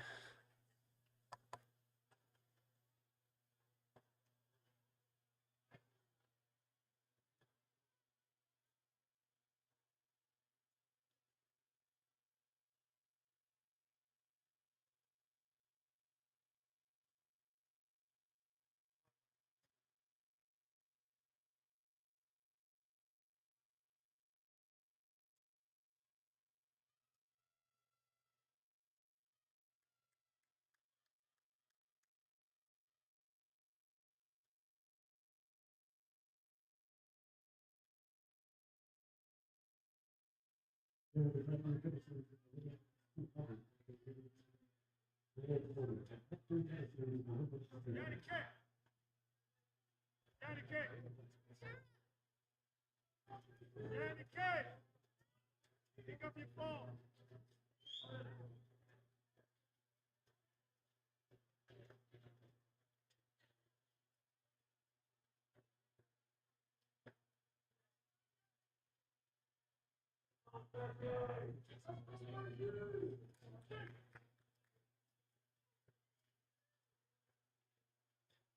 Just to give you guys a heads up, we are about to face a technical difficulty here with the internet.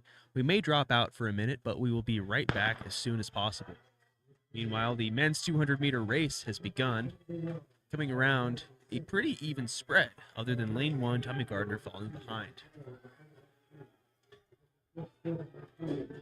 As they come around, it looks like it's a very close race. Anyone Corbin can is in the take lead. this. Benjamin Krebs. It's like Benjamin Krebs takes first place. All right, Heat 1 of 3, Benjamin Krebs takes first place with 22.28 second. Dylan Heath from Southern Oregon with a PR of 22.41. Third place, Logan Peterson, UBC, with a PR of 22.67. Fourth, Elijah Lowe from Multnomah, 22.68. Fifth, Callum Hansen, UBC, 23.02. Sixth, Cole Tanner, College of Idaho, 23.05.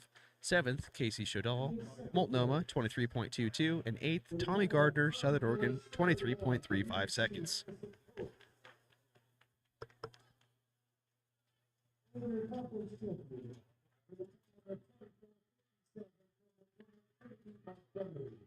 Let's go, Becky!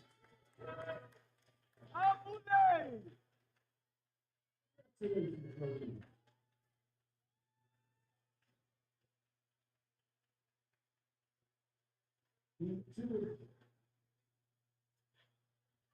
Looks like we'll have a third heat beginning momentarily here. Couple more events left. After this one concludes, we will have the women's 5K, followed by the men's 5K, then the 4x400 relay for women's and men's before the final awards ceremony.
Heat 3 is off.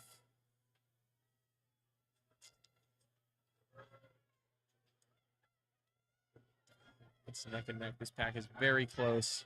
But it looks like lane 3 is pulling ahead. No. Lane 5. Let's cut to the finish line. Pam.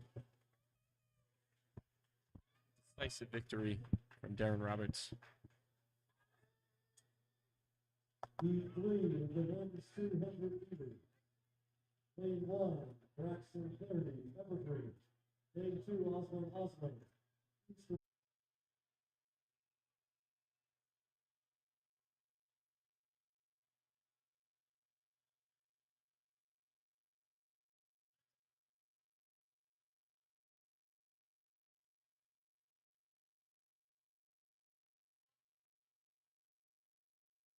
All right, welcome back to the stream. As stated before, we were going to have a small blip in our service, but we're back now.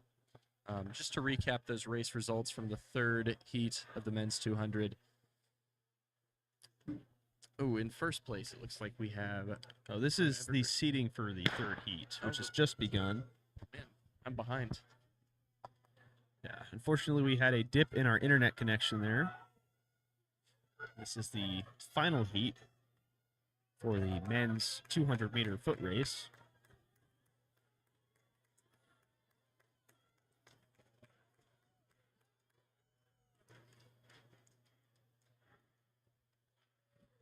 And here to see the results for the finish. Looks like Marcus Purcell from Multnomah finished in first place with a 21.23 second run. That's a Cascade Conference record and a qualification for the national championships.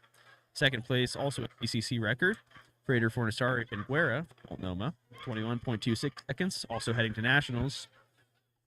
Third place, Rod from Multnomah, 21.37 seconds. He is our last national qualifier. Fourth place is William Abena from Multnomah, 21.47 seconds. Fifth place, Osman from Eastern Oregon University with a PR 21.76 seconds. Sixth place is Braxton Clarity from Evergreen, 1.9. Lewis and Clark State, 22.09 seconds. Jake Moore from Multnomah did not finish. If you're interested in the chat, if someone messages to go back and print off the Heat 2 results, we can also do that. Otherwise, we will keep the stream moving forward as regular. Looks like next up on the schedule will be the 5K. It'll start with the women's 5K and then go to the men's 5K. The 5K is an exhilarating race where they run like 10 laps with nothing else going on. I think it'll be around 12. Is it 12? Yesterday, if you joined us towards the end of the day while we were covering the 10K, you could see that we couldn't tell the difference between 23 and 25 laps, and I believe we never did get to the bottom of that for the 10K. No, I was told 25, and I'm going to stick with that, but I'm not certain.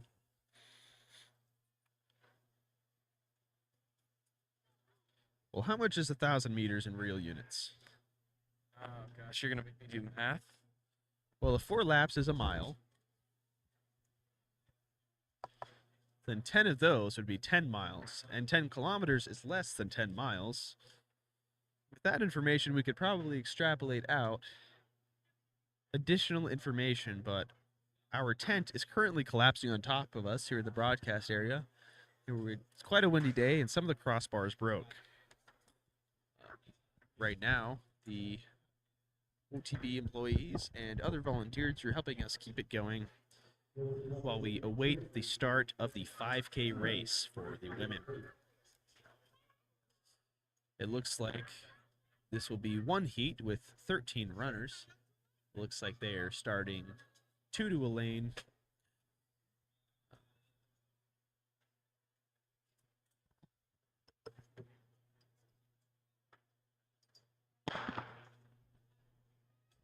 All right, it looks like the women's 5K has just kicked off. Immediately, all of the outside lanes are pushing towards the middle. I believe that is a strategy to shorten the length of the overall race. As soon as they cross the start/finish line here on the OTB corner of the track, we'll be able to give you live updates every lap for both time splits for each athlete and placement on or in the pack. Our finish line camera may be a little bit wide from covering the previous sprint events. If we have time and the manpower, we'll adjust so that we can just see really close who's in there. Looks like right now the leader is Alana Karsteds from Evergreen with a 40.74 second 200 meters at the beginning there. Following her is Elise Stad from the College of Idaho, and then Alejandra Lopez, Alyssa Johnson, Abby Schertz, Cahea Figueroa, Cameo Ramirez, Keelia Hartman, Molly Connor, Charlie Duff, Haley Brodall, Maddie Woodbury, and then Madeline Nichols. Fun fact about Cameo Ramirez, I didn't know she was competing here today, but I used to run with her back in high school. She stuck with track and cross country while I switched to baseball and cross country. Clearly, it paid off better for her because she's still running and I am doing media production. Although I do enjoy it. Right, as they come around, it looks like the pack is thinning out. They're getting more into a single file line as they come around the track. I wonder if these teams also have the same racing strategies that we saw during the 10K yesterday from Multnomah, where they were, or no, I think it was UBC, where all of the leaders were drafting off of each other in a triangle at the beginning. Aside from one teammate who flew a little too close to the sun and was in first for the first 3/4 of the race, and then fell back to the middle of the pack towards the end. As they cross the finish line, or the lap line here in this case, we have the updated results. Lana Carson still leading, Elise Tingelstad still following.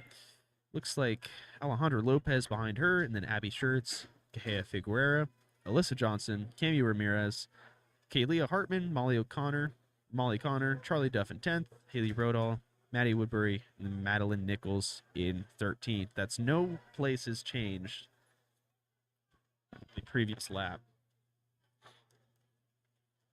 Right, we'll take a brief hiatus while I go over and adjust the camera. Way we can better see how they're crossing the line.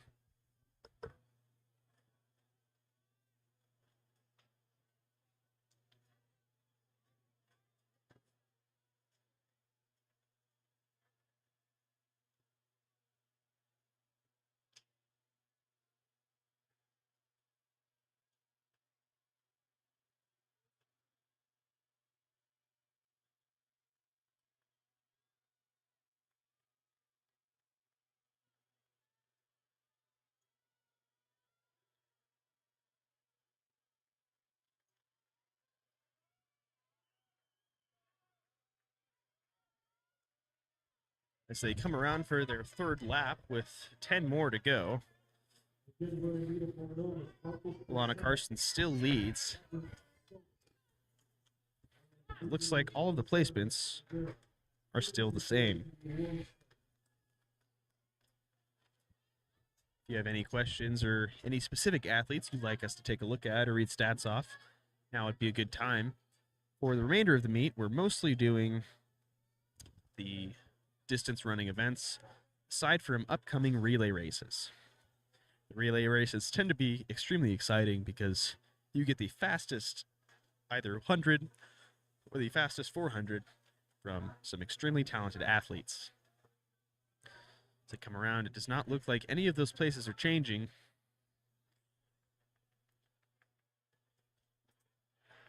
We'll likely see some changes towards the latter half of the race, as people make pushes or late race moves after a lot of energy has been expended.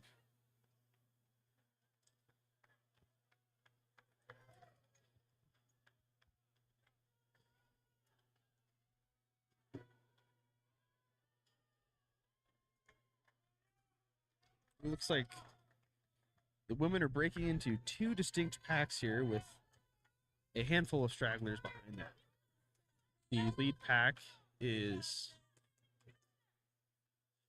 Alana Carson's again, followed by Elise Tingelstad, Alejandra Lopez, Abby Schertz, Alyssa Johnson, who has moved up a place ahead of Gahea Figueroa in 6th, 7th, Camille Ramirez, 8th, Molly Connor, 9th, Kaylee Hartman, 10th, Charlie Duff. Looks like these other athletes are still crossing the line.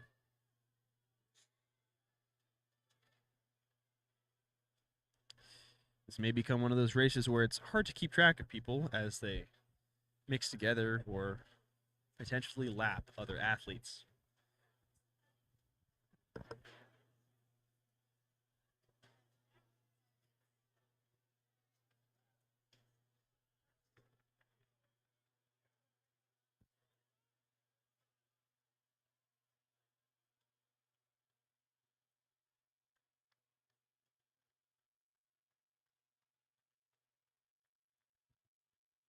Looks like the leaders are coming around the last 100 meters of their lap again.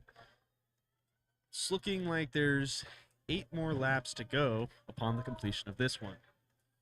I will point out in the live.tf webpage, it shows how many laps have been completed, not how many have been started. So right now, a lot of the laps should update from 9 to go to 8 to go. It looks like Elise Tingelstad has moved up into first. Alana Carson's coming down into second. Abby Schertz moving up into third. Alejandra Lopez moving down into fourth. Followed by Kehea Figuera moving up into fifth. Alyssa Johnson moving down into sixth. Molly Connor moving up to seven. Charlie Duff moving up 2 places to eighth. Kalia Hartman in ninth.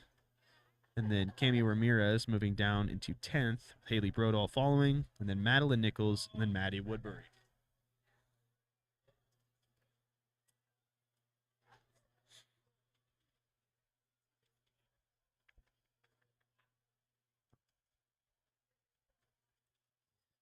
These distance races are not just a measure of raw physical ability, but also a measure of mental fortitude. So they not only have to focus on pacing, some athletes, I've heard, even count individual steps as they go around the track. But they also have to fight off all urges to quit, the tiredness of the sun beating down on the back of their neck as they exert themselves. They have to battle the pain that they're definitely feeling in their feet and shins, and lock in to keep pushing forward alongside all these competitors to hopefully move on to the national championships, have their names recognized as long as their schools exist. Looks like, again, a lot of these places are maintaining. That's one. First is Tingelstad, second Karstens, third Schertz, fourth Lopez. Looks like fifth is Figuera, I believe. We are waiting for other athletes to cross the line here.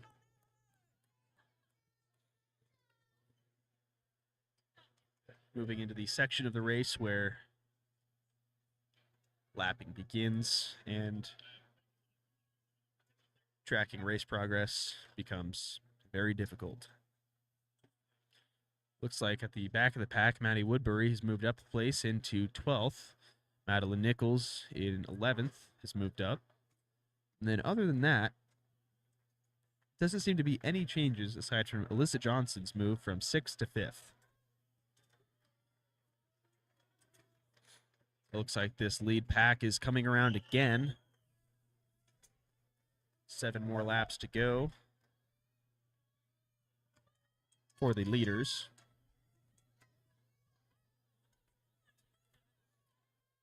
Looks like Elise Tingelstad still maintaining a slight edge, but Abby Schertz unseats Alana Karstens for 2nd place. Behind them, Lopez still in 4th, Johnson still in 5th, Figuera still in 6th. It's like Duff has moved up to 7th place. Connor down to 8th. Hartman in 9th. Ramirez in 10th.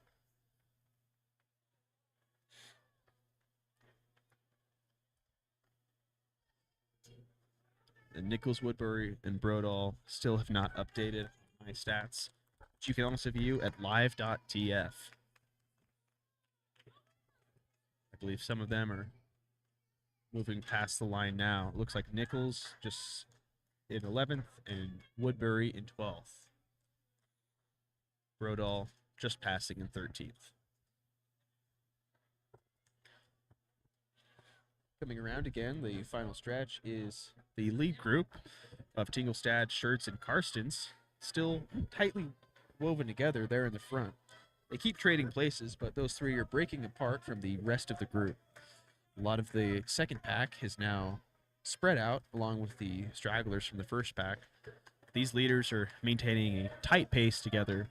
Looks like they keep taking turns drafting off of each other. Looks like Karstens is making a move now, shifting into 2nd place just after the line pass. Tingelstad still leading. Looks like Karstens has moved to 2nd with Schertz in 3rd. Following them is Lopez, Johnson, Figuera. Same order. Charlie Duff, Molly Connor, or Kaylee Hartman, and then Duff, and then Connor following shortly behind. Cameo Ramirez now making a move up to 10th place, it looks like. She's just crossed the line with only 5 more laps to go.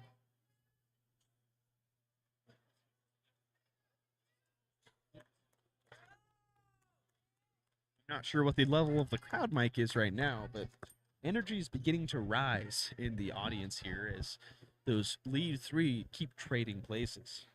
As we get to the end of the race, I think people are engaging more, getting ready to cheer on their athletes as they make a final push, or if at the end their best just isn't enough. It looks like Brodal, our 13th place runner, just crossed the line again. Now all of them are down to just 5 laps to go. Meanwhile, Tingelstad, Schertz, and Karstens are making a push up here.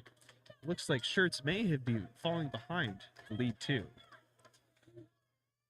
Looks like Tingelstad at the 3,400 mark has a split of 12 minutes and 2.56 seconds. Karsten shortly behind at 12 minutes, 2.85 seconds. And then Schertz lagging behind at 12:05.6. I will say, I use the word lagging behind. She's falling behind the leaders, but she is still ahead of 10 other runners. Looks like the current standings are Karstens or Tingelstad in first, Karstens in second, Schertz in third, Lopez in fourth, Johnson in fifth, Figuera in sixth, Hartman in seventh, Honor in eighth, Duff in ninth, Ramirez in 10th, Nichols in 11th, Woodbury in 12th, then Brodal still holding up that 13th position.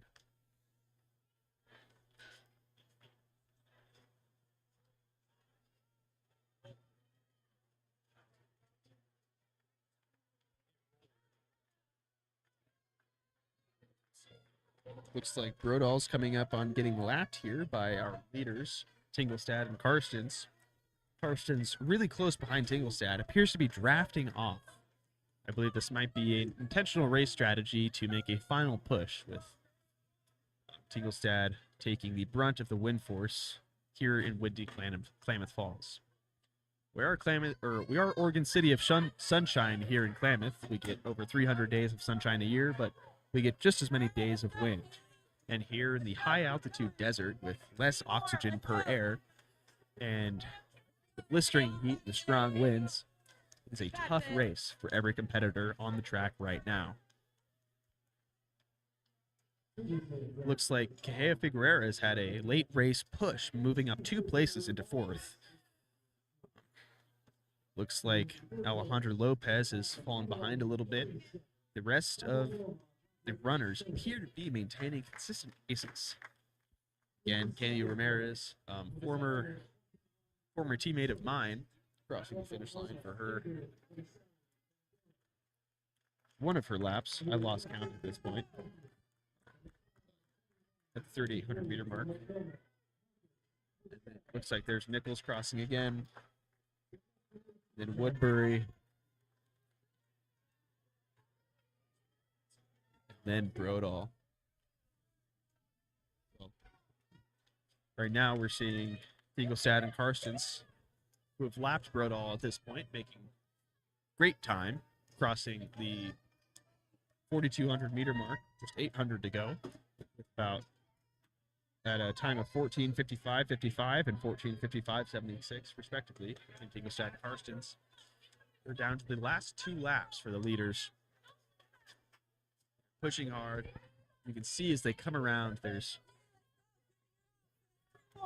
strain on their faces, there's sweat, the sun's beating down, it's hard to see. I have no doubt they're struggling for air. We were one of the highest schools, if not the highest in the conference. That is a brutal race to be running in the sun today. Yesterday, the 10K was similar, but that was after the sun had set. And the athletes at least had the respite of shade and wind, a cool breeze instead of the wind going exactly the opposite direction of where they want to be running.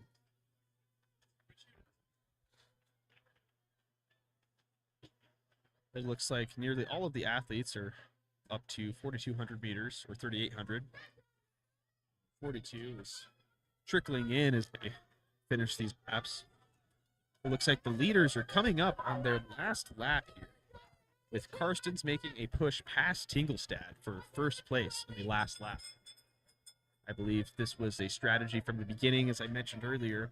It looks like Karstens is no longer paying any attention to the wind gains from drafting off Tingelstad, but looks like Tingelstad still has some gas left in the tank if she pulls ahead right back after Carson's traded. These two leaders are neck and neck. They've been neck and neck this entire race. You can see they're getting visibly faster as they come around.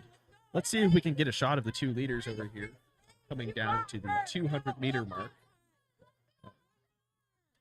You can see those two coming around. Oh, I can't see who's pulling ahead.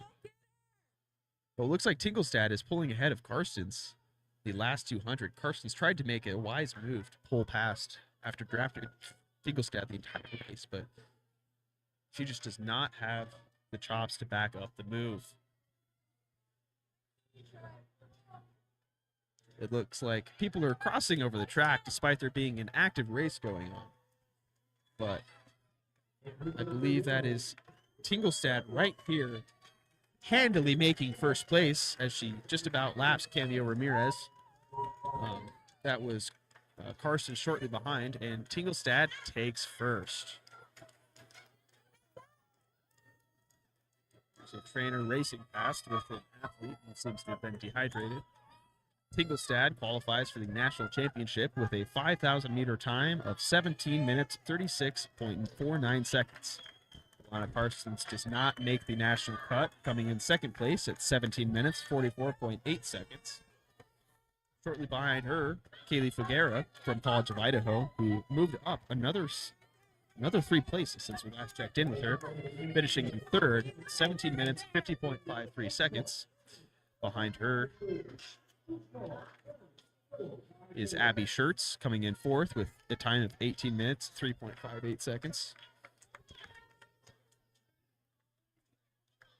Bring it, Ryan, fifth.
Looks like, just to recap, nearly all of the racers are finished. We'll go over the most recent series that we have.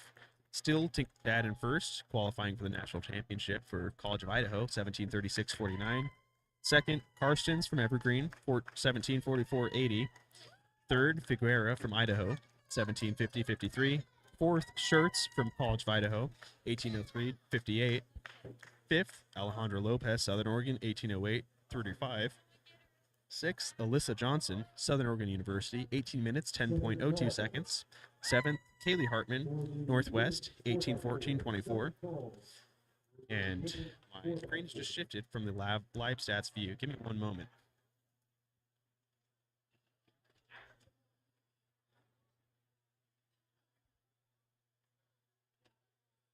Again, Glenn Eagles with the top 3 finishers in the women's Hartman 7th, 18:14. Connor 8th, College of Idaho, 18:39.51. Duff 9th, College of Idaho, 18:54.44. Ramirez, SOU 10th, 19:07.20.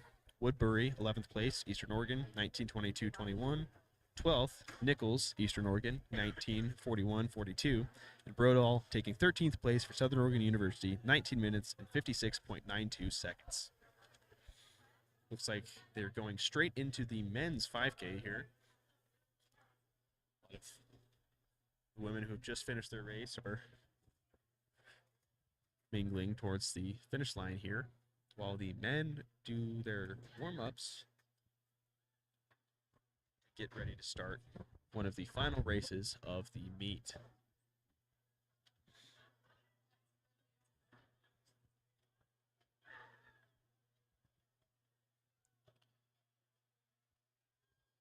give some shout outs from Oregon Tech. Some of the Owls competing in this race are Jonas Hartline from Oregon Tech, also competed in the 10K yesterday, and Toby Rustin from Oregon Tech. I believe this is the he's competing in.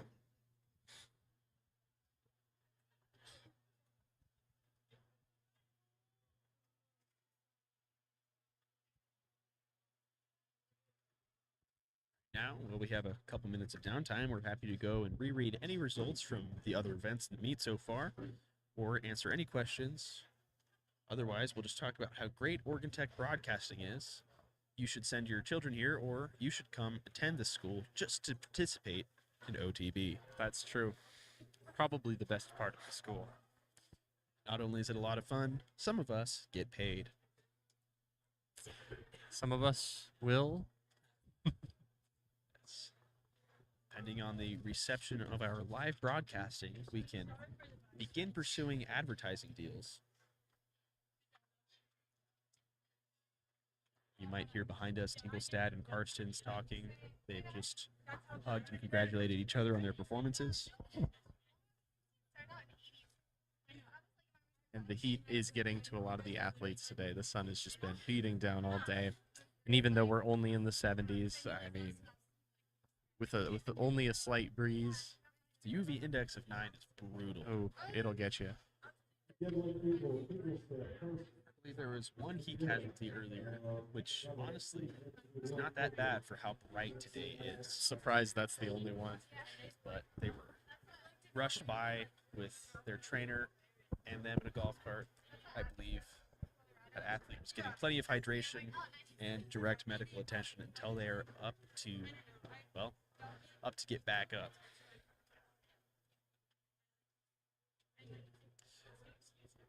You know, the first time in my life that I ever passed out, it was actually photographing a wedding out in the middle of the Applegate here in Southern Oregon. I had just got my drone license and was taking these nice aerial photos, but I was dehydrated, looking up at the sun, trying to find the drone because I had to maintain line of sight. And then all of a sudden, I was inside, waking up with a light above me. I'm told that the drone automatically landed itself, which is really good because that thing cost me a lot of money. Unfortunately, we can't provide any drone coverage at sports events because it's against the NAIA rules. Additionally, Oregon Tech is under 2 no-fly zones, with the hospital being right across the street from us. They take all of the Helivac emergency transit, med flights, and just a short 10 or 15 minute drive from us is the Kingsley Field Air National Guard Base. The F-15s and soon the F-35 will be housed. With 2 authorities who have a lot more power than we do saying don't fly drones, or 3 actually, we've decided not to push it. With enough viewers and enough funding. Yeah. If we get enough in ad sales to cover any legal fees, I might be open to trying. Are the men beginning to line up for the 5K? I don't see them yet. I think there's just a little bit of downtime still.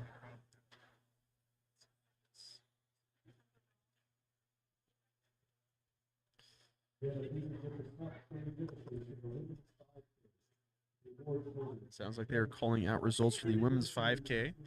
I will point out that the results for every event are considered unofficial until they've been certified 30 minutes after the conclusion of the event. That is when the race officials have had enough time to go over any protests or contentions that have been filed. Additionally, every time someone walks in front of the timing screen, which we've repeatedly instructed people not to, the timing organization, I believe, has to go back and review and make sure that it did not disrupt any results. So if you are a viewer who has been at the meet and has walked in front of that despite being instructed not to, that's why we've been asking you not to. Looks like the men are getting lined up there. Maybe they've finished doing their practice starts. Looks like the official there in the bright red sport coat has finished speaking to the athletes. They probably have their lane assignments now, and he's walking over to his little step stool that he stands on to shoot the gun off to begin the race.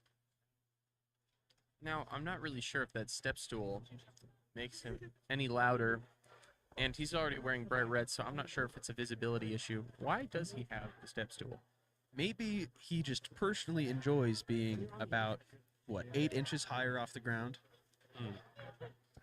That may be something that brings him personal joy, which we can't really trash on, but No, know, we we might. absolutely Yeah, we can. can. Yeah. I do like their little wagons that they drag around. They keep their stool in, and their other devices. It does look like it would make it easier for the concussive start device that they have on the tripod there, but that seems to be the only thing that they actually carry around. I think one tripod is fine to carry by hand, but you know, we're media production. We do a lot more tripod moving than most people.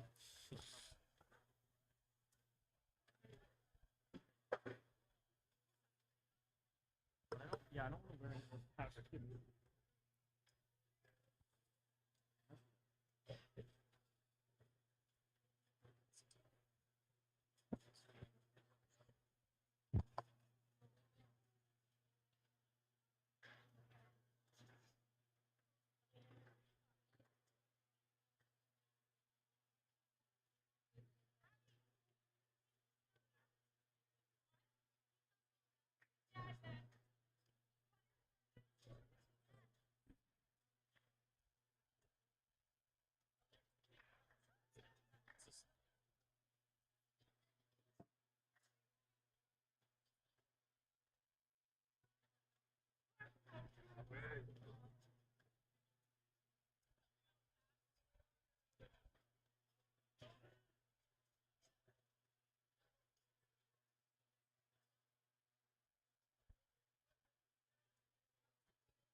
In just about 1 minute, we'll get started on the men's 5K. Once that event is concluded, we'll have the women's 4x400, the men's 4x400, and that will close out our meet for the day. And for the weekend, we'll have the closing ceremonies.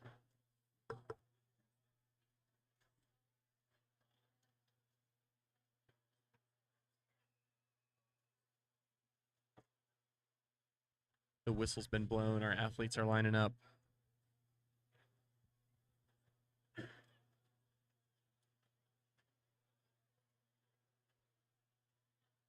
gun is up, and they're off.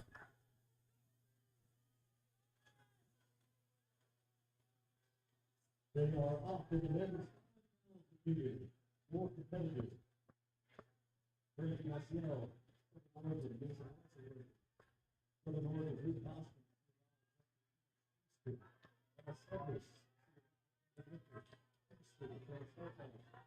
Hopefully the fellas stay nice and hydrated. We had a few heat-related incidents after the first 5K concluded. Right now, they're reading out the results from the women's 5K. Let's go ahead and take a look at those. So just to recap, in first place, the winner of the 5K and also the 10K yesterday from the College of Idaho, he's Elise Tingelstad, qualifying for NAIA. In second place from Evergreen, we have Aluna Karstens with the time of 17 minutes 44 seconds, just behind Elise at 17:36. In third place, we have Kahea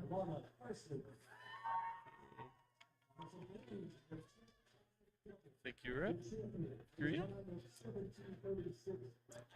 I should really practice these names before I say them on broadcast, but the time is 17 minutes 50.53 seconds. from the College of Idaho. She finished in third.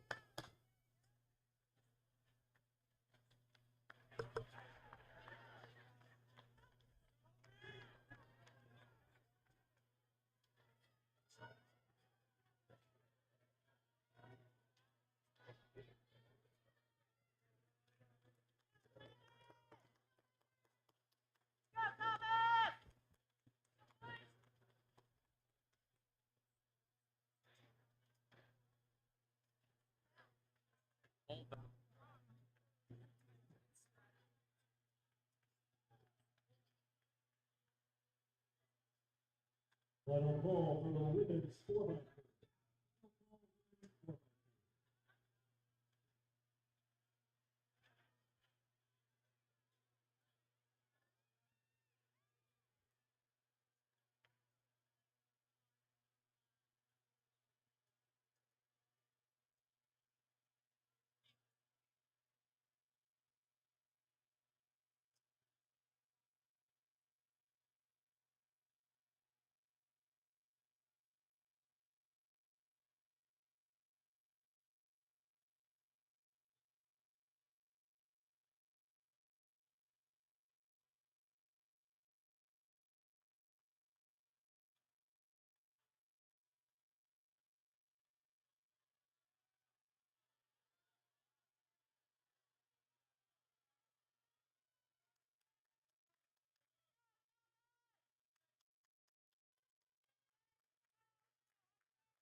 Looks like the men's 5K is down to 8 more laps to go. The most recent results for that last split time are coming up in a moment here, but we'll notice these athletes are running very close together, especially compared to the previous races. They may be implementing race strategies like these teams did in the 10K, where they plan to draft off of different people as they go throughout the race to make it easier to put down a good time in the brutal conditions here in Klamath Falls. It's only 70 degrees, but it is windy, and there's a UV index of 9, which if you don't know, that means you probably need to put 50 SPF on every 10 minutes so you don't fry. We're starting to see some separation towards the back of the pack there. The front is breaking off into the 2 or 3 leaders, it looks like, and then a mid-pack, and then some stragglers are breaking off toward the end. You can also see someone sitting down on the track, despite there being an actual race going.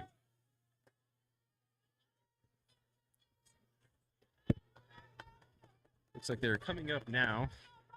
We'll update on places here in a minute as all of these results trickle in.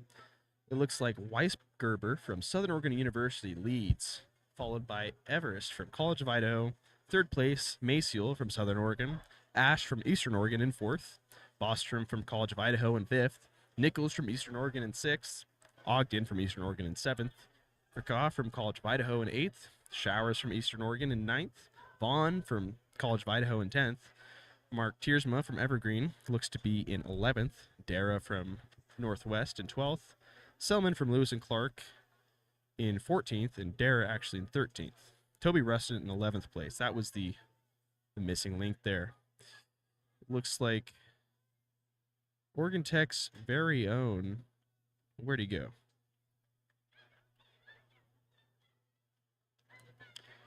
Oregon Tech's Toby Rustin is in 11th place. I'm not seeing the other Oregon Tech owl that started the race. Either way, it looks like that front pack is tightened up again. I see some position changes, but for the most part, all these men are running very, very tightly together.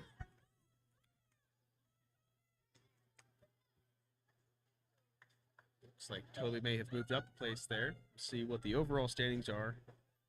Looks like Weisberger from Southern Oregon has moved up 3 places, now in first. Everest from Idaho in second.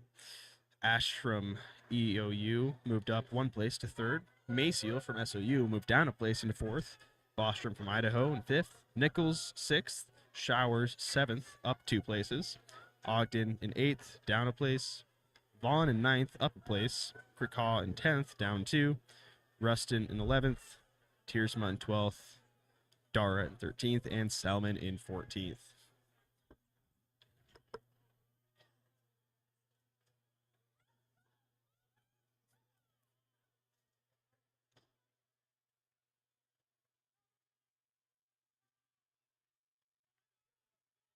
Looks like as they go around the corner there, the back of the pack starts to break up a little bit, but as they make it back to the straightaway here on the last 100 of each lap, they begin to group back up again.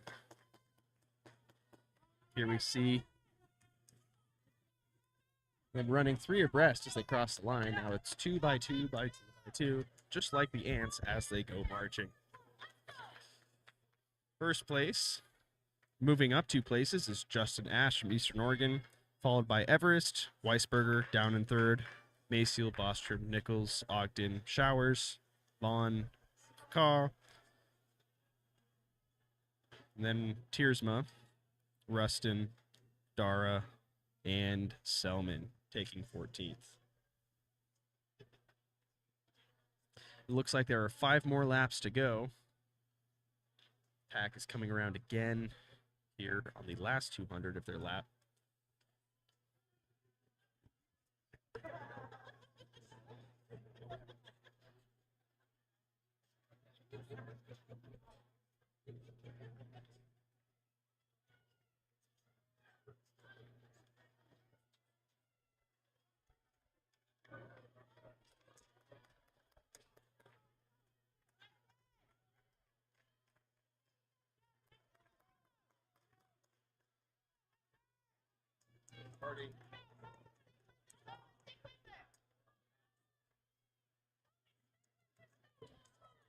Looks like Justin Ash still holding down first place, but Frankie Maciel from Southern Oregon University moved up 2, holding down second. Hayden Bostrom also moved up 2 places into third from College of Idaho. Elias Everest from College of Idaho down to fourth, losing 2 places. Also losing 2 is Mason Weisgerber from Southern Oregon University down to fifth. Following him is Hunter Nichols, and then George Showers, Brevin Vaughn, Wilker Kaw up 1 place. Thomas Ogden down 3, Mark Tiersma, Gavin Dara, Toby Rustin, and then Luke Selman. Looks like as we get down to the end of the race here, the pack is breaking up more around that corner than they usually do. It may be that they don't recover like they have been all of the other laps.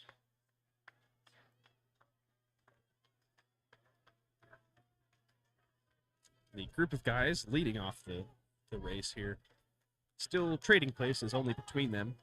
All of their times within a second of each other. Our 6 leaders again passing the line. Looks like we have 6 leaders across 2 teams. That's College of Idaho, Southern Oregon, and Eastern Oregon up there. Their times range from 12:08.05 to 12:08.46. Following is then Brevin Vaughn with a 12:11.68 on the 3,800 meter mark. 3 laps to go now.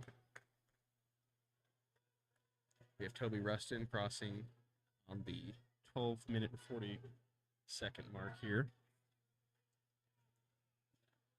Those lead 6 coming around again. It looks like one of those SOU athletes is trying to make a move to close the gap between him and his teammate. Wonder if they are planning a race move here at the end. You think they're going to shake and bake? All right. Word is in. They're likely going to shake and bake, as they do in the movie Talladega Nights, The Ballad of Ricky Bobby. It looks like they are shaking baking right now for Southern Oregon University. SOU now easy 1-2. It looks like Frankie Maciel just pushed up 2 places, and Mason Weisberger just pushed 4 to take first. Looks like Hunter Nichols just came back between the SOU guys. Constantly changing hands is the lead of this race. Again, they're all still within less than a second of each other. 2 more laps to go.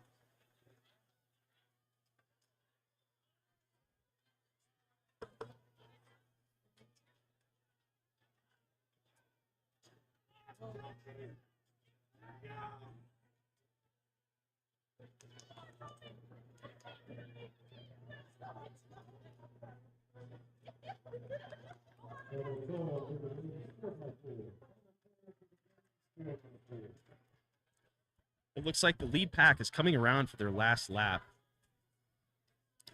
Looks like SOU is pulled back ahead. They're seemingly lapping the tail from Lewis and Clark. I believe that's Frankie Maciel still in first, followed by... Coming across the finish line, we see Hunter Nichols battling with the kid from SOU for first. Frankie Maciel. Frank. And I would not be surprised if there was an upset, as earlier Hunter was drafting in that main pack in the front, really trying to limit the impact on his energy, and he's just passed for first coming around this last 200 meters. Frankie Maciel and Hunter Nichols still neck and neck as they come to the last 200 meters of the race, but Nichols pushes hard in the last 100 here. Both athletes are running an excellent race, using all of their power as they come down this final stretch. The crowd gains a lot of energy. Hunter Nichols still fighting for his life to maintain first, gaining on Frankie Maciel, who's in a strong second place position here. Hunter Nichols takes first, followed by Frankie Maciel in second for Southern Oregon University. Third looks to be Elias Everest from College of Idaho. We'll update in a moment with the official results. And the other leaders from Southern Oregon, looks like Toby Rustin, the Oregon Tech Owl, starts his final lap just now. I think that both our first and second place athletes really tried to utilize that drafting off of the others and pack for the majority of the race. I think it just came down to Hunter being towards the middle of the pack, allowing him to save more energy for that final push. He just had more gas to put down at the end of the race. Looks like Hunter Nichols, unofficially for the next 30 minutes, finished in first place from Eastern Oregon University with a time of 15 minutes and 26.1 seconds in the 5K. It is not showing me that anyone here has qualified for the national championship. Second place was Frankie Maciel from Southern Oregon University, coming in at 15 minutes, 26.87 seconds. Some of the final athletes are now coming over the line. Soon we will have the full list of results here that we can read off. Looks like we have 4 more runners still on the track. Looks like right after they raced, Frankie Maciel and Hunter Nichols congratulated each other on hard-fought first and second place, and then proceeded to fall down, wiped out from the blistering heat in the rigorous race. When you're running a 5K any day, even at the middle of the morning on Thanksgiving, when it's nice and cool and humid, it's still a brutal run, even for experienced athletes. Here we hear applause for Luke Selman from Lewis and Clark, the final finisher for the men's 5K.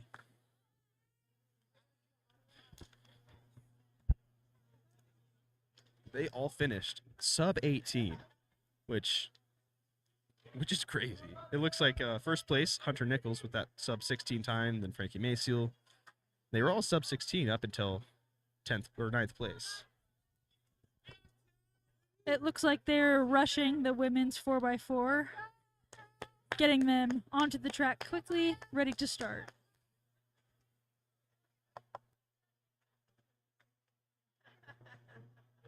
Looks like first, just to read off or recap all the results here for the men's 5K. First, from Eastern Oregon, Hunter Nichols, 15:26.10. Second, Southern Oregon, Frankie Maciel, 15:26.87. Third, Elias Everest, College of Idaho, 15:29.91. Fourth, Weisberger, Southern Oregon, 15:36.30. Fifth, Bostrom, Idaho, 15:39.62. Sixth, Ash, Eastern Oregon, 15:46.81. Seventh, Vaughn, College of Idaho, 15:53.25. Eighth, Gurkha, Idaho, 15:54.41. Ninth, Ogden, EOU, 16:02.94. 10th, Showers, EOU, 16:80.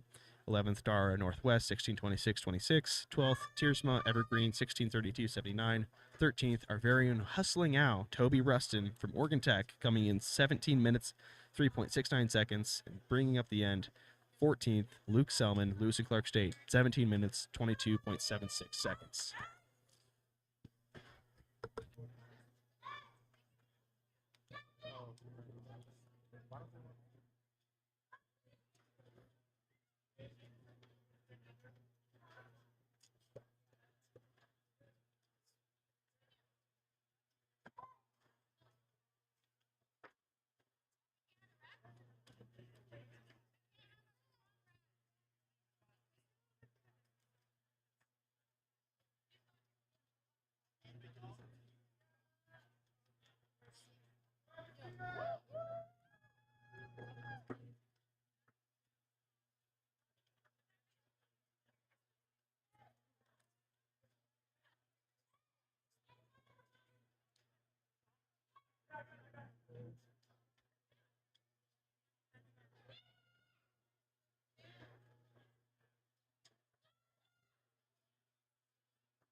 they're not running yet.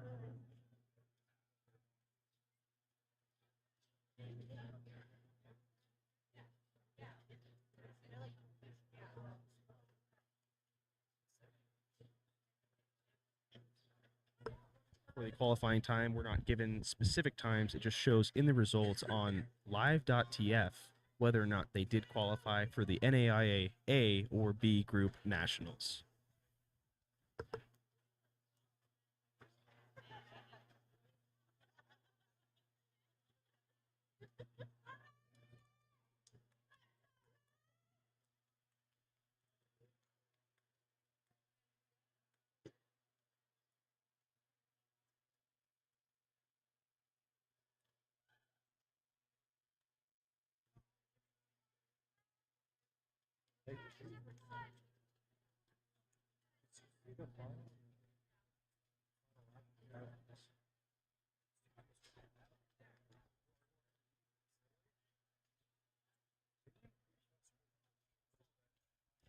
We're just waiting, getting started here for the women's 4x4, Heat 1.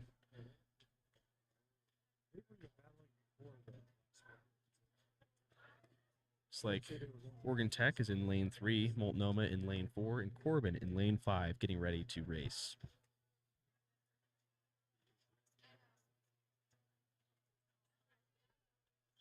Looks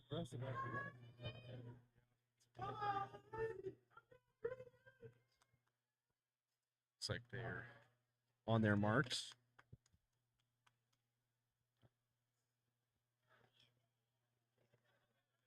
Right, according to Vastenio in the chat, the NAIA A National Championship qualifier is 3 minutes and 55 seconds for the women's 4x4. The athletes are on their marks. They are set, and they're off.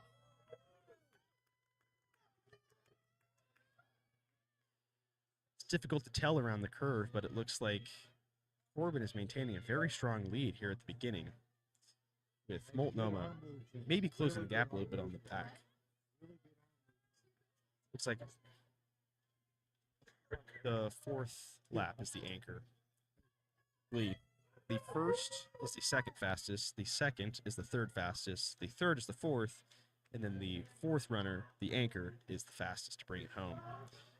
Does look like Corbin is pulling ahead here, while Oregon Tech and Multnomah are merging closer together at the end of the first 300 meters. As they come down the straightaway,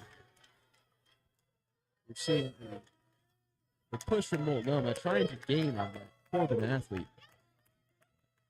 They're all focused, instead of on speed, on making a solid handoff to their teammates. Looks like smooth handoffs from every team. Multnomah pulling ahead of Corbin, the second 400 meters.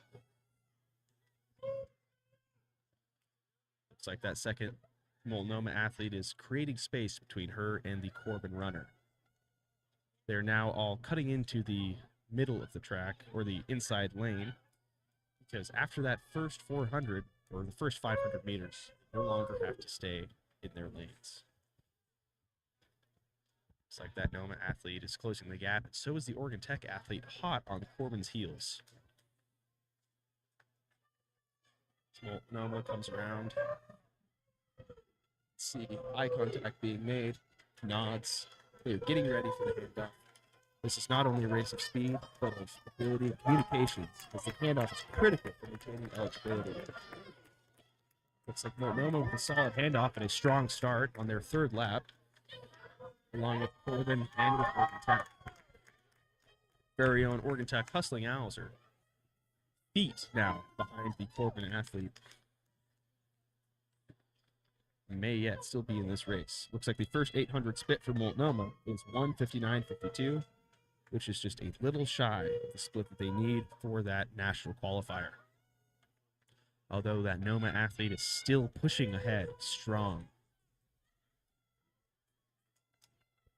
We have seen consistently today that Multnomah and their team is filled with great running athletes. They've done well in all their races, pulling way ahead, finishing with lower times, making records, setting PRs. So this is really exciting to see. It does look like Oregon Tech has just pulled ahead of Corbin University there, pushing for a strong second place finish in Heat 1. The Multnomah athlete hands off for the final leg, the anchor leg of the race. Oregon Tech with a solid handoff, a strong start, and strong handoff start.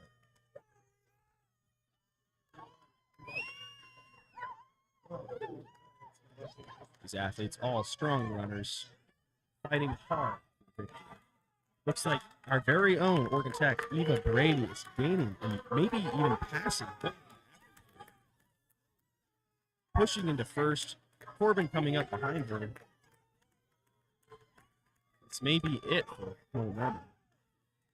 Eva Brady growing lead, now nearly 50 meters ahead of second place, or 30 meters ahead of second. Noma falling behind Corbin for third. Eva Brady in the last 100 meters, a very strong race. Putting more gas on the fire, she accelerates towards the end for a strong finish. Eva Brady visibly gritting her teeth, putting all into the race, finishing around 4:08. That's a 4:08.91. She immediately goes, hugs one of her friends to celebrate a hard-fought victory there. Heat 1. It looks like officially or unofficially, Oregon Tech comes in first, moving up 2 places throughout the race for a 4:08.91 finish. Corbin comes in second with a 4:11.30 finish, and Multnomah in third with a 4:13.08. Multnomah leading for most of the race. Now the second heat for the women's 4x400 meter relay race here at the Cascade Collegiate Conference Outdoor Track and Field Championships. These teams are said to be seeded as a faster cohort. So if we're going to see national qualifiers, it's likely going to be in this race that's about to start. The officials come up to deliver their opening messages to the teams, instructing them about the lane changes and the lane positioning. So again, I believe it's after 500 meters, they're allowed to all merge to lane 1. Oh, what I would give to have a fancy red sport coat like that guy. It looks like in this heat, we have Southern Oregon University, the University of British Columbia, Lewis and Clark State, Eastern Oregon, College of Idaho, and Bushnell.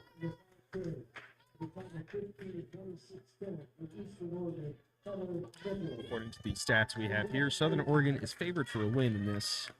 We'll see how that shakes out.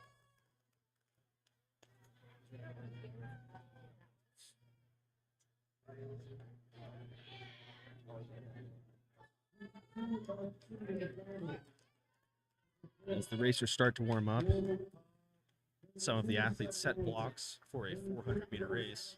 That really is the longest sprint.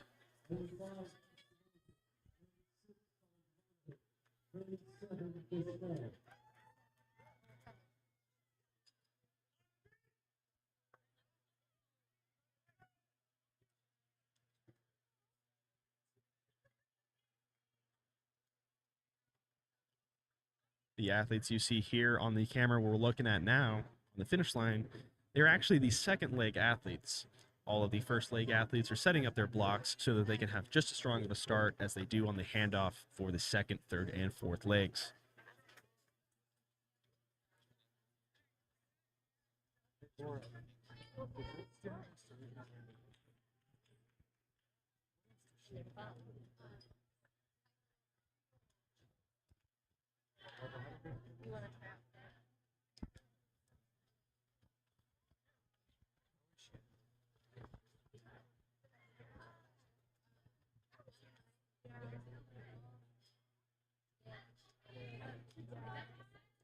Looks like a lot of the athletes are checking their footing here with their blocks. The officials are beginning to take their positions. Soon they will blow the whistle to clear the track, give their marks, see if they're set, and then fire the gun off, beginning the race.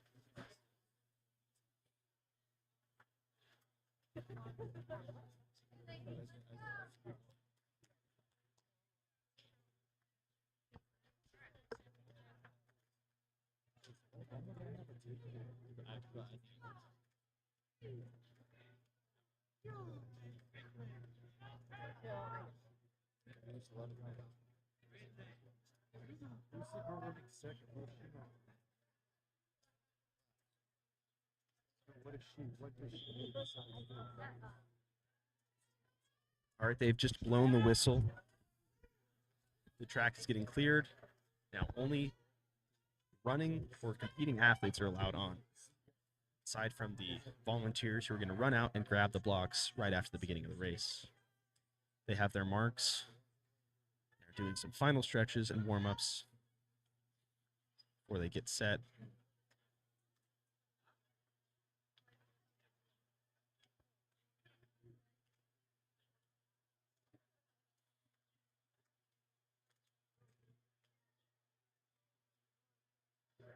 They're set and they're off.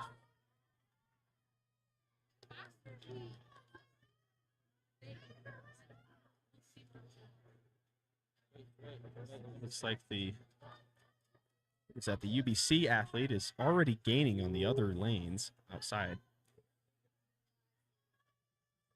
SOU not quite making the push that they were expected to make here in the race so far. Yeah, it looks like Bushnell is still leading off.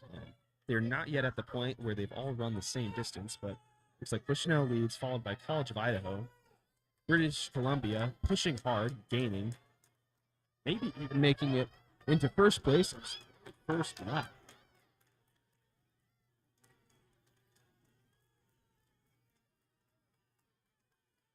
Eastern Oregon University makes a strong push and what looks to be a solid handoff, keeping first place going for them, or moving into first place. Southern Oregon does not seem to be putting up the performance the stats predicted they would make. I do think that we see that a lot from the Eastern Oregon athletes, that strong finish, which I think works wonders for them, as we've seen in other races. Looks like EOU in first, Lewis and Clark right behind. Right behind her is UBC. UBC with a very strong first leg, but nothing to match EOU's performance. Lewis and Clark looks to be moving outside to make a push past in the last 100 meters here. Lewis and Clark neck and neck with EOU as she comes down for the finish for leg two. Leg two, solid handoff from EOU ahead of, or right behind Lewis and Clark. They're now less than a tenth of a second off from each other. Following them is UBC, and then Multnomah, Bushnell, and SOU. The current running Eastern Oregon athlete may have led off too early for that handoff. It seemed like the previous runner was stretching very far to make it in the zone.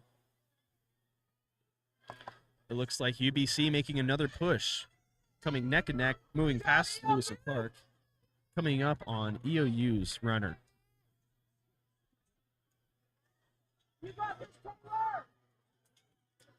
Looks like EOU still has that strong finish that we've been seeing all day today, making a bigger and bigger gap between her and UBC. Lewis and Clark also pushing on the outside here, running a longer run, but a faster run to gain a spot right there before the handoff against UBC.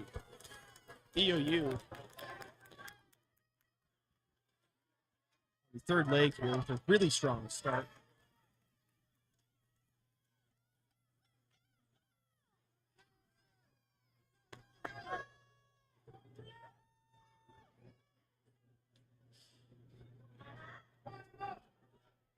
Looks like EOU might have enough of a lead to make that national championship qualifier here if they can keep up that pace for their anchor run.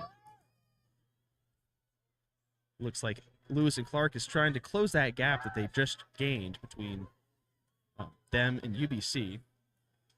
UBC making a good push, though, coming up on EOU, but EOU has that strong finish just like every other athlete. Meanwhile, UBC moves to the outside to try and make a push and take that spot, but it's just not enough space. That fourth leg looks to be sub 355. That's a 351. That's an NAIA A Conference National Championship qualification.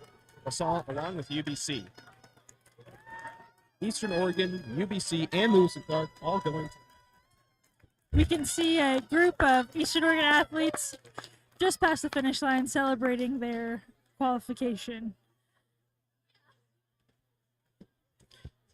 Looks like the unofficial results are in. Eastern Oregon with the NAIA National Championship qualification time of 3 minutes 51.6 seconds. UBC also qualifying in second place with 3:53.22. Lewis and Clark, the third and final qualifier with 3 minutes 54.26 seconds. SOU in fourth place with 4 minutes 1.08 seconds. Fifth place, College of Idaho with a 4:01.17. And Bushnell in sixth with a 4:12.24. Southern Oregon did not qualify. Lewis and Clark, UBC, and EOU all did. Looks like they're already lining up for the first heat of 2 heats for the men's 4x4 relay. Looks to be Oregon Tech, Bushnell, and Lewis and Clark. Corbin.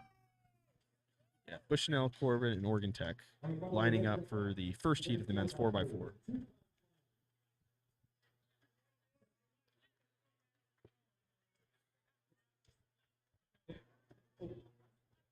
It really was an excellent performance from those women's team, with 3 teams qualifying.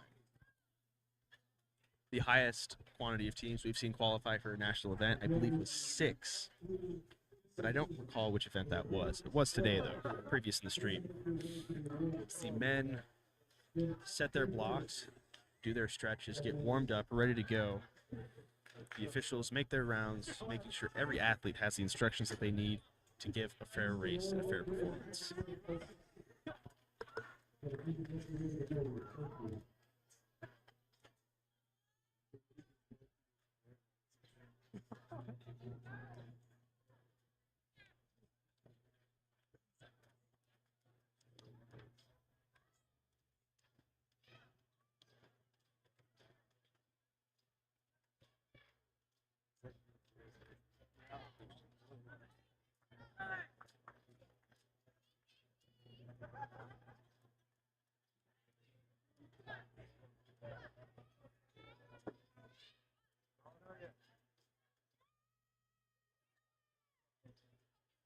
I know.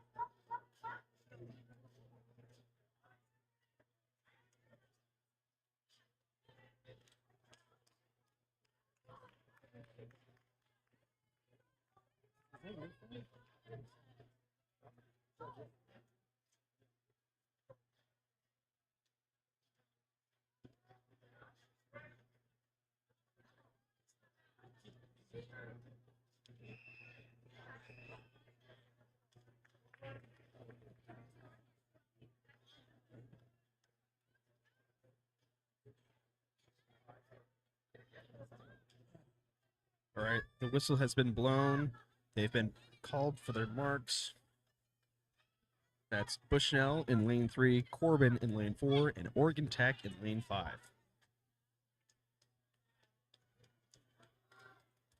Looks like they're just about ready. They're set, and they're off.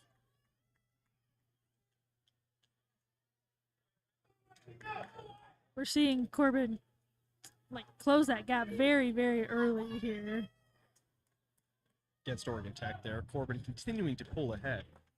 Looks like the gap between Oregon Tech and Bushnell is maintaining consistent, though. Corbin comes around turn 2 here with a really strong push.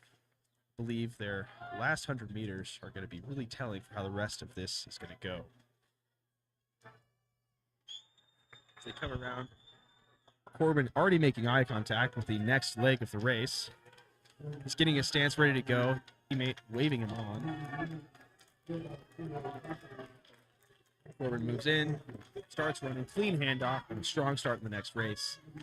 Looks like they might be maintaining this lead. Oregon Tech pulled past, or still ahead of Bushnell, but Bushnell closing that gap rapidly And around passing. that first turn.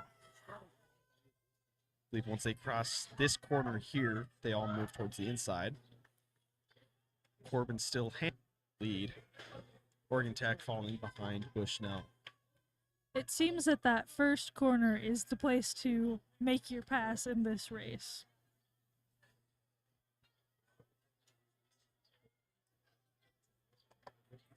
Looks like the second leg is coming to a rapid conclusion as Corbin, still in the lead, makes another very strong push.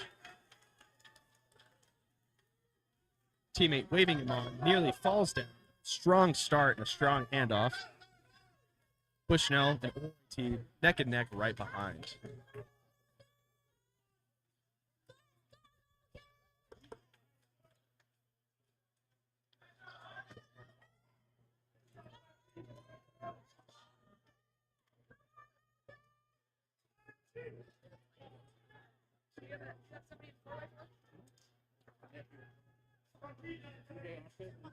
We do see the Oregon Tech athlete slightly closing that gap with Corbin, or with Bushnell. Corbin still in a great lead. They have given themselves lots and lots of space here in this race, and we see Oregon Tech and Bushnell neck and neck here coming down the final stretch.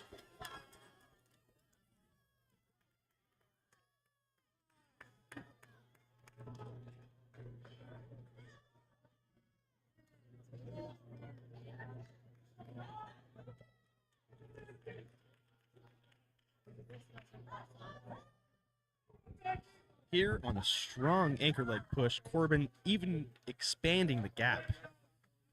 Looks like Bushnell with Oregon Tech right behind.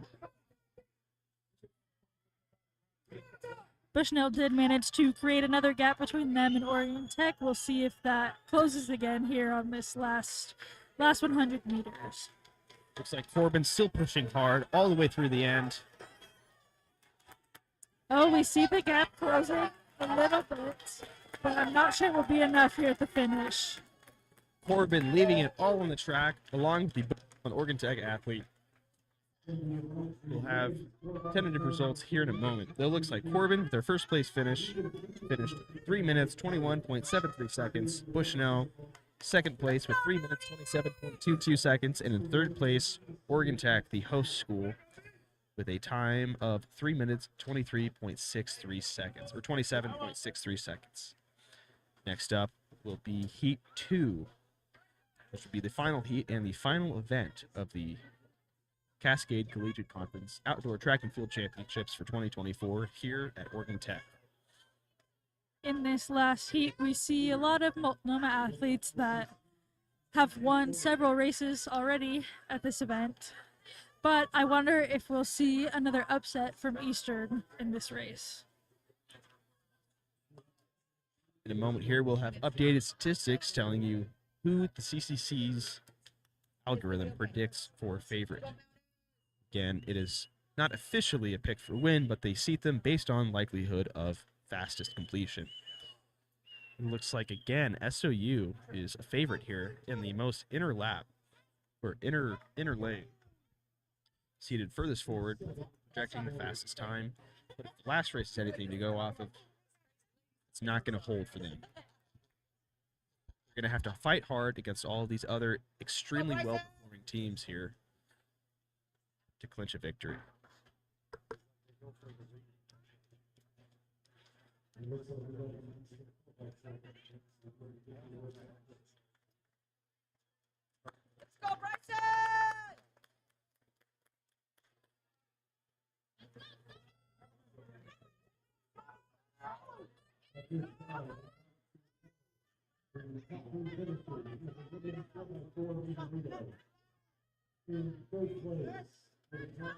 Talking here, we see Eastern is actually seated last here, but when we consider that the students from Eastern Oregon actually come from a higher altitude, that may be giving them the advantage here over Southern Oregon.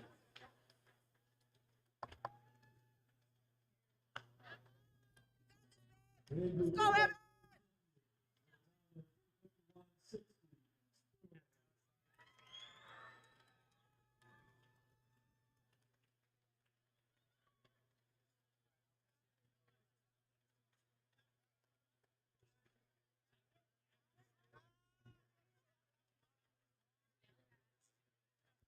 Right now, the officials are making sure all of the first and second runners are in their proper positions so that we can start the race on time.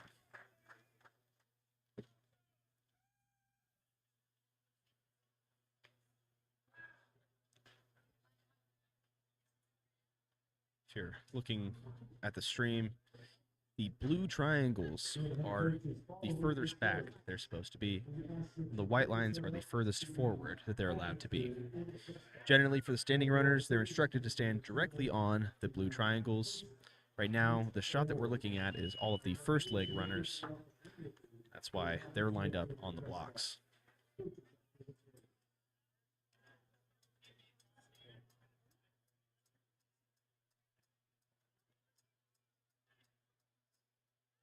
Looks like the officials are just about ready to go. The whistle has been blown to clear the track. Some final adjustments from, looks like, UBC on the block, making sure that it's just right for the strong start that they're looking for. Let's go, Bryson!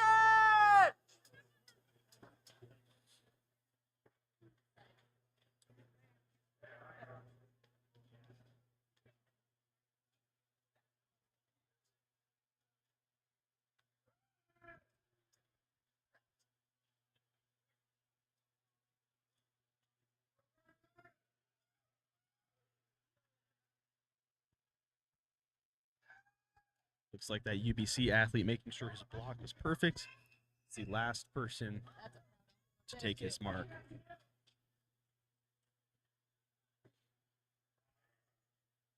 Looks like they've been take their marks.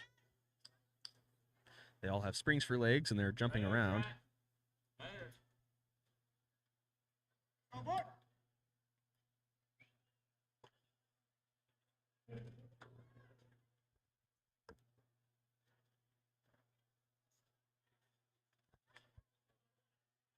They're on their marks.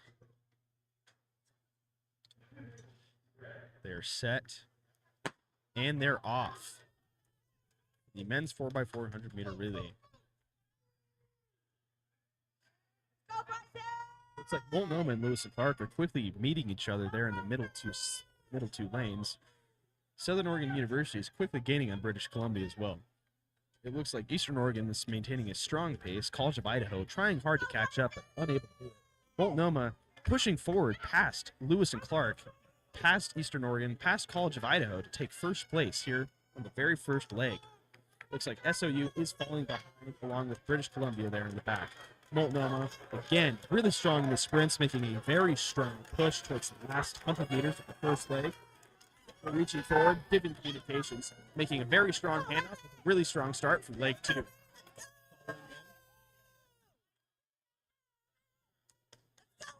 Following them, it looks like there's Idaho in second. We get our info here. Looks like Multnomah is still clearly in the lead, and that gap is growing. We do still see that Southern Oregon athlete trailing. And back to our earlier thought, I do really wonder about the altitude change, if that is what's affecting their races. Generally, in non-conference races, non-official events, regular league play, they have altitude adjustments, but I don't believe they do for the championships. Looks like Multnomah with a 20-meter advantage here, and then followed by UBC, and then, what is it, Corbin? SOU still bringing up the back. Multnomah with an 800 split of 1 minute 35.76 seconds. UBC following with 138.85. Multnomah still creating and enlarging that gap between first and second. A great lead, and that's like what we talked about earlier. These athletes competed in other events, and they did very well in those races as well, so I would expect to see this gap.